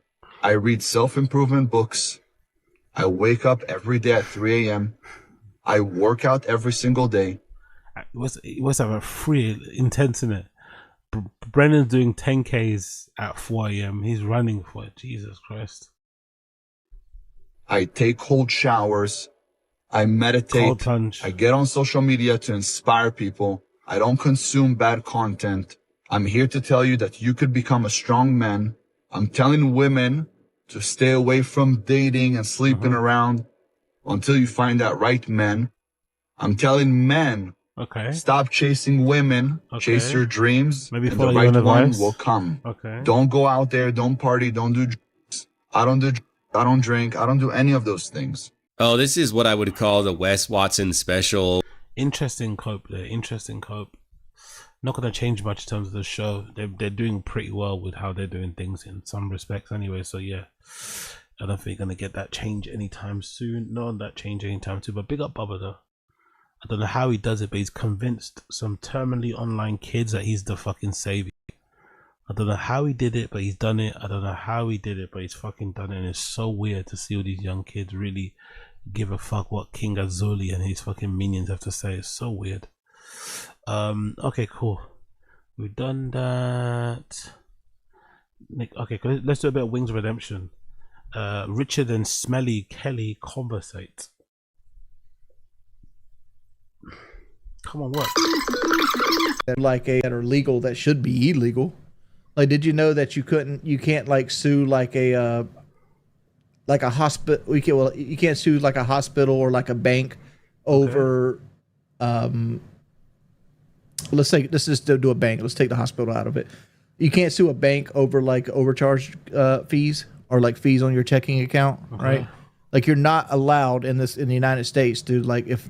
I do love these sections of the stream, the Wings of stream. I love these sections of the stream where He probably watched a YouTube documentary or he was on Reddit the whole night before and starts spouting these completely ingenious whatever level marketing placement for today's fucking plays release, you know? Makes a lot of sense. Just people in general, other artists too and what they're dropping, but it makes a lot of sense, this. And you'll come back on after reading all that kind of content on Reddit, after consuming all those fucking videos, and then try and sell it as something that he came up with. It's like, bro, cite your sources, motherfucker, cite your sources. The bank takes $30 from you fraudulently, and you think that they didn't take it from you fraudulently to take them to like small claims court over that. There's a certain type of court, which I don't know off the top of my head, that you have to take them to try to get your money back, and it almost always has to be almost like done in a group setting. You can't individually sue banks, you know, and I think that's unfair, right? You're saying I'm confidently wrong, exactly. But I just looked it up, and you again, it's not that you can't sue them over overdraft fees, wrong. but you can't sue them personally. That's the thing, right? Okay. Like, you can't personally sue like BB&T for your $30 back. You have to take it in like an appeals or like a class action. Mm-hmm. It has to be done as a greater group. What's it trying to do? No. Powerbomb says crime breeds poverty. Like, I don't believe that, dude. I mean, poverty breeds crime, like 100%. Like, you know what the fastest way to turn somebody into a criminal is? What is it? Let them starve. Okay, brilliant. I thought he was gonna say something like, "Let them watch Andrew Tate." It's like, oh, this guy, man, this fucking guy, Wings. Like, say you're sitting around and you're hungry, and your baby's hungry, and you don't got no prospects for making money, but you know that your neighbor just killed a deer, and he's got a whole deer in his fucking freezer. Okay. Right. And you start talking to yourself like, well, he won't miss if I get a little bit, right? He did mess, right? He did. How fast do you break into your friend's freezer to try to get that deer? Then you add outside stimulus into that shit, right? Like, say you got guy on opioids, guy smoke crack, make stuff that fucks with your mind. Okay. How does it feel to have so many haters? I think he's just popular to hate on me. No, people also hate you because of the things you said and done over the years. Some of it, I'm sure, is just distractors just trying to make themselves entertained. But I think a lot of the hate I was seeing towards her was mostly from other guys who thought, yeah, fuck you, you know? Maybe in the right position as well, I don't know, but yeah. I don't know, but yeah. Are you worried about going fishing? What happened to Junior? Like, look, these motherfuckers know, like, all the PKA stories. No, I don't think about Junior when I get on a fishing boat. I do not. Look at the dent in his head. Look at the dent. Can you see the dent, by the way? From excessive uses of wearing headphones. That's what he said anyway. I think he's just one of those kids. But Wing says that dent in his head is for all the years he's committed to playing fucking Rainbow or Call of Duty on fucking, you know, on the rooftop. Don't know why they spawned me up there, but they did anyway. They spawned me on a rooftop. They spawned me on a rooftop, all for fast food, of course. I didn't tell you what my stupid self decided to do. Hold up. What would you say, baby? There go Wings. I do not. Okay, cool. Wings is there. I didn't tell you what my stupid self decided to do. Hold up. What would you say, baby? Did I tell you what I'm doing Saturday morning? No. Oh, I didn't? I can only guess it's spending money, though. No, it's not. Oh, you'll say it is because of the drive there. What is it? But you will ask me why in the world am I doing this? You ready for this? Sure. I have to be somewhere at 4 a.m. to host a tent for elite runners to check them in. What? I'm not doing it. What's that got to do with running? Maybe because most of them are finished from Africa or something, right? Maybe that's why. But I've never seen this. I've never seen it. Well, not this color anyway. In this condition, I've definitely seen one of those in my area. Maybe a white one, but I've never seen the blue. Wow. Okie dokie. Cool. Any more? Let's finish the Wings one. Is there any more videos I want to watch with you guys here before I duck? Actually, let's finish the Wings one. We only got a few more minutes left. Let's finish the Wings one before we leave. But there's nothing else I want to check out for you guys. Check Discord quickly. Anything on the Discord I want to check with you guys? Yeah, that's the one with Walter Weeks saying he's gonna die. Okay, cool. I'll save that for tomorrow. The Rogan experience problem is far worse. Cool. I'll save that for tomorrow. The Joe Rogan Epstein problem. Cool. Let's go back to Wings. We done King Azul. Let's do Wings. Oh no, not the one. Where is that one? I'm not running, but I am hosting. Mm-hmm. Yes. Get closer so we can see you. Oh shit, Wings. Kelly's massive now, isn't it? She lost a lot of weight before, but she's huge now. Oh, lucky to her. Makes sense though. Living with Wings is impossible to be skinny. To be fair, Wings eats too much. But I have my skunk gray, my one gray streak like a skunk. How can I help you? I look like a homeless person. It's fine. This is where you say, baby, but you're beautiful anyway. I'm going to teach you how to talk to women so your next wife I ain't gonna have a next wife. gets it. This is it. I'm done with this one.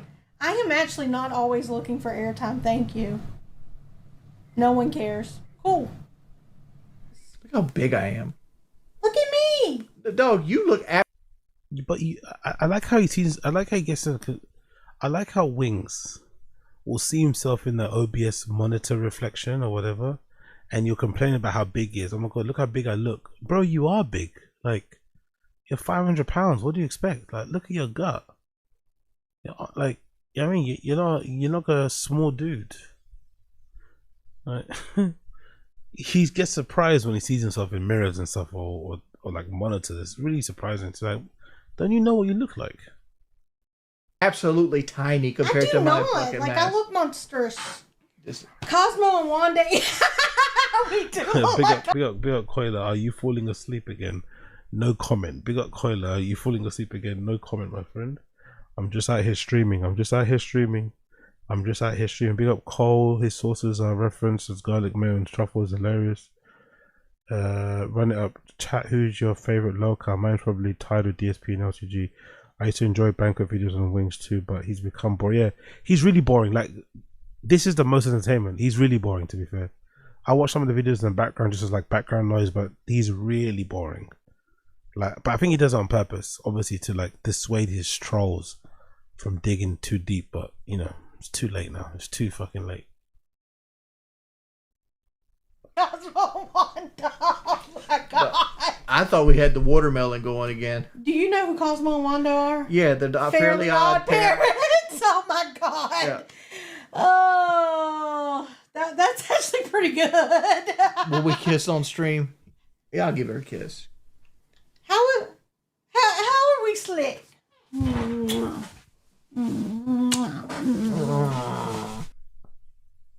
Ew.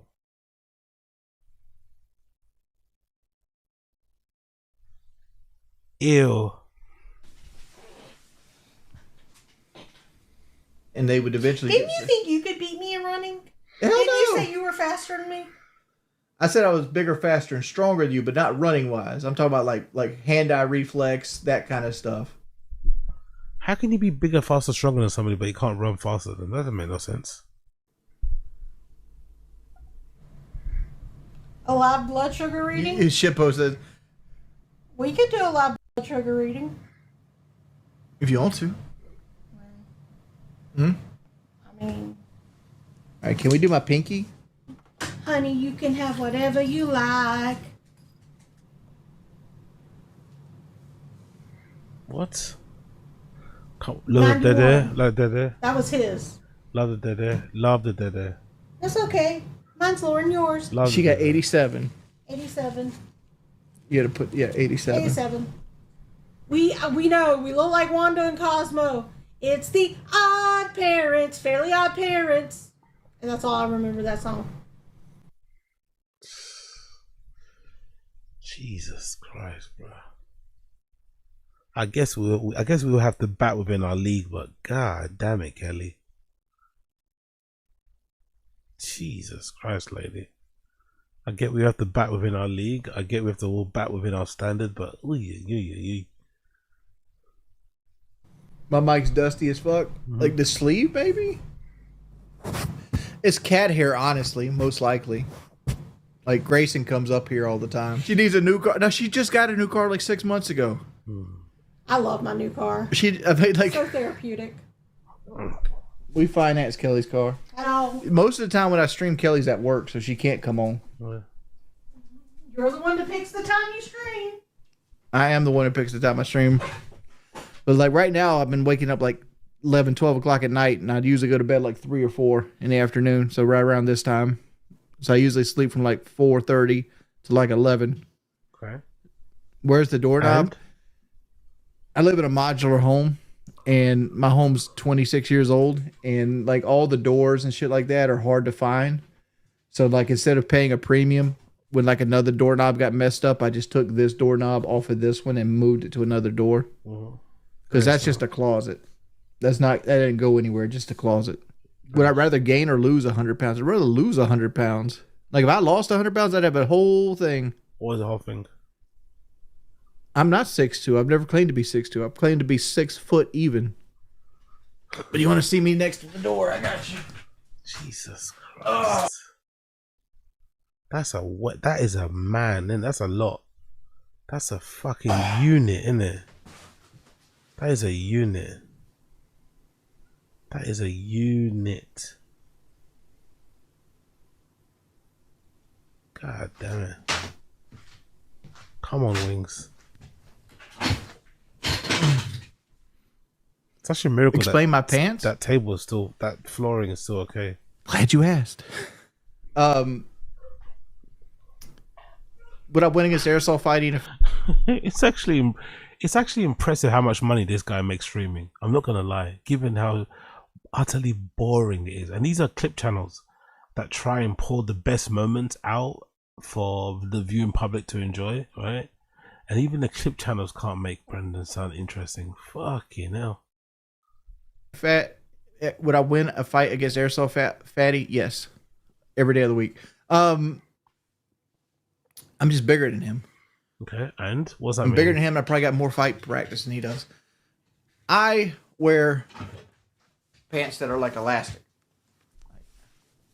They have like these things right here. You just tie them. They're almost like sweatpants. But if you hide under him, you stand back. Jesus Christ. They kind of look like dress pants. Do They're they? made by Reebok. I don't think that's possible. He wears sweatpants or like track bottoms from Reebok that look like track bottoms up close, but far away they look like dress pants. I don't think anyone has ever confused a pair of sportswear pants with a dress pant. But I could be mistaken.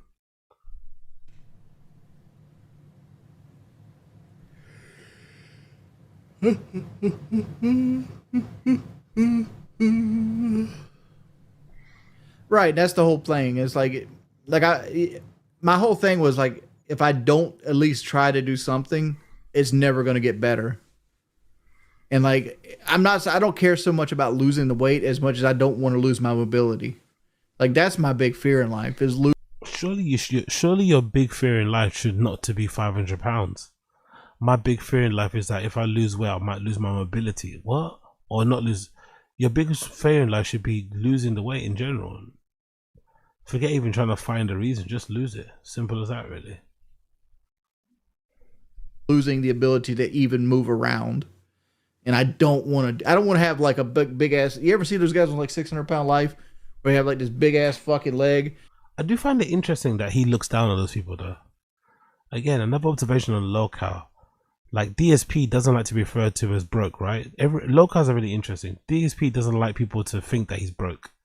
Even though he begs for money all the time, he doesn't want you to think because he begs for money that he's broke. So he takes big offense to that. Wings, for whatever reason, doesn't like anime and stuff and thinks people who watch anime are like neckbeards. But he's also is a neckbeard. You know? I just find that really interesting. Like, how could you hate them, but then you're also part of the reason why, you know, man are getting burned alive and whatnot. But hey, what do I know?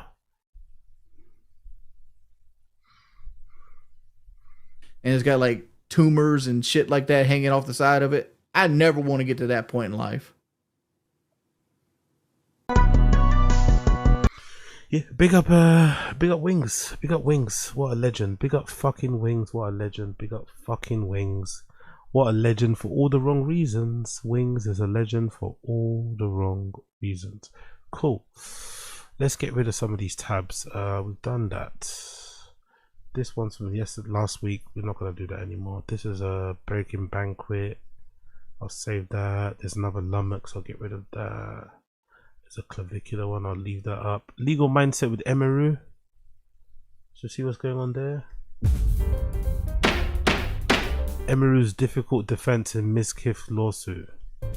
Also involves Asmongold. We're going to get into all the parties today, particularly Emeru's defense. News. Kiff, who filed a defamation lawsuit against Asmongold, Emeru, OTK. I still don't get what was going on with this. Like, I'm so confused. Emeru and this Miskiff guy were dating.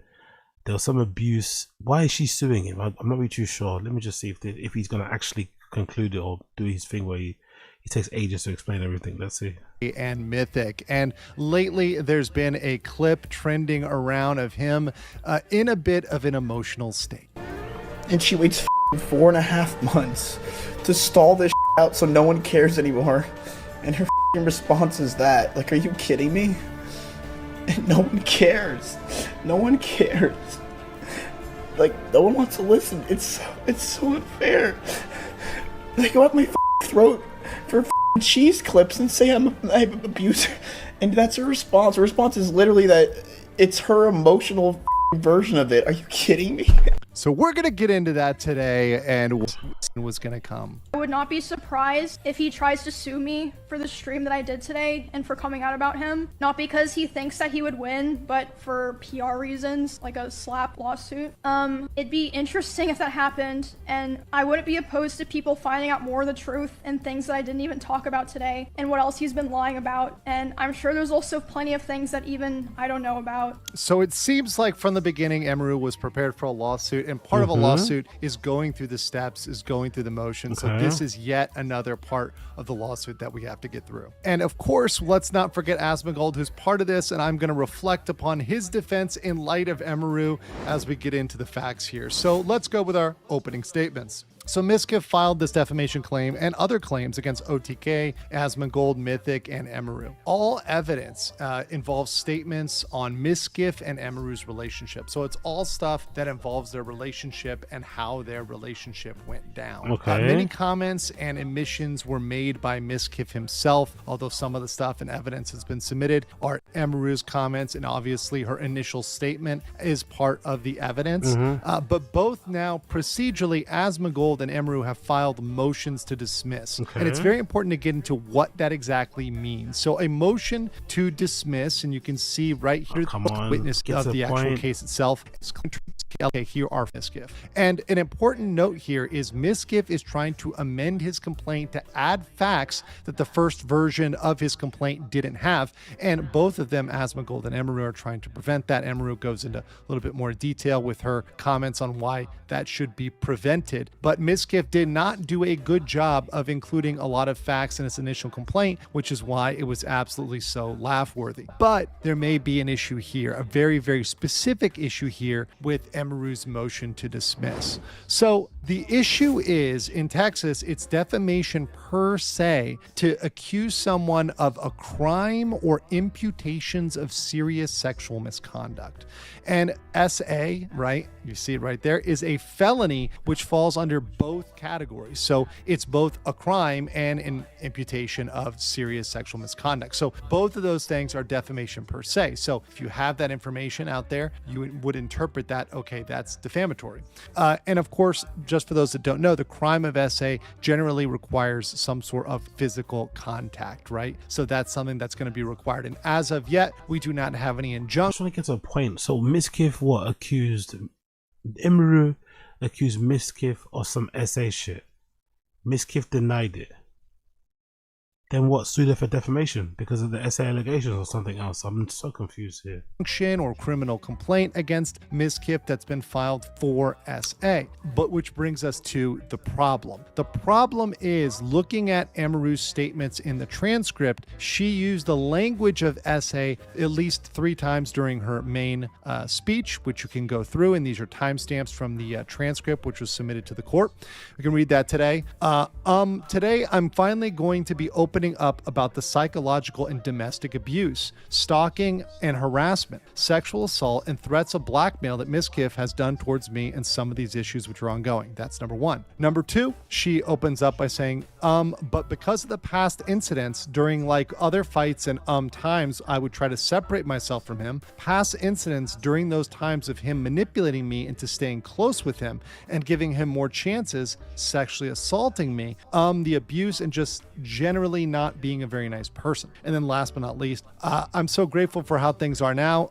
It was very difficult, but I'm very proud of myself for making the choices that I did to end up where I am now. And yeah, that's my story of dealing with psychological and domestic abuse, sexual assault, stalking, and being threatened on if you know I ever talked about it. So there you go. You see the instances of her bringing that up. And this was definitely something that Amaru's lawyers knew that Ms. Kiff was going to bring up because of that law, because of the defamation per se. And you do have this statement here. So this statement here seems to be the thing we have in the record that would go towards that, or towards her interpretation of that, which is the statement, "We cuddled for about 30 minutes and started to kiss." She said that she was okay with this on her stream, and I started to advance to the next stage because I thought that's what she wanted. She yelped, and I immediately sprung up and was scared if I did anything wrong or did something or did wrong in general. I got scared and left the house. I apologize if that made Emmy uncomfortable for me not saying sorry, and I wish I had said sorry back then. So that was the incident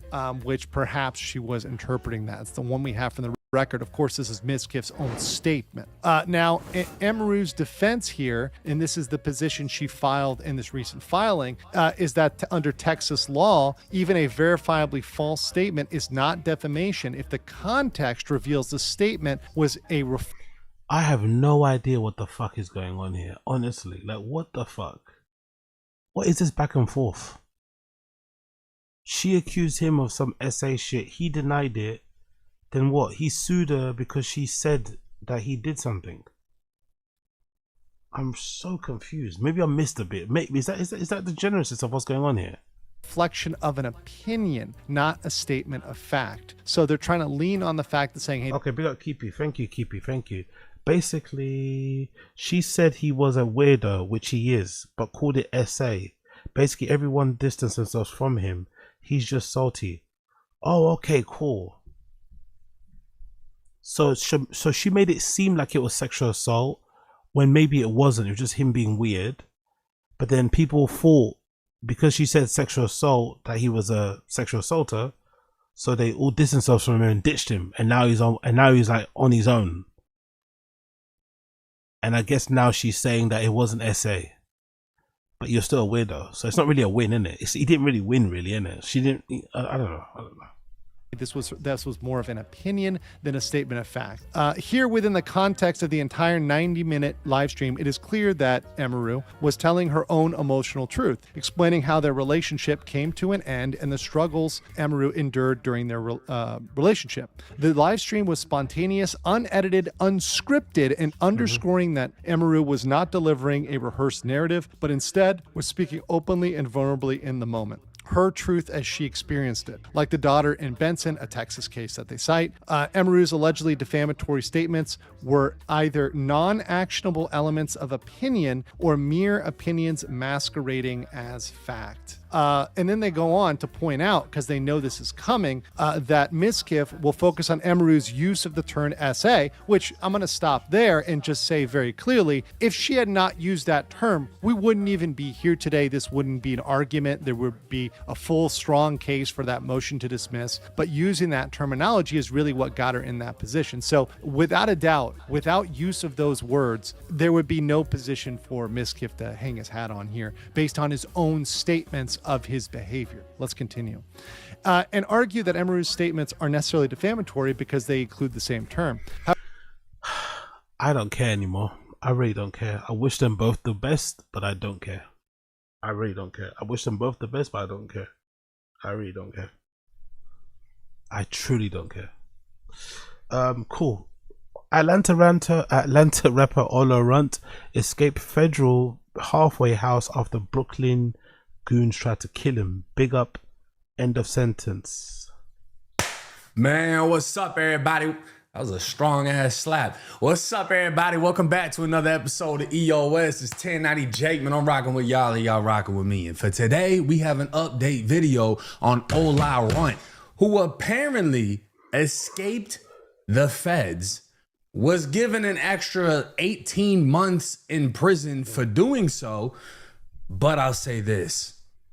The reason he did it was because they were trying to drill him at the federal release, whatever it's called, that he was at. They were trying to get him while he was still in federal custody. Now, you don't have to crash to get crash. And a quick recap on Ola Runt, why he went viral as far as his criminal case, why he went viral again after exposing a rapper that was in the same prison as him that got poked up.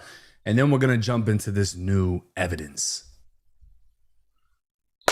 Man, what's up, everybody? Welcome back to another episode of EOS. See, that slap wasn't powerful enough. That was weak. 1090 Jake, man, I'm rocking with y'all and y'all rocking with me. And for this video, we're going to be speaking on Ola Runt, accusing Florida rapper Glock 9 of going out bad and allegedly snitching. September 19th, 2023. Atlanta rapper Ola. Hasn't this guy? He's been in that prison for a while, innit? I know him. Ola Runt specifically for being a Playboy Carti op. I think he's one of Playboy Carti's ops, but he's been in prison for time. I feel like he keeps going back in all the fucking time. He's never out that long, so I wonder what's this latest update here. Runt would take to Twitter with a surprising accusation saying, "Damn Glock 9, you went out bad," followed by 2 rat emojis. This was enough for the fans and bystanders on the internet to take off with rumors and speculation as Orlando rapper Glock 9 was now accused of snitching. This was the same rapper who's been hit with a Florida RICO, tied to a gang war within Orlando, and allegedly shot up his own cousin's house for being in an opposite gang. But the craziest aspect of this new allegation isn't the actual allegation. It's the fact that Ola Runt is calling him out while both rappers are currently in the same federal prison.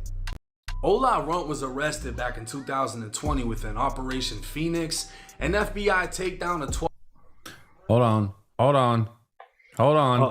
I see Woody. Woody, yeah. Of course, An Woody's FBI there. takedown of 12 of Atlanta's most violent offenders.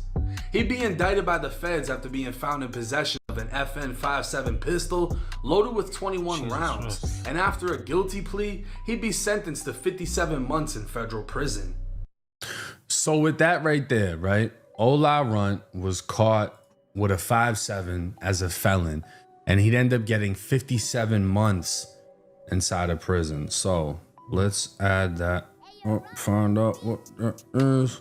That's just under 5 years in federal prison. But I got some new paperwork that apparently nobody's seen or posted on the internet. I don't know how the fuck I'm the only one that was able to get this, but Ola Runt escaped his halfway house and was sentenced to even more time in prison for doing so. Jesus Christ. But he literally had a legitimate reason. They were trying to kill him. Now, Ola Runt's lawyer would write to the judge stating, "I write on behalf of my client, Jaree Jalon Jackson, in advance of his January 27, 2026 sentencing on a single count of escape. According to United States Sentencing Commission, the average sentence imposed for escape in this district is 6 months. During that same period, no defendant received a sentence of more than 2 years. The government asked this court to sentence the 29-year-old Mr. Jackson to 27 to 33 months imprisonment. So they were trying to give him more than 2, less than 3 years. 36 months is a 3-year sentence. That's what I was given. 24 months would be 2 years. They're trying to give him something in the middle of that. Mind you, he was only sentenced to 4 years and almost, 5. Surely if you try to escape a halfway house because your ops are gonna kill you, that should be taken into consideration in it for your sentence. Like if they find evidence that there were people casing your fucking, your government witness, whatever protection house that shouldn't have been given out anywhere, surely they should consider that in the sentencing. It's not the same as just somebody just escaping because they want to escape. You had to escape because if you would have stayed in that house, you would have got killed. They should take that into account, they really should. Because that seems like a very valid reason to run. That's a crazy sentence. Florida, I believe escape is a mandatory minimum 5 years off top just for escaping. It doesn't matter if it's the county jail, it doesn't matter if it's a prison. This was a halfway house, so the situation is a little different, but we'll get into the details. Although his crime was undisputably serious, Mr. Jackson does not deserve an exceptional punishment. A meaningful sentence analysis must balance the gravity of his crime against the unusual adversity he has faced, taking into consideration his impoverished background and struggles with mental illness. It must also account for the very real prospect that, given the opportunity, Mr. Jackson, a sought-after music producer and recording artist, may lift his 2 young children out of the cycle of poverty and criminality into which he was born. On July 31st, 2024, the Bureau of Prisons, BOP, transferred Mr. Jackson from FCI Beckley in West Virginia, this was the prison that him and Glock 9 were at, to Brooklyn House RRC. Now, this is Brooklyn House RRC. It's basically a re-entry home, right? You go in there, you're obviously not locked up in a sense, but you have to ask for permission to leave, timesheet, all that. It's like a step back into getting into society.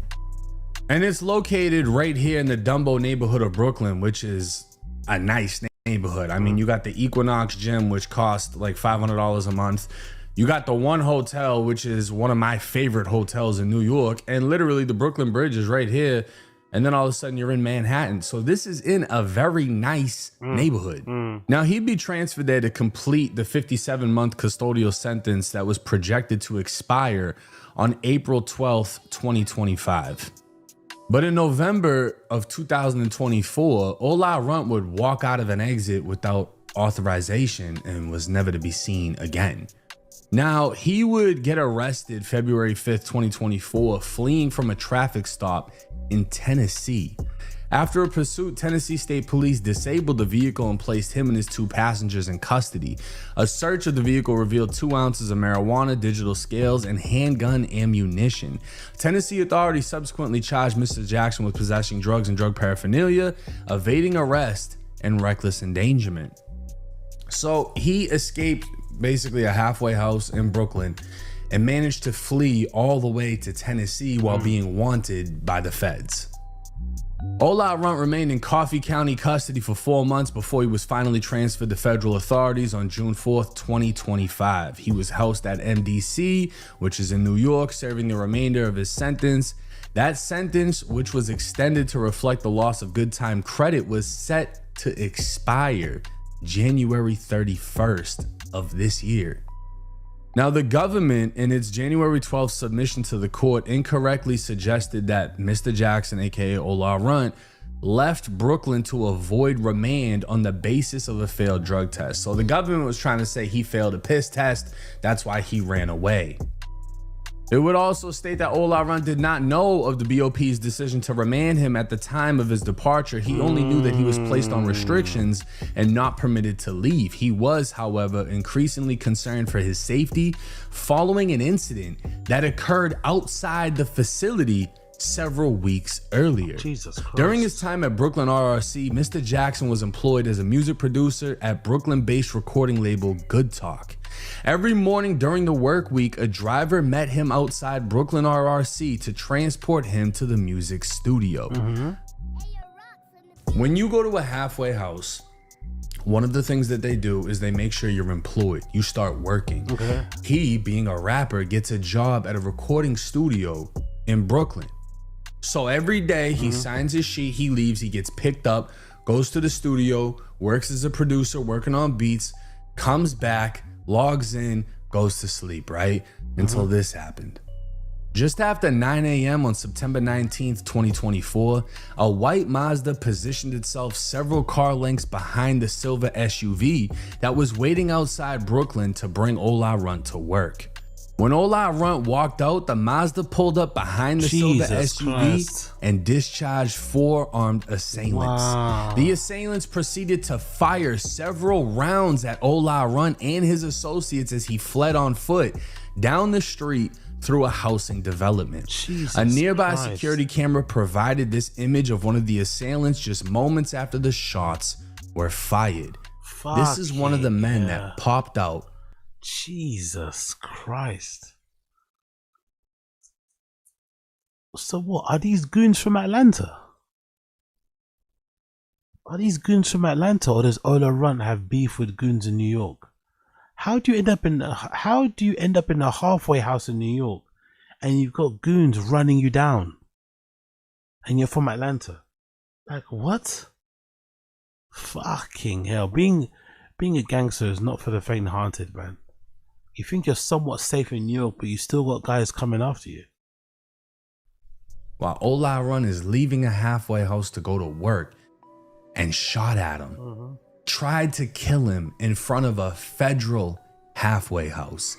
This is some bold shit. Now, although Ola Runt escaped the assailants unharmed, the incident left him with a sense of insecurity and paranoia that ultimately derailed his efforts to make a success at the halfway house.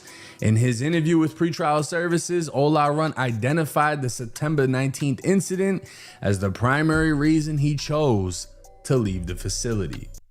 Yeah, I don't blame the guy, man. I don't blame the guy. Free Ola Runt, man. Free Ola Runt. Free Ola Runt. That's fucking crazy. People, honestly, the goons nowadays are just, they have no fear in it. They have no fear nowadays. Like, you back in the day, if you snitched or you were coming out and you were placed in a halfway house and it was in some random place, you'd feel comfortable knowing no one knows you. But it's almost impossible to go anywhere, I'd imagine, in America, if you've got enough enemies and not have anybody be after you, you know? Crazy. Anyways, people, I'm gonna leave you now. Thank you for joining in. Been a pleasure, not a change. Been a pleasure, not a chore. I'll see you guys again tomorrow. We're gonna probably finish all the tabs I didn't finish today, and we're also gonna oh no, it's not Friday the Kid tomorrow. Friday the Kid's on Tuesday. But yeah, we're gonna do some tabs we haven't finished, and maybe I'll find some other stuff as well we can cover. But for now, thank you so much for tuning in. Been a pleasure to have your company. Make sure you smash the like button before you leave, please. Make sure you smash the like button before you leave, please. And I'll see you guys again tomorrow. Okay? Cool. Thank you, people. Appreciate you all. Have a good Monday. Have a good start of the week. Blessings and all of that to all of you. Good night.